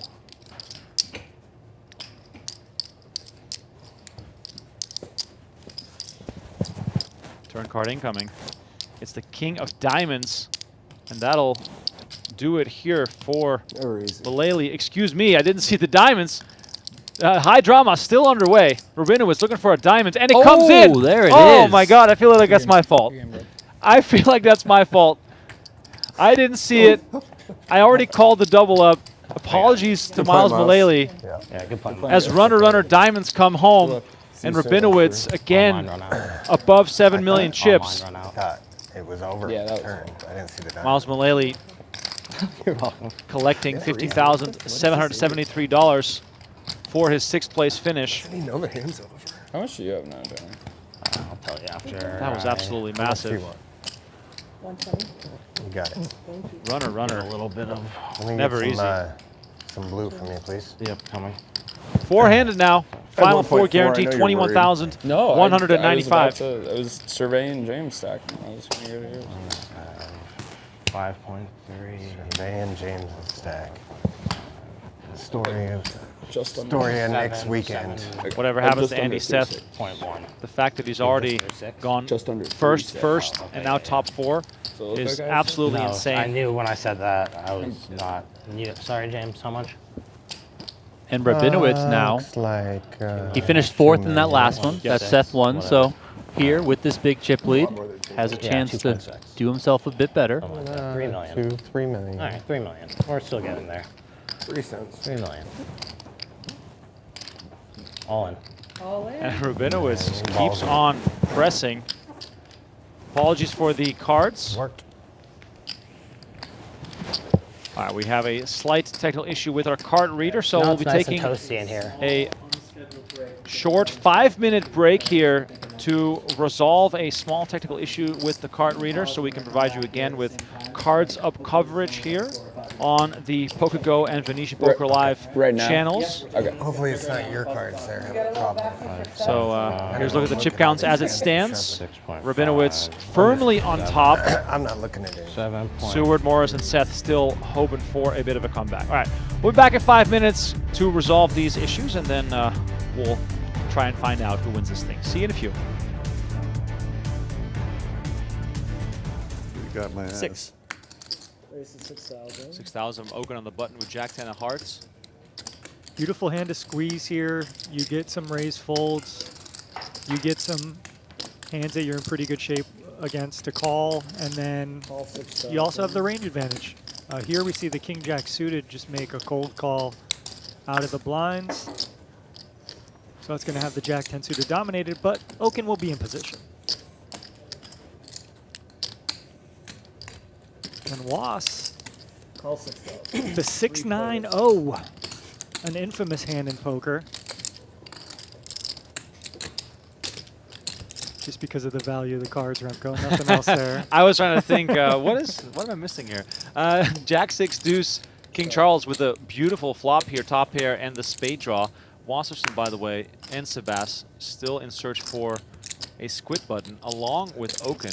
Oh, And look at this. Oaken just moves all in for 30,000 with Jack 10, Call. and King Charles doesn't hesitate. I guess I can't call. Maybe bet Twice? 10. Yeah. Wasserson obviously gets Oh, out of the that's not way. good. Worst That case is scenario not for Oaken, good. and the 2 10s have already been I folded. knew I had the middle part pre-flop. Twice. 84,000 yeah, in the JRB middle. folded the 10 of clubs, right? Yep. Okay. Yeah, okay. I didn't even notice that. But wow. King Charles in a terrific So spot. drawn to a chop, it looks like he needs. an Oh, is that ace King Jack of and spades? a Yeah. deuce or a Yeah. six.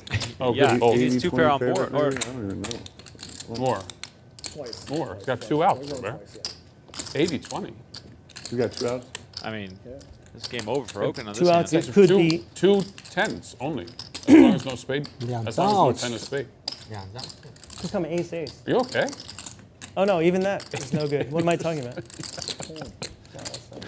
He's at 80%. And that's it. And that's it. I knew I was going to Brian Oaken is going to lose this $84,000 pot, and King Charles Get more than 30, right? also winning Yeah. 3 hands already during the squid game Alright. here. That's adding up quickly. He's cooking. He is cooking. 15K in the middle.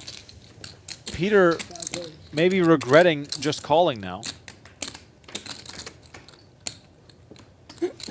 7-7-4 on the flop. Peter with the best hand still, but can he find a way to get to showdown and actually win this, or is someone going to be betting and bluffing? Sebas with the betting lead kind of has an awful flop for his hand. No backdoors. Against 4 players, he's still going to find a continuation bet. Call. Well, at least Peter is not giving up right away, which is good to see.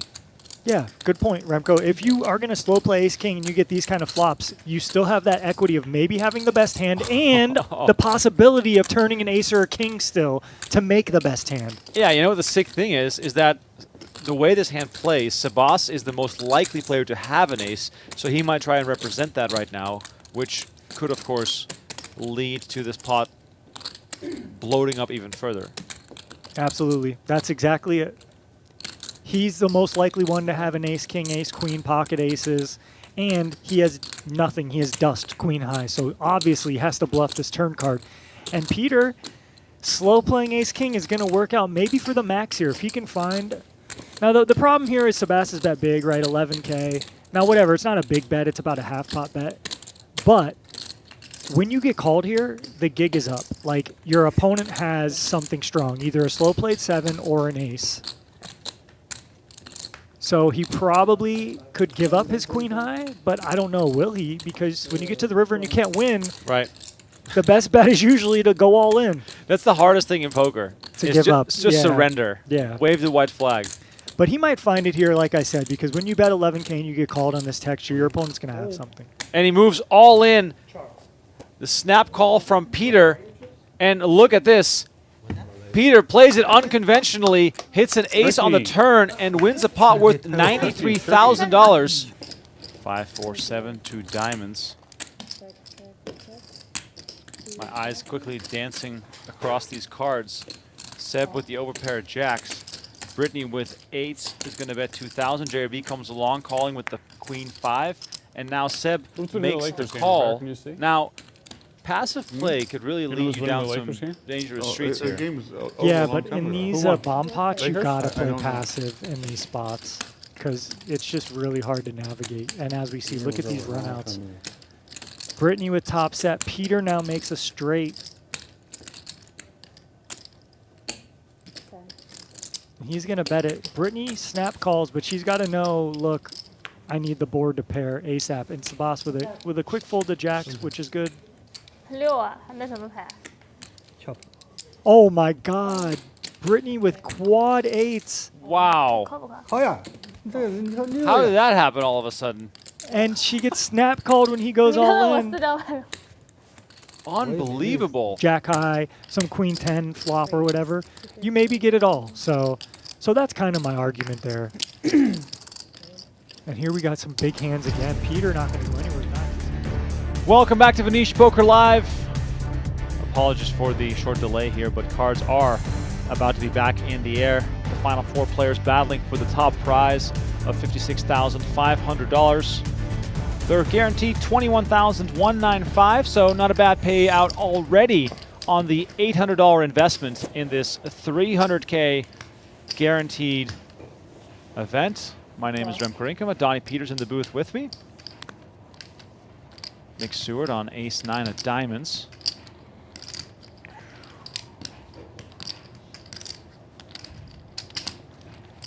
Andy Seth now the short stack on 1.4 million. Raise to 270. 2.270. Makes it 270. Rabinowitz with ace-7. Donnie, are these the type of spots that Rabinowitz can really use to his advantage when a player not named Andy Seth is involved? I mean, yeah, selectively so. I understand that ace-7 off is just not going to play that well. Maybe wants to back off a little bit after the ace-6. I think it's also worth considering that when someone else does open, they're going to be somewhat narrow with how short Seth is. So, Yeah, you know, it's again, 3, 5, 7. when Rabinowitz is the first player into the pot, different start to the equation versus when somebody else enters the pot. Then he needs to just, you know, factor it in accordingly.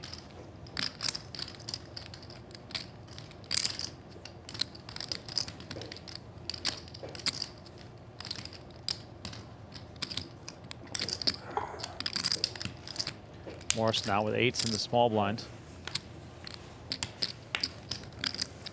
Wow. And Seth finds aces. What a time to be alive if your name is Andy Seth.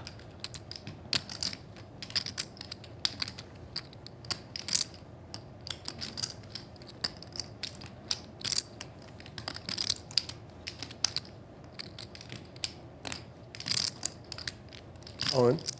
And he moves all in for 1.285. 1285.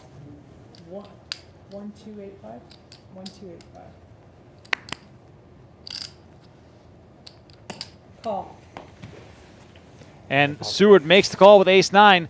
Good news for Andy Seth. No way did you full That's a pocket crazy eights. fold. Two black eights. That's crazy. Top 5. It's replacing one of the other ones. That's from crazy. before. I had an ace also. Seems real. It's good. I know. But You had an ace? Yeah. Yeah, Man, my don't suits were overlook the dead and fold everything. there Two from black Morris eights. with those 2 How'd 8s. you fold that? I don't know, man. Here comes the Nice flop, ace. 655. No help for Seward. Folds. Seward looking for a miracle here. Andy Seth's aces primed to guarantee him a double up, and there it is. Lock it down. Andy Seth doubles up to 2.7 million. Seward now down to 2.3. 1285. Right. 1285.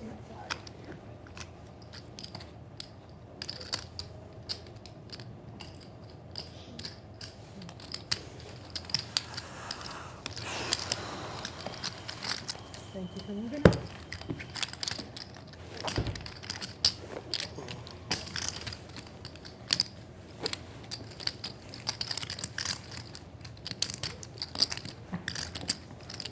Sure. Sure.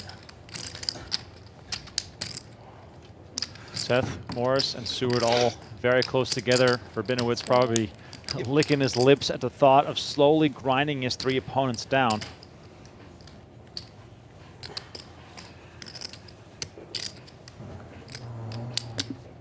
Rabinowitz, ace queen suited, and just when you thought he was going to raise any two cards, he's going to just find a really good hand. Pass. Pass. 250. It's catching on. Everyone is passing.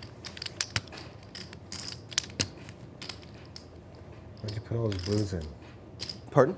Why'd you put all those blues in? Ace We need 2 blues suited in now here. for Seward in the big blinds. My bad. My bad. Donnie, could this look tempting just because Rabinowitz has been so active? Yes, but I wow. Wow! Seward jams, snap call from Rabinowitz, and on back-to-back hands, Seward all in and an all-in showdown, and again, he's in bad shape. Dude, I just doubled aces to.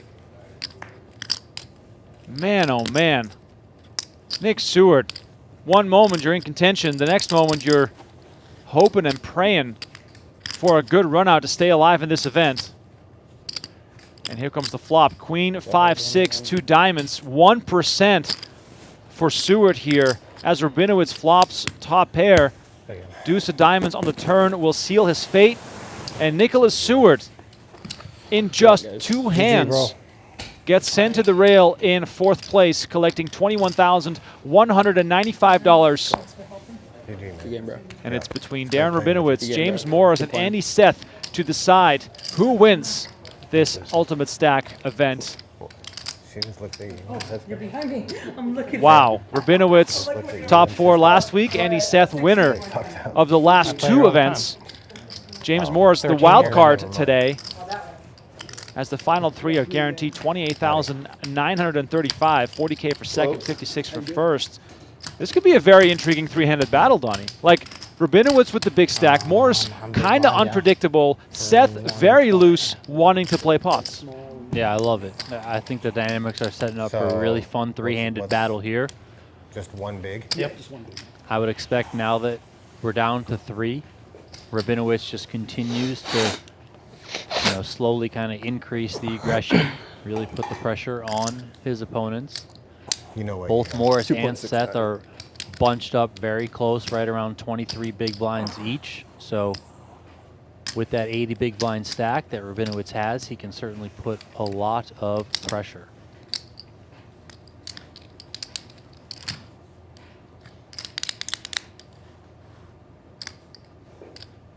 Queen 10 here for Seth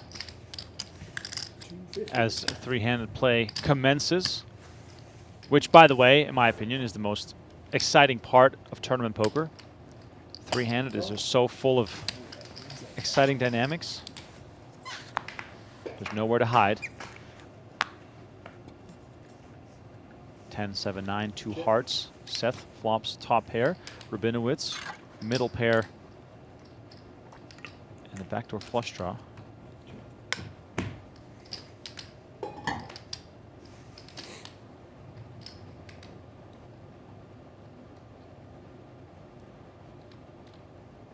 Pairs on the turn, giving Seth trips and also the check mark.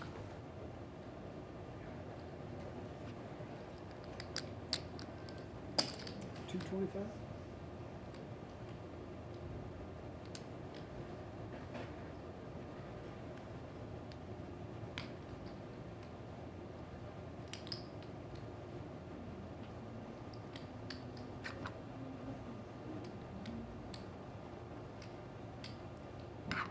Rabinowitz coming with 225 here. Seth weighing his options.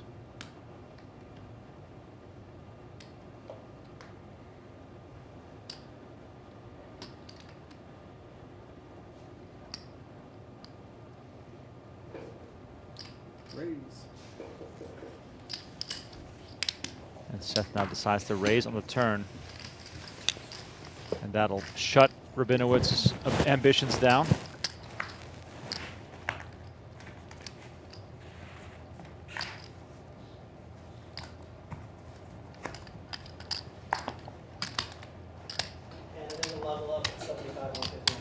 On this end? Yeah. Okay, 75, 150.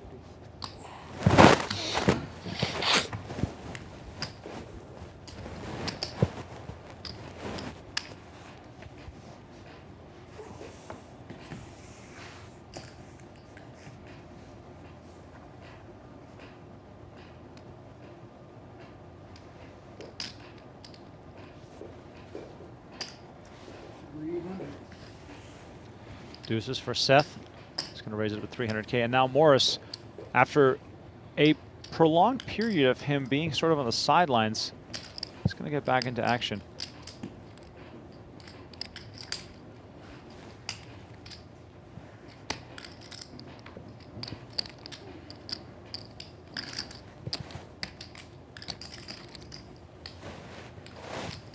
Go.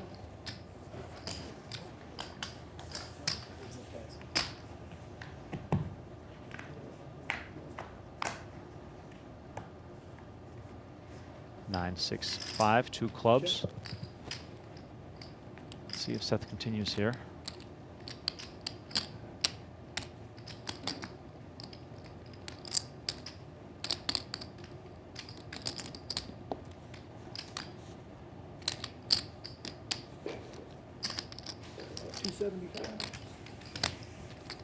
He is going to continue, makes it 275.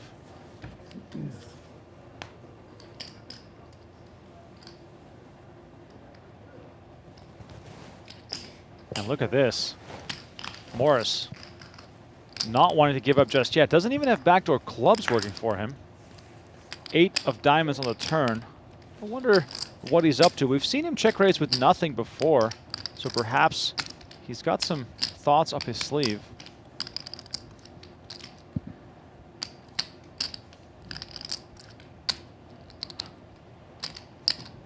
Check. He does go check, check. Now look for the lead from Morris. I wonder if that was part of his plan. Or would that ace be too scary given the fact that Seth was a pre-flop raiser? Yeah, I mean, I think there's obviously better river cards than this ace, but I think you could still reputably tell the story that, you know, you have a 7 here out of the big blind. You know, I think there are also spots where you probably have a I don't think 2 I can pairs. win a check. No, you're going to win, Oh, sir. I can win. Wow. Oh, look at that.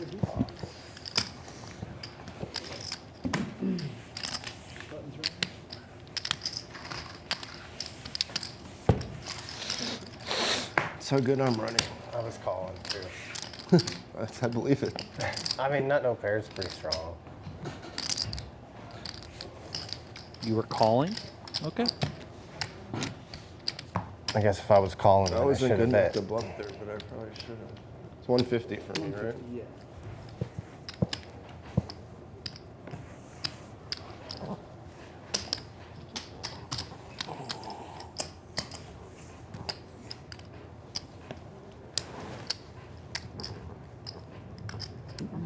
Raise 325.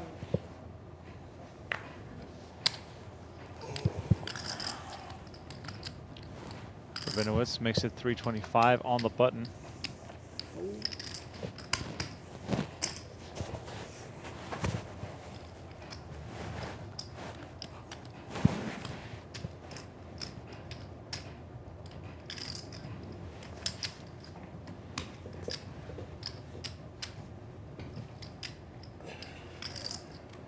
Meanwhile, Donnie, never think your hand is dead, because the Mavs just had a 1.8% chance to win the NBA draft lottery, and they got the #1 overall pick.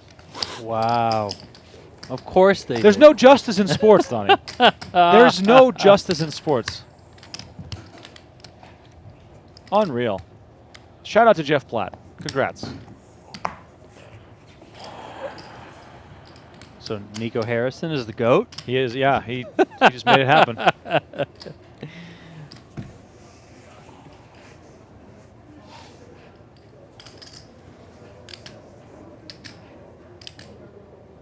Pocket force for Morris on the button.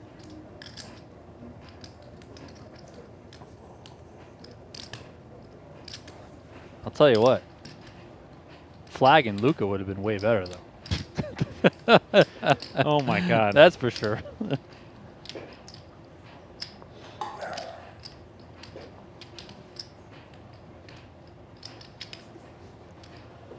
All of them. All in. And Morris is just going to jam the button, announcing all of them. 14 big. Seth in the small line with ace-6. It's 2.14. 140. Yep. 14 bigs, ace-6. That's maybe a little bit too light. Yeah, I don't think you can call here. still have Rabinowitz to act behind you. You know, worth considering there.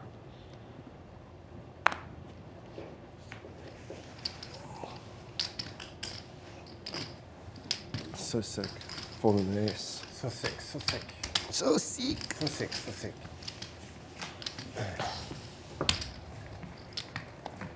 I didn't have an ace, so your ace was live. Speaking of sort of, The first one is an ace. I didn't imagine I was going to be doing much folding. speaking of Myles Mullaly not knowing who Johnny Bax was, he probably has no clue where the "so sick" came from either. So sick, so sick. So sick. 150. Shout out to Elke. Andy Seth still in contention for the three-peat. I can't believe he's 2 eliminations away from pulling it off here. As Morris finds ace-10. Call. Let's go. Call. James Morris risking it all with ace-10. He's in good shape. You know who I'm rooting for? For me. Andy Seth hoping for some good luck here for Rabinowitz to get himself down to heads-up play. Right now, Morris in a great spot as he sees a 10 in the window, an 8 and a 6 behind it. Rabinowitz does have the ace of diamonds. Morris, 94% to double up to 4.8 million. 6 pairs on the board, 2 point. and that'll do it. Morris up to 4.8. Rabinowitz down to 6.7. Andy Seth in short stack now with 3.7, which is still 24 big blinds. So really anyone's game here, three-handed, as the final 3 are guaranteed 28,935.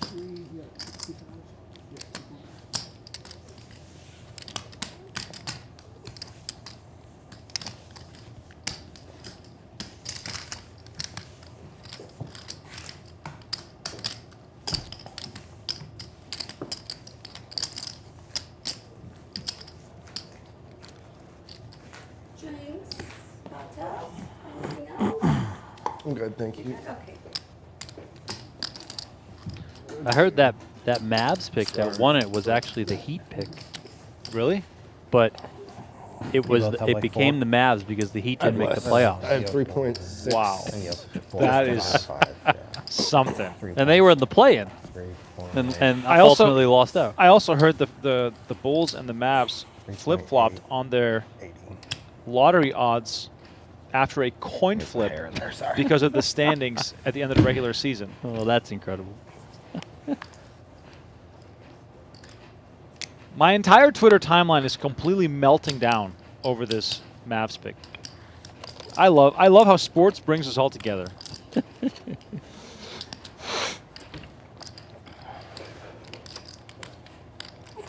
It's crazy too, you know, like my team, the Raptors, they tanked for a whole year. They were pretty shitty. They had some good young talent that got some run, which is nice. But you tank a whole year and you get the 9th pick. Like, it's just not worth it. The This Jazz is 3.4. were absolutely terrible, and they got the 5th pick. Like, it's just... It's a 3.56. tanking is not worth it. No, it's. I mean, not when they do it, you know, the lottery way. You know where tanking's worth it. Shout out to my ex-favorite team, the New England Patriots, who completely effed it up, blew it. Good. You tank in the NFL. Yeah, of And course. they won the game in the last week of the season and went from having the 1st pick to the 4th pick. I mean, Oh what are my you guys God. doing? Yeah. Even if you don't necessarily think that, like, the 1st pick is the best thing in the world this year, it's still something you can use as an asset. Right, That pick. You right. can be like, hey, who wants it? Come get it. Best offer. No, like, it's so, these teams operate so weird.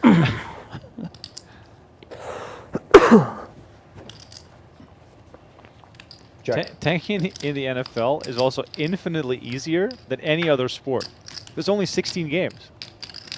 I don't understand. I mean, I know there's the whole human element of it. You know, you have guys that are going out there. They're obviously playing for contracts, you know, roster spots next season. So they're going to give it their all. But, you know, as the GM or whoever, can't you just be like, hey, we're not playing X, Y, and Z?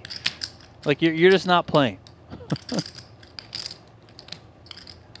Back to the action here. Morris called from the small. Seth checked. Action went check, check. And now Morris betting 150K on the turn. Seth with king high is going to come along and make the call. 9 of clubs completes the board. Ace high is best here.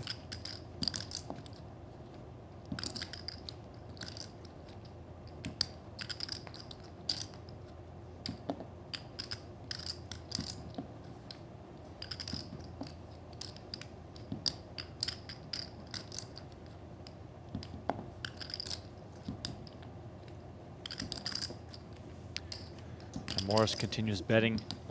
Throws out 600,000.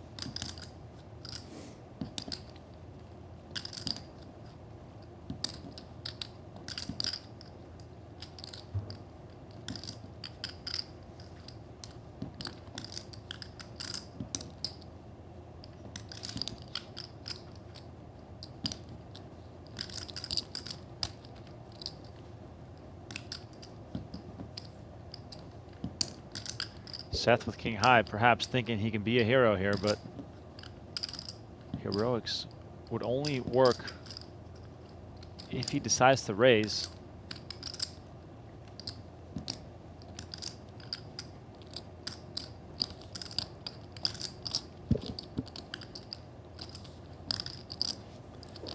Seth showing some discipline, letting go of this one.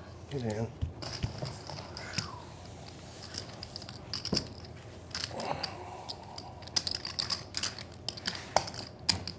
Joe Sullivan in the chat says, no tanking, promotion and relegation like European soccer. Well, that also doesn't work, but the tanking is definitely a bad look. I'm a pro relegation guy. Yeah, I wish in these closed systems where there's no real second tier. You know where it would work perfectly? In college football. Oh, there are like 200 teams. Right. You could be like, okay, top tier. You're like basically the SEC. Right. Second one is, you know, the second tier teams, and then if you finish in the top 2 or 3, you move up and you move down. And because obviously these colleges have so much money involved, like top tier is like the best. Like that's where all the money is. Like it could work there because there's so many teams, you know. But again, American sports are stupid and greedy, and it doesn't work out. I know the USL, that other soccer league, is trying it. Or going to be trying it, but it's like, is it going to work if you don't have the whole system built out? Right. It just seems very hard. If you and I could look like 100 years into the future, and you know, just looking at sports, I think Major League Soccer would have the best chance of figuring it out, just because I think that with time, there's a good chance that soccer will continue to grow in popularity, and there simply are so many towns and cities that could have a professional team in the future. And I also think it takes less as far as a fan base to support pro soccer versus some other sports. So to me, it seems like that's like 100 years from now, that could be the coolest thing ever. When the U.S. has like, you know, perhaps one sort of top league, and then all the other ones are regional, like what you have in England, where you have Conference League, North and South, leading to the top league here. All right, enough sports talk. 300K is the bet from Rabinowitz here into the set of Seth. That's a nice little tongue breaker. Yeah, this was limped pre. Interesting that Seth did limp from the small blind. Was, of course, going to go for the limp jam, would have been my guess, but Rabinowitz does just come with a check, and this turn card here is going to be action, and a tricky one for Rabinowitz to navigate. All in. Brother, if you have deuce 4, fuck. Wow. Look at this. Rabinowitz with 2 pair decides to jam, and Andy Seth calls it off, and he has his opponent drawing dead. This hand escalated so fast. Doesn't matter. I'm dead. Darren Rabinowitz drawing dead. 1-1. And Seth now up to 6.6 million. Rabinowitz now the short stack on 3.3. Excuse me for the mid-hand distraction there. as we were deep in the weeds of some sports talk. It's okay. We caught up at the end. But this hand is just unbelievable. A set versus a well-disguised turned 2-pair. And Darren Rabinowitz loses his edge over the other 2 players. And Donnie, just like the 2 previous weeks, Andy Seth within striking distance of another title. Yeah, and it's not without going through that rough patch. I know you mentioned, at the previous final tables, he had stretches where, he wasn't just the runaway chip leader. Seth did have his ups and downs. Now, of course, he is back up on top. My stack was right? You saw it? I counted it. You counted Yeah, it? you're right. Close enough. I counted that stack and you matched the 5. You're good.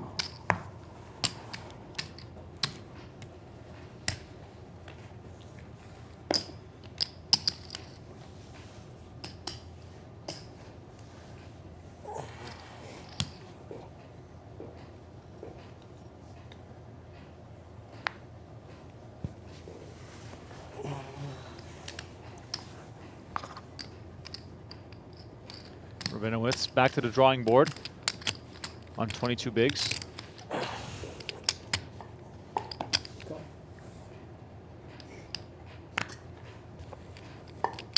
Do you know just roughly what you... I just counted, sorry, 3.33. All in? All in. And Morris pulls the trigger from the big blinds to get Rabinowitz to fold.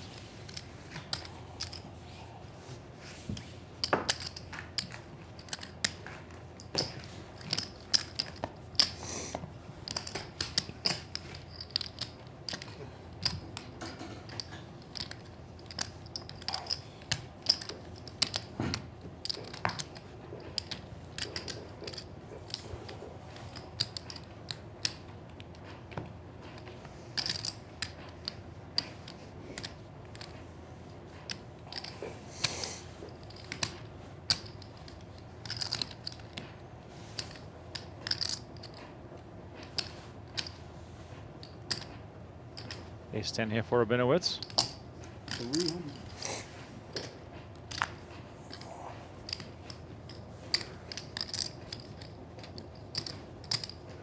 King-10 for Morris in the small blinds.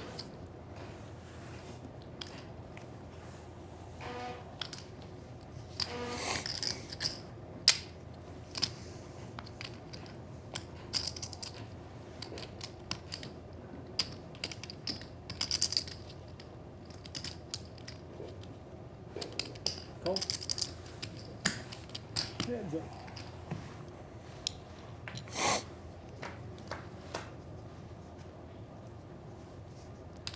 Ace, deuce, Check. 5. Check. Rabinowitz pairs his ace. And nice and clean, too.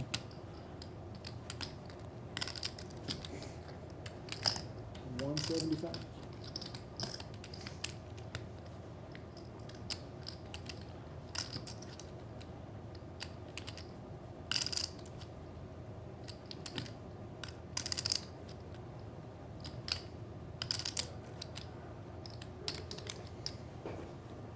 Call.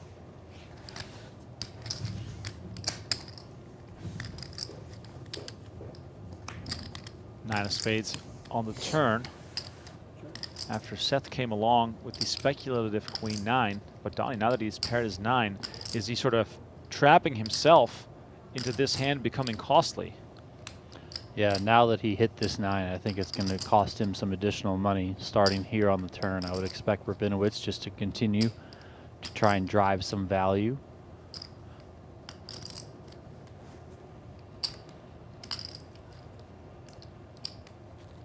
$725. 725. And Rabinowitz continues to do his own betting, betting 725.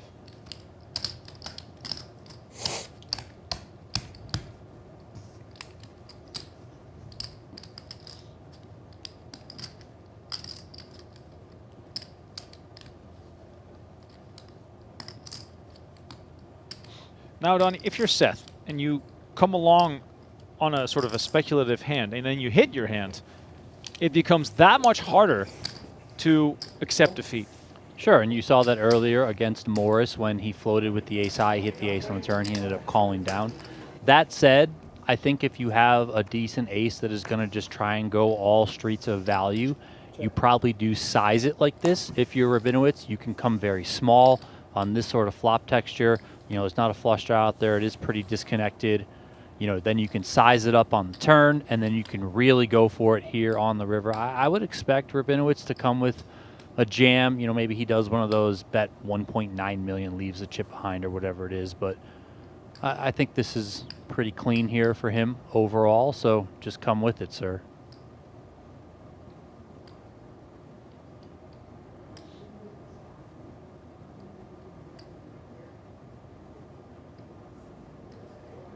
Rabinowitz thinking of All in. his sizing, and he moves all in on the river. And this is the exact spot Seth was in earlier when he had the ace-10 versus Morris's ace-queen. Like, he gets there in a hand where it's like, man, I actually hit this hand. It's like, well, what is this?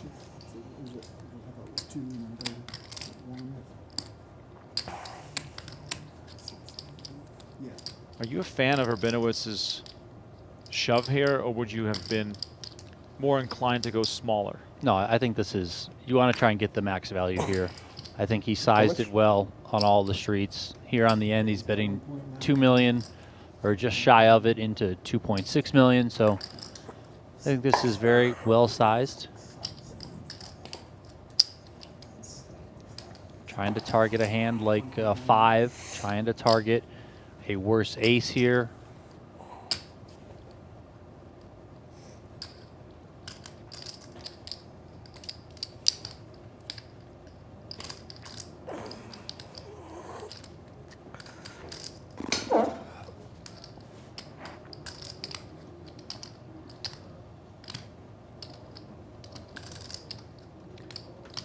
Seth deep in the tank. This could be the longest decision of the day.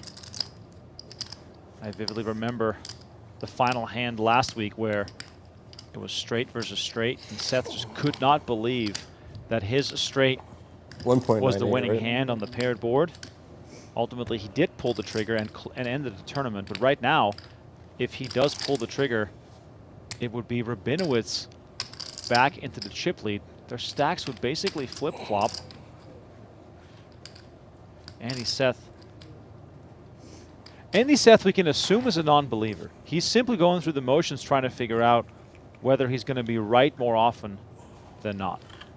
That's what it feels like to me.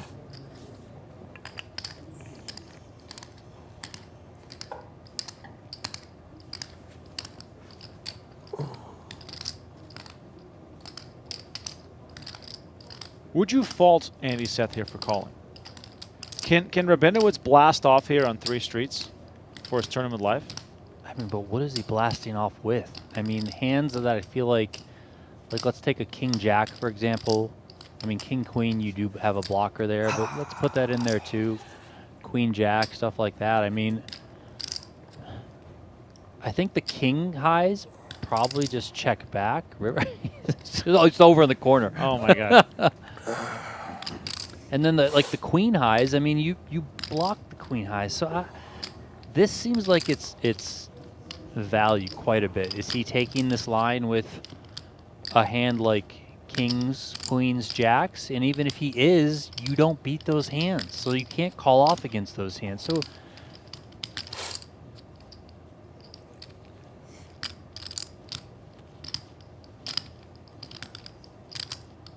you know, if he's coming with a bluff here, it's what? Like a hand like 7-8 of spades. You know, you continue on the flop because you were the pre-flop raiser. You pick up this additional equity on the turn. You go for it. You're left with the 8 high on the river, so you blast it all in. But I just find those hands so much narrow, at least in my thought process, than hands of value. Like, I just think there's a lot of the aces here.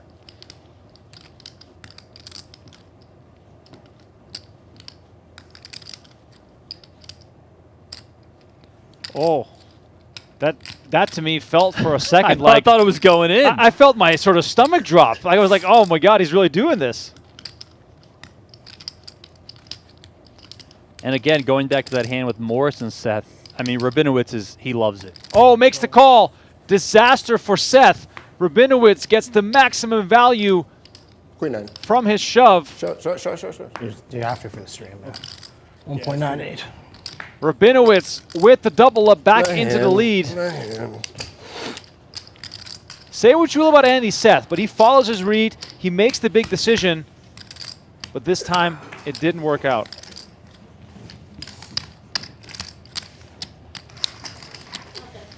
And just like that, Rabinowitz is the chip leader once again. And around they go. Around the mulberry bush. Thanks, Ken. Not my best call. Still not believe you. Rabinowitz on 44 bigs. He's back on top, the place that he held for such a long time at this final table leading up to this point. Andy Seth at the bottom of the counts now on 22 bigs. James Morris caught in the middle between those two. Still anyone's game here, though. This thing far from over.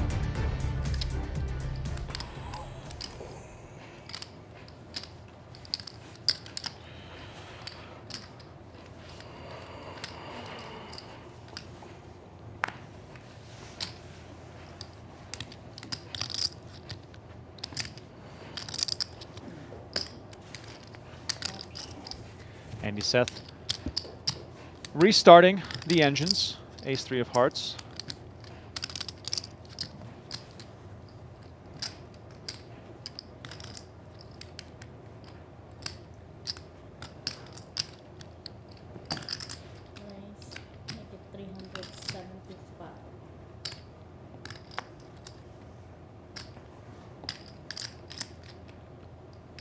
Thinking Seth's going to come with a limp jam here.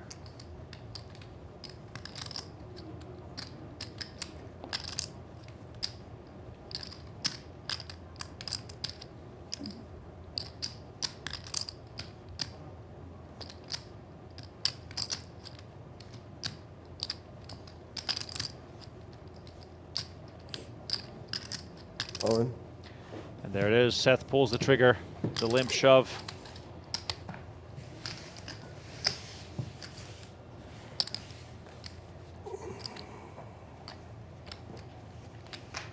We're done with blues, right? Yeah. You want me to buy him? Yeah, 50. Mm-hmm.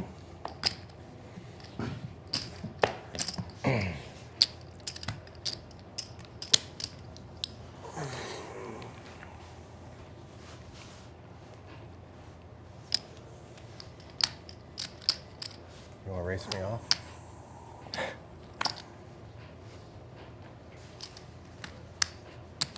Red or black? Yeah?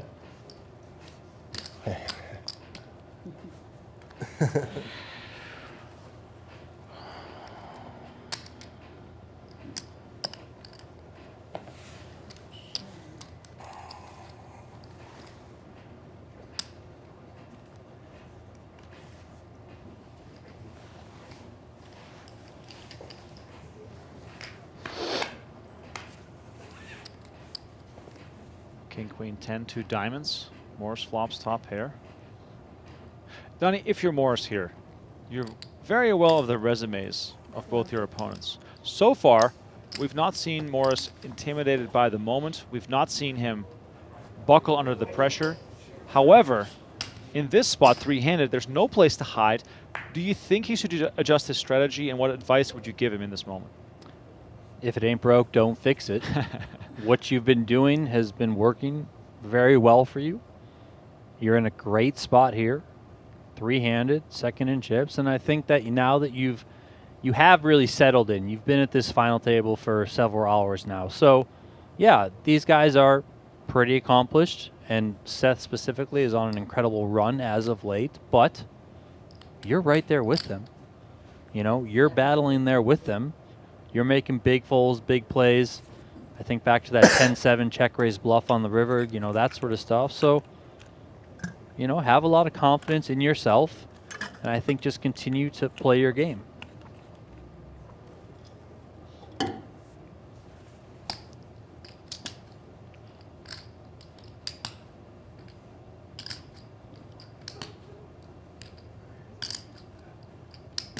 Rabinowitz comes out with 750. And Morris with the small king has a really nice opportunity here to call Rabinowitz down. His hand definitely strong enough for showdown. I think Morris's hand here is worth calling once again. I know Rabinowitz did elect to size up here on the turn with a full pot size bet, but I think your hand is too strong to just give it up right now.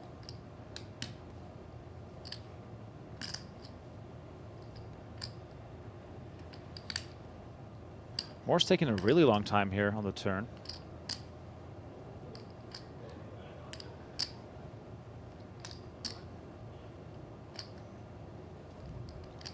All in. And he moves all in. Look at that.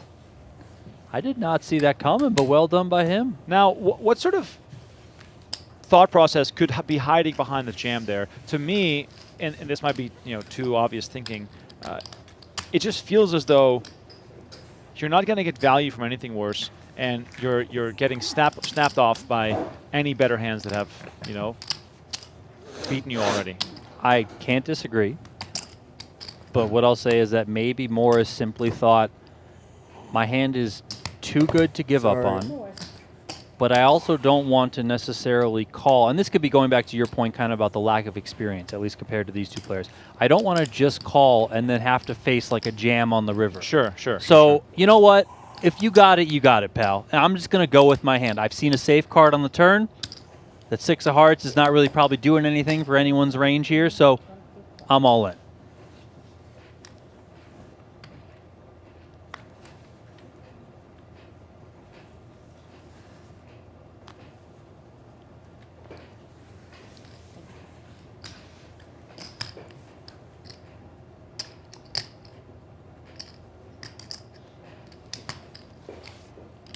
Seth's favorite type of hand here. Suited connectors, baby.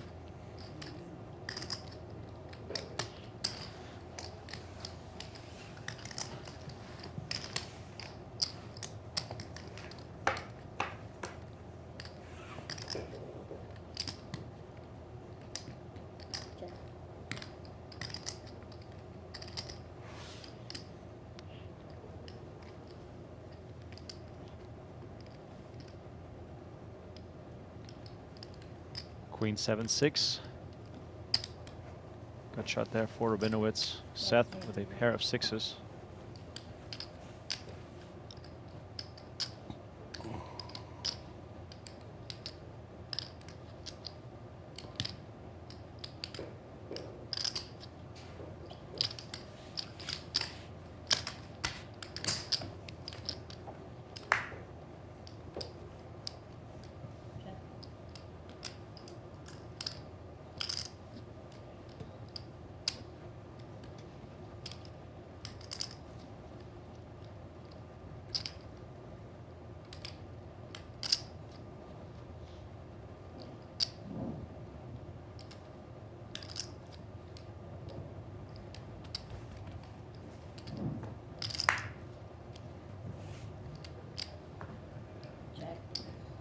Action goes check, check on the turn.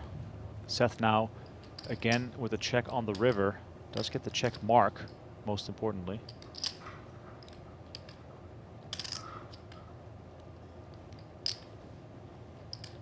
Probably a card here on the end that Rabinowitz is going to want to represent. He was the pre-flop raiser here, can contain a lot of aces with this sort of action. And Rabinowitz comes with the river jam. Darren, what a bet. Oh, man, I love it. Oh, I love it.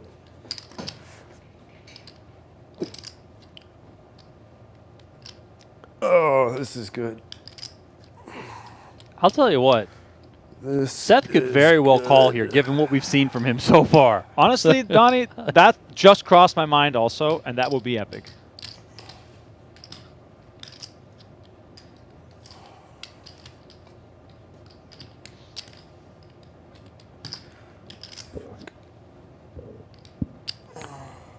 In the very least, Seth knows that this is the type of river card that Rabinowitz is going to represent. Now, Whether he has it or not is a different story. I think it's also worth considering that Rabinowitz knows that Seth called him very light with that queen 9.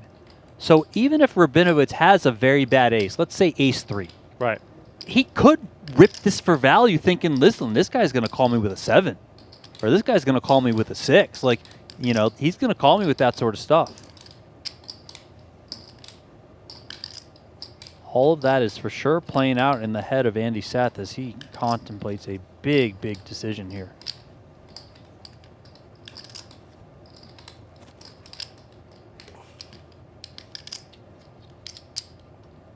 Seth been in the tank now for just about 90 seconds. The biggest difference here is that this is practically for Seth's tournament life. No, sorry, it is. Yeah, I was looking at the totals there. But yes, it is for Seth's tournament life, which makes this decision a bit different from the prior one. He thought forever against Morris, he called, was wrong there. He thought forever not too long ago against Rabinowitz, was called and was wrong there. I just feel like when Seth does this, he somehow, some way talks himself into a call. Now, those first 2 times were incorrect. This one, if he does ultimately call, would be correct.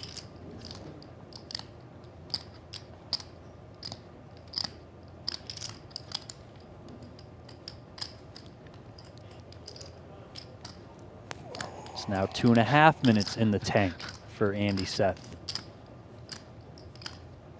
BK Ice over there is just absolutely melting at this river decision.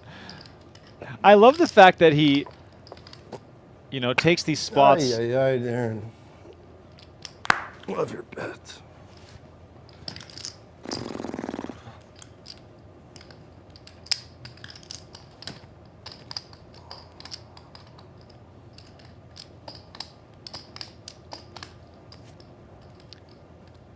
Ultimately, I don't think Seth can pull the trigger here.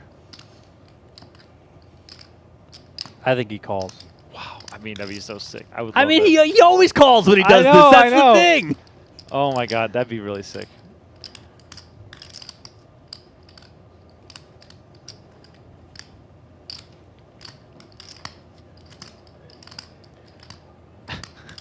Andy Seth, the master of the tank call. Clock is running. We're at 3:35. All right, chat, what do you think? Is he going to make the call, or is he going to get out of this one?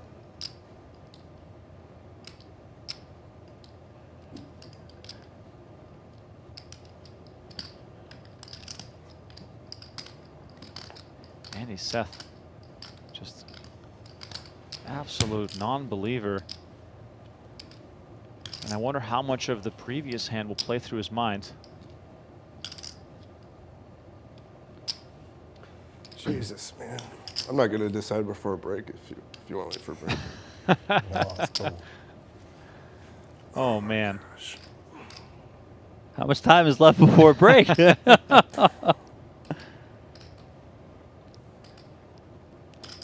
We should make an Andy Seth tanking compilation where the entire video is just him thinking and no decisions are made.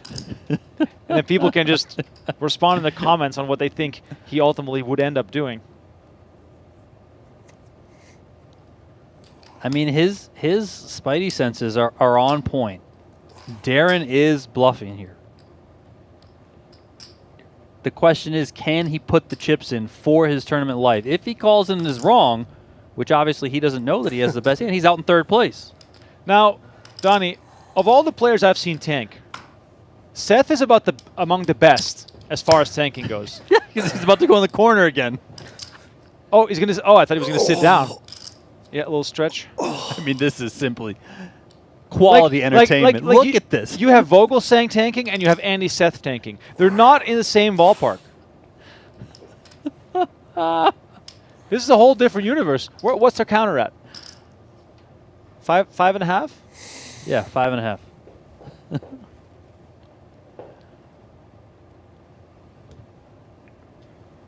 So sick. You're going to show me like fucking...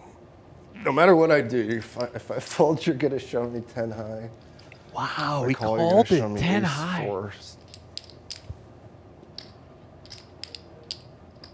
And he even said, you know, this could be like ace 4 if I call, meaning like he Yeah. can just go pretty thin with an ace here for value, knowing how Seth has played in the past.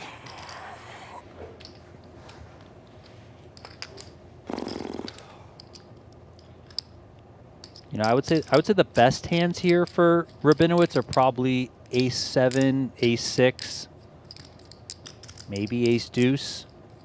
And at least one of those combos, the ace 6, you know, you do block to some degree with that 6 in your hand.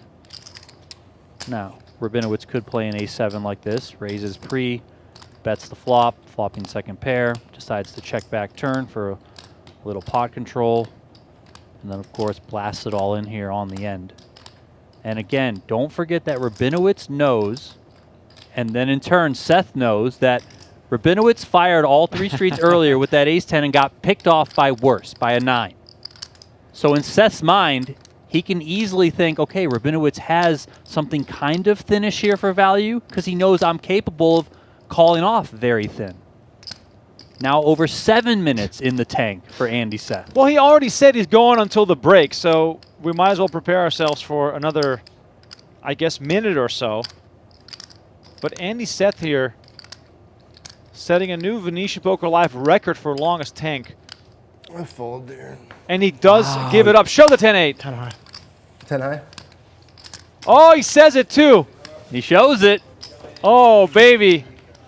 I wasn't going to show, but we're on break and you asked. No, you should show. This might awaken the fire. Fucking should have called. And Andy Seth was on the right path, but ultimately lets it go. The battle is far from over. God The swings are massive, and James Moores is now the chip leader. What is going on here, ladies and gentlemen? All right, we'll be back in about 15 minutes. Players are going on a break. We'll have a little color up, and then the action will resume for what has been already a very entertaining final table. Much more to come in about 15 minutes. We'll see you guys in a few.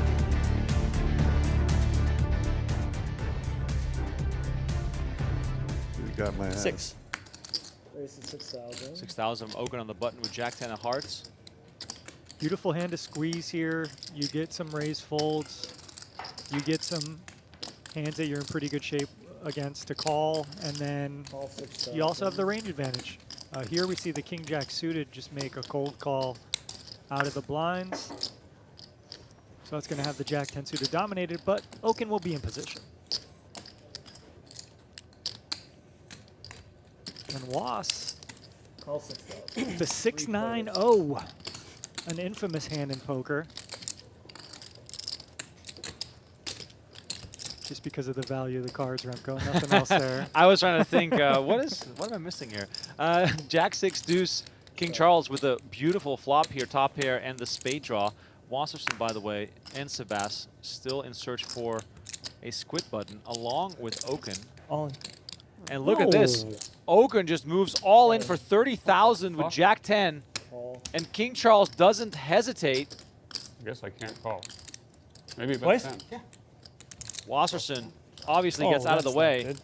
Worst That case is scenario not for good. Oaken, and the 2 10s have already been I folded. knew I had the middle part pre-flop. 84,000 yeah, in the JRP middle. folded the 10 of clubs, right? Yep. Okay. Yeah, okay, I didn't even notice that. But wow. King Charles in a terrific So spot. drawn to a chop, it looks like needs Oh, is that ace King Jack of and spades? a Yeah. deuce or a Yeah. 6. Oh, Yeah, good. Oh, he's 2 pair on board. favorite Or maybe? I don't even know. more. Twice. More. He's got 2 outs, Robert. Twice, yeah. 80-20. You got 2 outs? I mean, this game over for Oaken on this 2 hand. outs that could be. 2 10s only. As long as no spade. Yeah, As long as ouch. no 10 of spade. Yeah, that's Just come ace ace. Are you okay? Oh no, even that is no good. What am I talking about?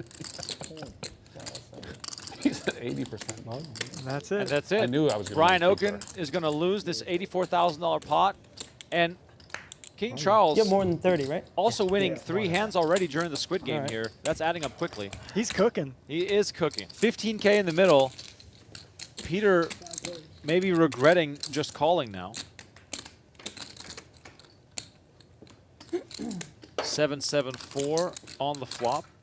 Peter with the best hand still, but Can he find a way to get the showdown and actually win this, or is someone going to be betting and bluffing? Sabas, with the betting lead, kind of has an awful flop for his hand. No backdoors. Against 4 players, he's still going to find a continuation bet.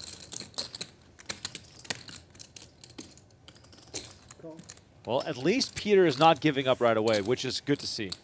Yeah, good point, Remco. If you are going to slow play ace-king and you get these kind of flops, you still have that equity of maybe having the best hand and the possibility of turning an ace or a king still to make the best hand. Yeah, you know what the sick thing is that the way this hand plays, Sabas is the most likely player to have an ace, so he might try and represent that right now, which could, of course, lead to this pot bloating up even further. Absolutely. That's exactly it. He's the most likely one to have an ace-king, ace-queen, pocket aces, and he has nothing. He has dust, queen high, so obviously he has to bluff this turn card. And Peter, slow playing ace-king is going to work out maybe for the max here if he can find... Now, the problem here is Sebastian's bet big, right, 11K. Now, whatever, it's not a big bet. It's about a half-pot bet. But when you get called here, the gig is up. Like, your opponent has something strong, either a slow-played 7 or an ace. So he probably could give up his queen high, but I don't know, will he? Because when you get to the river and you can't win, right, the best bet is usually to go all in. That's the hardest thing in poker. To give up. It's just surrender. Yeah. Wave the white flag. But he might find it here, like I said, because when you bet 11K and you get called on this texture, your opponent's going to have something. And he moves all in. The snap call from Peter. And look at this. Peter plays it unconventionally, hits an ace on the turn, and wins a pot worth $93,000. 5, 4, 7, 2 diamonds. My eyes quickly dancing across these cards. Seb with the overpair of jacks. Brittany with 8s is going to bet 2,000. JRB comes along, calling with the queen 5. And now Seb makes the call. Now, passive play could really lead you down some dangerous streets here. Yeah, but in these bomb pots, you gotta play passive in these spots because it's just really hard to navigate. And as we see, look at these runouts. Brittany with top set. Peter now makes a straight. He's gonna bet it. Brittany snap calls, but she's got to know. Look, I need the board to pair ASAP. And Sabas with a quick fold to jacks, which is good. 6啊，还没什么牌。 Oh my God, Brittany with quad 8s. Wow. 好呀，这个你看How did that happen all of a sudden? And she gets snap called when he goes all in. Unbelievable. Jack high, some queen 10 flop or whatever. You maybe get it all. So that's kind of my argument there. And here we got some big hands again. Peter not going to go anywhere with 9s. This could just get him pre. I mean, but the pace of play is just mind-blowing. yeah, we can't even commentate as fast as We it's can't even going. finish talking about the previous hands, and there's already 50K back in the middle here. Queen, queen 10. Wasp quickly continues for 12,000. I don't know how Peter's going to fold a pair, but he could. Okay, he doesn't. And Wass, you know, just with one of these bluffing candidates that has equity, and he gets there. Ace on the turn. Now, I think you want to start checking here at some clip because you have queen X in your range, you have pocket aces, you have pocket 10s, you know, you have king jack in your range here too. So I think you want to check maybe, I don't know, and just let some weaker holdings continue. Is it also a case of either far behind or far in front? Because there are still some queens in Peter's range, even though it's not super likely. But at the same time, when you do hit your ace, it is going to be even more unlikely that Peter has something that he can give you a lot of value with. Yep, you're spot on there, Remco. You're really hoping to get value from ace-jack here, like a suited ace, like an ace-x of spades that floated. Maybe a jack 10, king 10 type hand. Peter has been playing extremely loose and aggressive. He is just not in the mood to fold. But Wasp might be targeting hands like ace 10, right? Ace jack typically, and like I said, just some suited ace x, but he might not want, you know, Peter's just tormented here. And I just don't know if Was has that many bluffs when you get this kind of run out. So I think Peter could comfortably make a fold here, but it hurts. This does not look like the kind of man who wants to fold. I think he's trying to give himself reasons to call here, even though he probably knows that he's better off folding. We've all been there. Yeah, look, Was has been mixing up. He's been splashing around. He's been playing a lot of pots, so... Oh, look man. at the face of determination You can on feel Peter. it. You can just feel it. There's just no pathway here to victory. This could be the best Hollywooding ever, but Was I mean, is not we gonna know go this anywhere. is genuine. Peter is genuinely thinking about proceeding in the hand. Wasserson has shown a variety of bluffs. It's probably going through his mind. And he moves Sometimes all I translate in. the change, but this Wow. time I'll translate the body language. This is free roll from Charles. Wasserson with the great turn bet. It roll induces from action from Charles. two nines for That's only enough. 40K. I mean, jeez, I mean- crazy. 142 in the middle. Up to you. Up to you. And running it twice with 95% equity for 143K pot Remco. Peter chasing Nice. some losses. Didn't want to believe that Wasserson had it. Peter, where? First one goes to Wasserson. Just one out for Nice. Peter here, the 9 of clubs. 5 of hearts on the second board, and Wasserson is going to scoop an absolutely enormous pot here. You just got to take the lumps. All right, so Peter reloaded. He's got 119,000. And Charles makes it 4K with ace queen of spades. Peter is Wow. not playing anymore. No, Remco. Peter is literally here to try and destroy some people. He makes it 20K. Oh, and JRB comes along as well. We got 61,000 in Wow. the middle. We haven't even seen a flop yet. Three-way action. This is insane. 7-7-4. Peter with the best of it with a great flop. And what is he going to do? How big? I mean, judging by how Peter has been playing the last 30 minutes, he might just jam here. It's not that bad of a play if he did. But instead, we're going to check it over to JRB, who checks. Okay, cunning check there. And now, Peter, please bet your hand, because this is the only way you're getting action. JRB now open-ended, and Peter betting 20,000. King Charles stuck in the middle with ace queen high, but pretty easy release here. And JRB going to be the one with the decision. Is he going to jam? You know, just take his equity. He doesn't think Peter maybe has pairs and he's up and down, or is he going to call and try to see a river first? But I think JRB has an easy all in, more or less. I mean, Peter has some probably just whiffs here, and JRB has enough equity where his sixes are probably good, or he can improve. But Wow. Charles calls with ace Crazy. queen high. JRB instant all in for 42,900. And now the action back on Peter. I mean, crazy. I mean, yeah. If Charles wasn't in the middle, Peter, you know, flicks us in easy. Peter now might be considering, do I just want to jam myself? Peter makes the call. And now we're back on Charles, who could be drawing dead. You know, if you're thinking about the kind of hands that are out there right now, Charles is going to make the call. And JRB, with a straight draw and his pair of sixes, $189,000 in the middle. I mean, JRB is uncomfortable. He needs to Wait till improve. you see what he has before you decide that. Peter, 4 on the river. Peter with Gonna his pair of scoop eights, this. and it goes check, check. JRB shows his sixes. That's no good. Nice, nice. Peter, JRB celebrates with him. oh my God.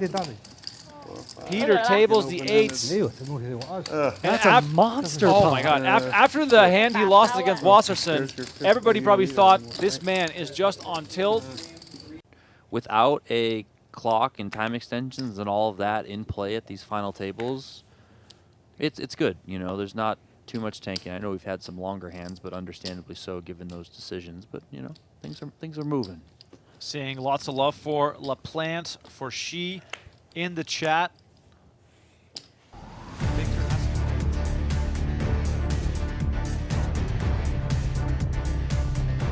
Welcome back to Venetian Poker Live. The gold line with the wings is up for grabs here as we have 3 players remaining in contention for the top prize and that trophy.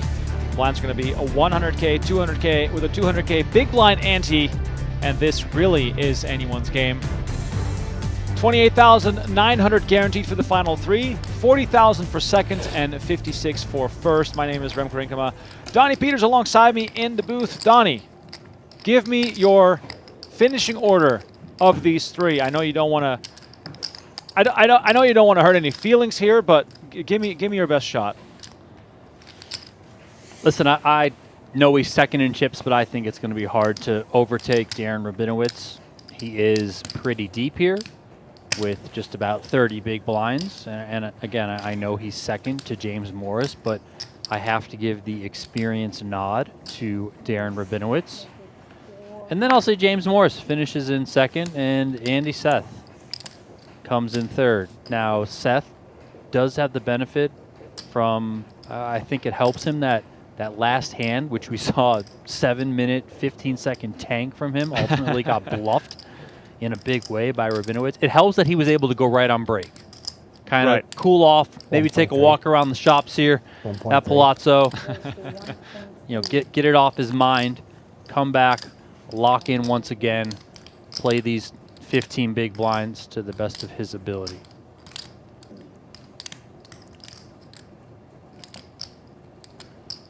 Somewhat of a tough spot here for Morris. You know, he could be thinking Rabinowitz is just messing with me. Kind of big stack on big stack here, trying to push me around, be the experienced bully, but of course we can see Rabinowitz has it with the kings. Morris has been, you know, really good with making like tough folds at times. You know, he made those fold with the jacks earlier. He made a fold with 8s that was good as well. Here he does elect to come along. We see Queen 9 deuce, 2 clubs. Morris with the not unimportant ace of clubs.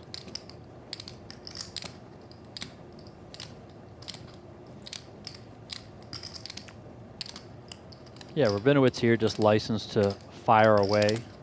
Big pot out there already, almost 3 million.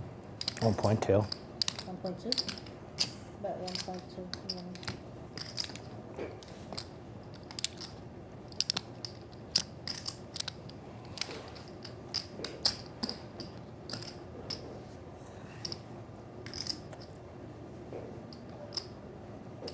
$1.2 million here from Rabinowitz. Very rich here. Going back to Morris calling this 3-bet. Very ambitious. Yeah, I mean, I would agree.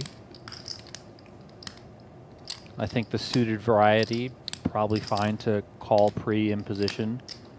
The offsuit variety, probably just want to bin it. And I know it can seem beneficial to want to play in position, but the ace-8 off is kind of just too disconnected to really make much materialize.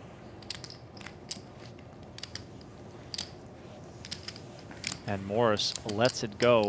Massive pickup here from Rabinowitz to, again, get up to over 7 million. Morris now on 5, Seth on 3. Thank you. The swings during 3-handed play have been huge. Appreciate it.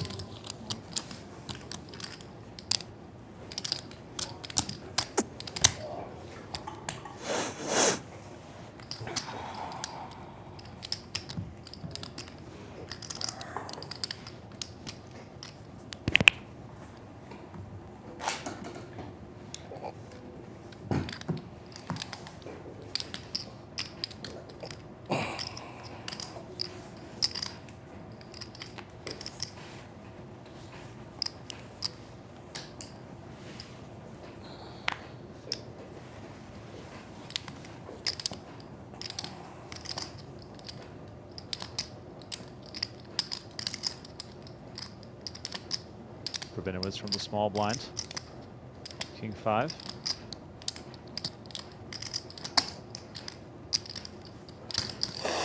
Raise 550.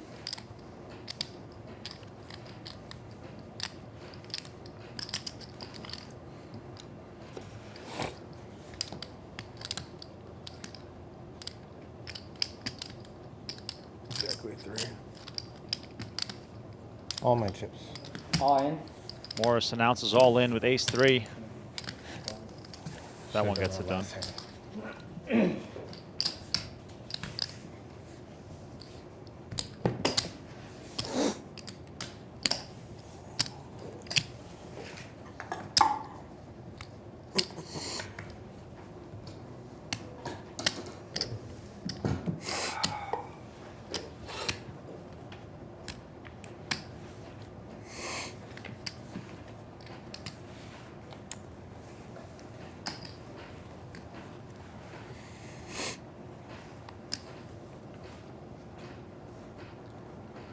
Ace-King for Rabinowitz, right back to work.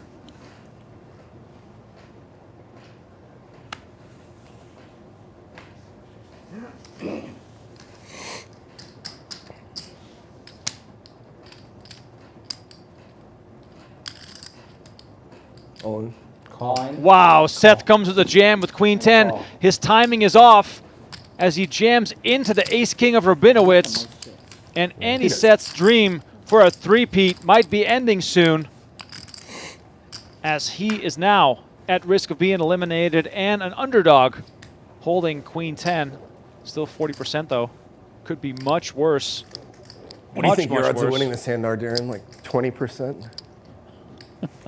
25? In this studio, in this month, in this year? All right, here comes the flop.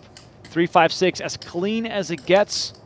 If you're holding Ace-King, back door. I feel like my odds are at 85% now. Seth is a believer in himself. Good job manifesting it. Yeah, that's what it's all about. Turn card. The deuce of spades.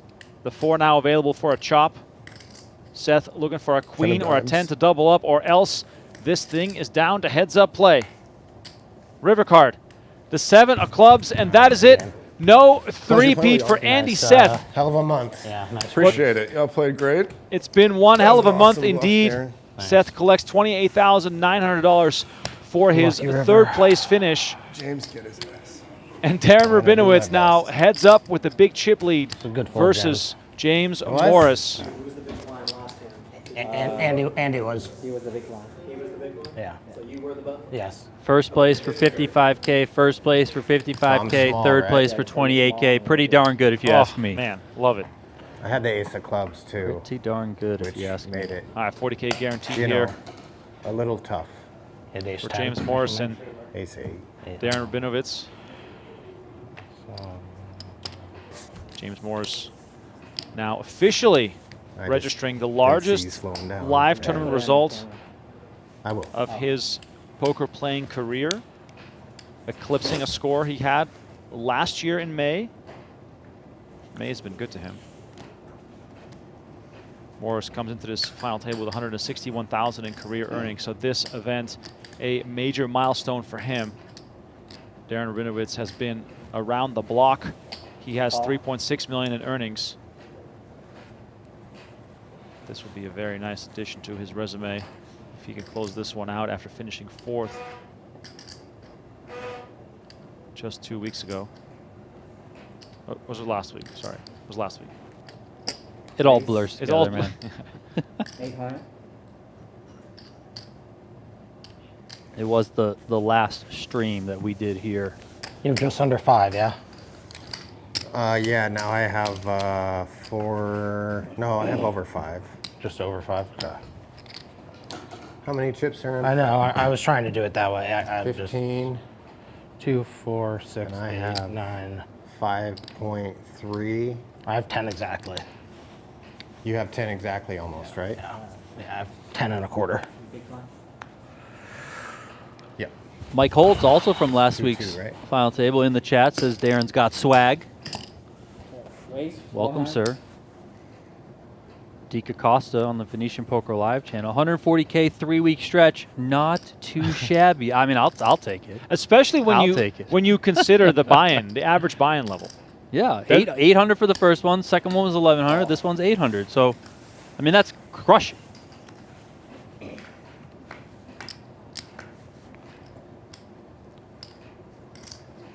Ten, 8, 5, Check. 2 diamonds.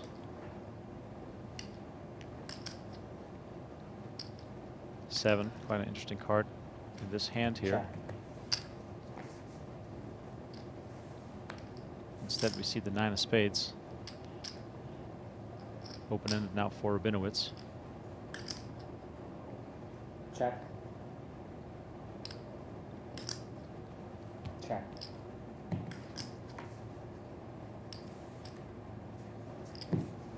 Six of clubs on the river does give Rabinowitz the straight. Morris finds himself a small pair. Check. Yeah, curious if this ultimately ends up costing Morris. Obviously, there is 4 to a straight if somebody does have a 7, but heads up, when you make a pair, it's just kind of hard to get away from it. 400.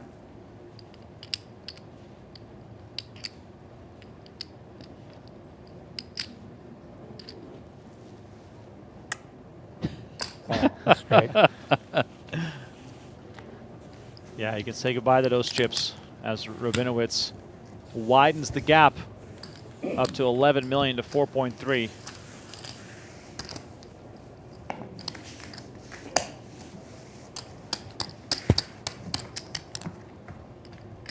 Pair.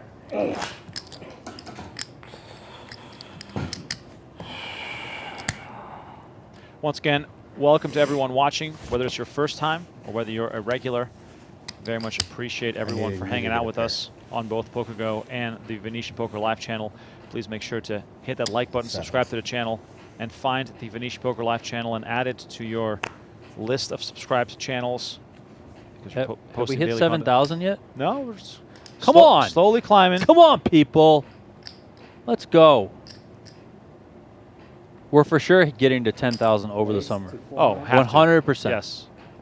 If not, Remco and I are not coming back. If not, Remco and I are going to pull a Paul Pierce and we're going to walk home. That's a walk. That's a walk.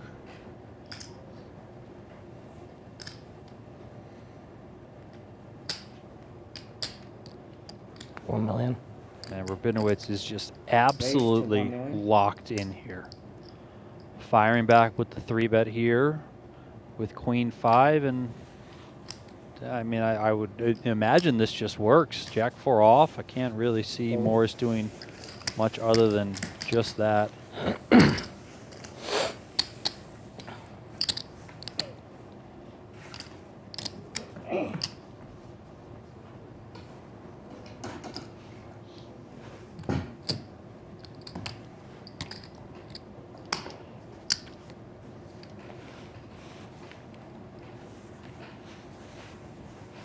Rabinowitz finding himself in just a great situation. He's got the experience, he's got the stack. Now the question is, can he finish it off? Call.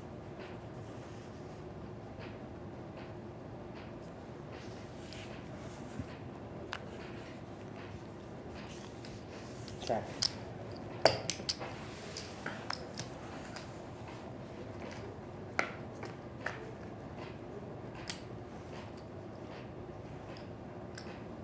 Ten, 6, 5.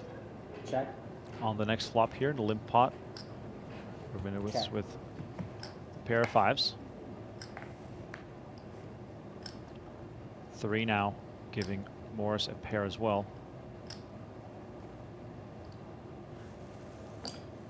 That 200.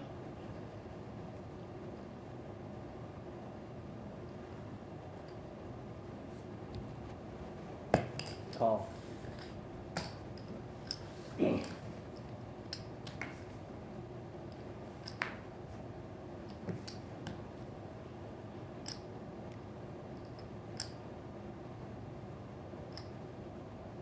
Not really an ideal turn or river card for Morris, but he's going to bet it.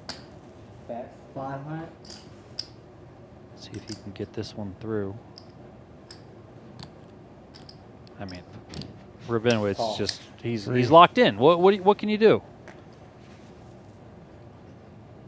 That's good. Morris seeing some more chips across the table, heading in the wrong direction.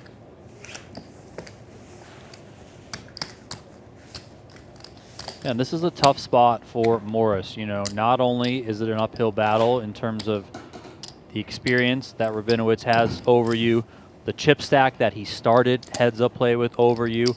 Now just, you know, we've only seen a handful of hands play out, but it very much seems like Rabinowitz is absolutely locked in. So, you know, Morris is going to kind of have to just gather himself a little bit here. He's short, yes, but 14 big blinds is manageable, so no need to just panic just yet.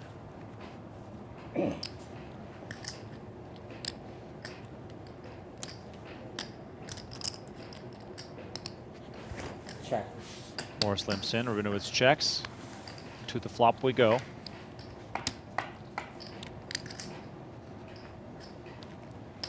Jack 6-6. Check.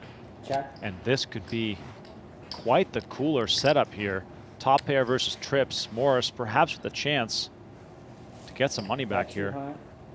This is pretty perfectly positioned for Morris to score a double here. Call. It's just very hard. We say it all the time to give up any sort of hand in heads-up play. So 2 pair for Rabinowitz is probably looking pretty decent. Rabinowitz comes to the check again. We're back on Morris. And if I'm Morris, you know, I don't really feel any reason to get cute. I'm just going to continue to bet, especially with the presence of some draws coming in here on the turn. I'm just going to try and, you know, ultimately get my money in across 3 streets here with these trips. Bet 550. 550 now, the bet from Morris. Thank you. I can see.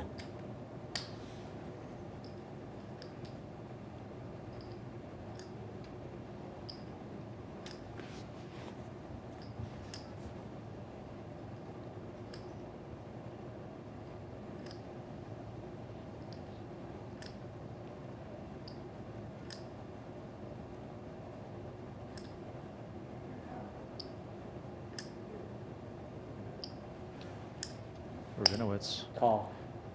takes his time here, but ultimately comes along and makes the call. 2.1 million in the middle. Morris with 1.9 left. River is the 8 of spades. Check.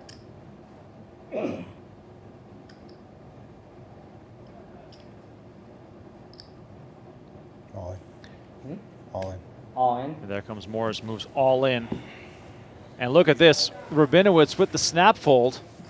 Very impressive.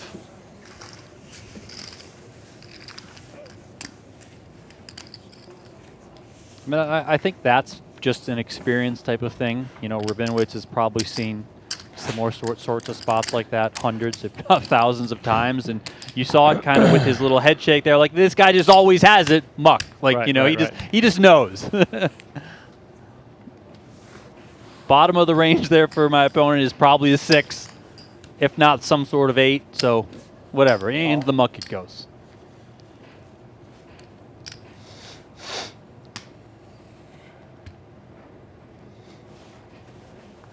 Let's see if that's the start of a little bit of a comeback here for Morris. Check.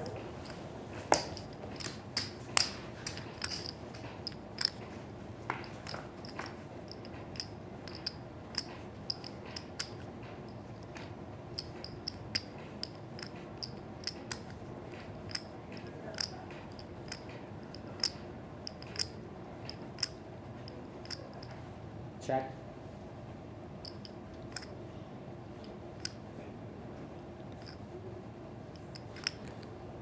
Bet 200. Rabinowitz comes with 200K.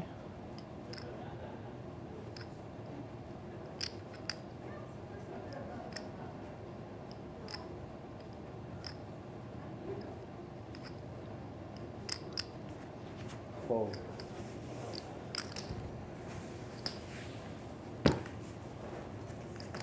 That's going to get it done.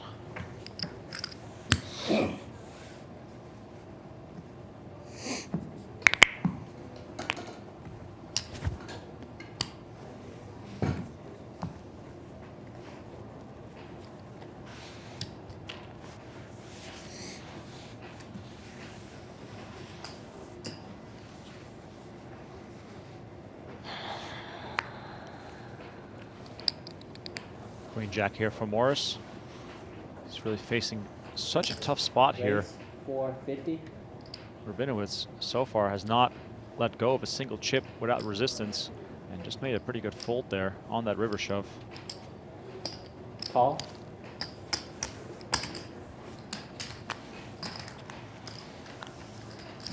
If both these players connect, this could be a pretty big one here. 10-3-4. Rabinowitz the one connecting very well here.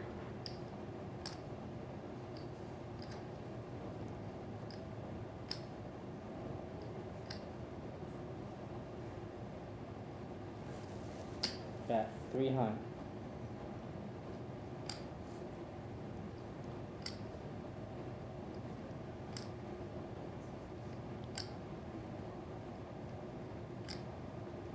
Morris comes with 300,000. Donnie, do we just let him bet at this one? King 10 is so strong here.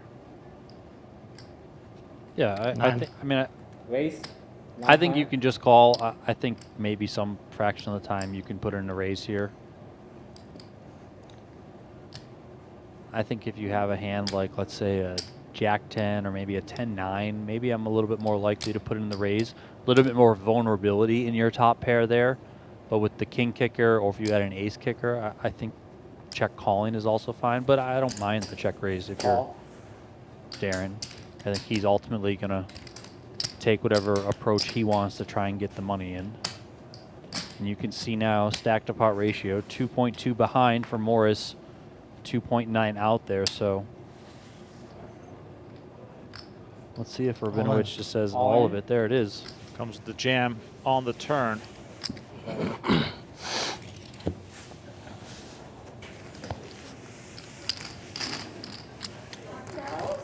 2.2.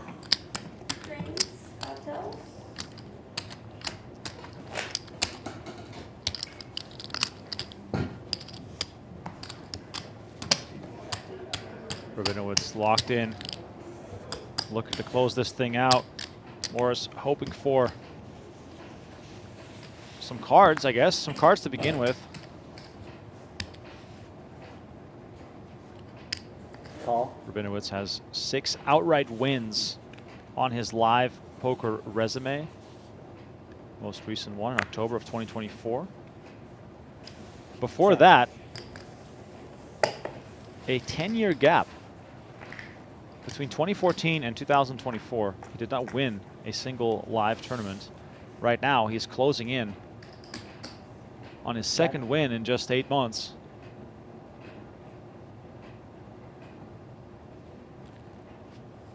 Bet 200. Tough for Morris.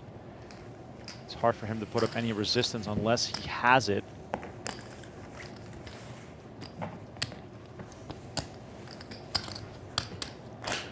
$1.8 million, just 9 big blinds. We're getting into all-in shove type territory.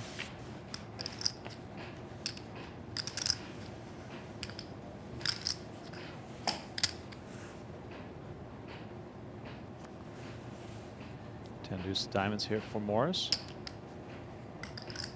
Well, at least it's suited. All in. And he moves all in with 10 deuce. Let's see if Rabinowitz finds something. And he finds a real something. Doyle. Ace 4 suited. Will this be the hand that closes it out for Rabinowitz? 62% to win this one. Morris with 2 live cards. And they're also suited. But boy, are they disconnected. Gold Lion trophy on the line. A $16,000 pay jump on the line. As James Morris looks for some hope on the flop here. 9-8-3, 2 hearts. So the diamonds won't come into play. Morris looking for a 10 or a deuce or running straight cards. Still 24%. Turn is the king of clubs. All backdoor draws have now been eliminated, along with any clubs here. Morris looking for a 10 or a deuce. That is not a club, but instead it's the king of diamonds. and Darren Rabinowitz will take home the trophy and the $56,000 payout. What a tremendous win for him. The longtime grinder gets it done. It is never easy to win in big poker tournaments, and Darren Rabinowitz, after finishing 4th last week, wins it outright. Right now, James Morris with a terrific showing as well, the largest score of his live poker career, taking home $40,000. And we got to give special mention to Andy Seth, who won the last 2 events in this series and finishes 3rd in this one. Wow. It's been a great final table. Thank you all so much for watching. My name is Rem Korenko. Donnie Peters joined me for some expert analysis.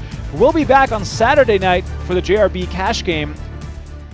Lineup for that is a TBD, but we'll see. That's always going to be a good one.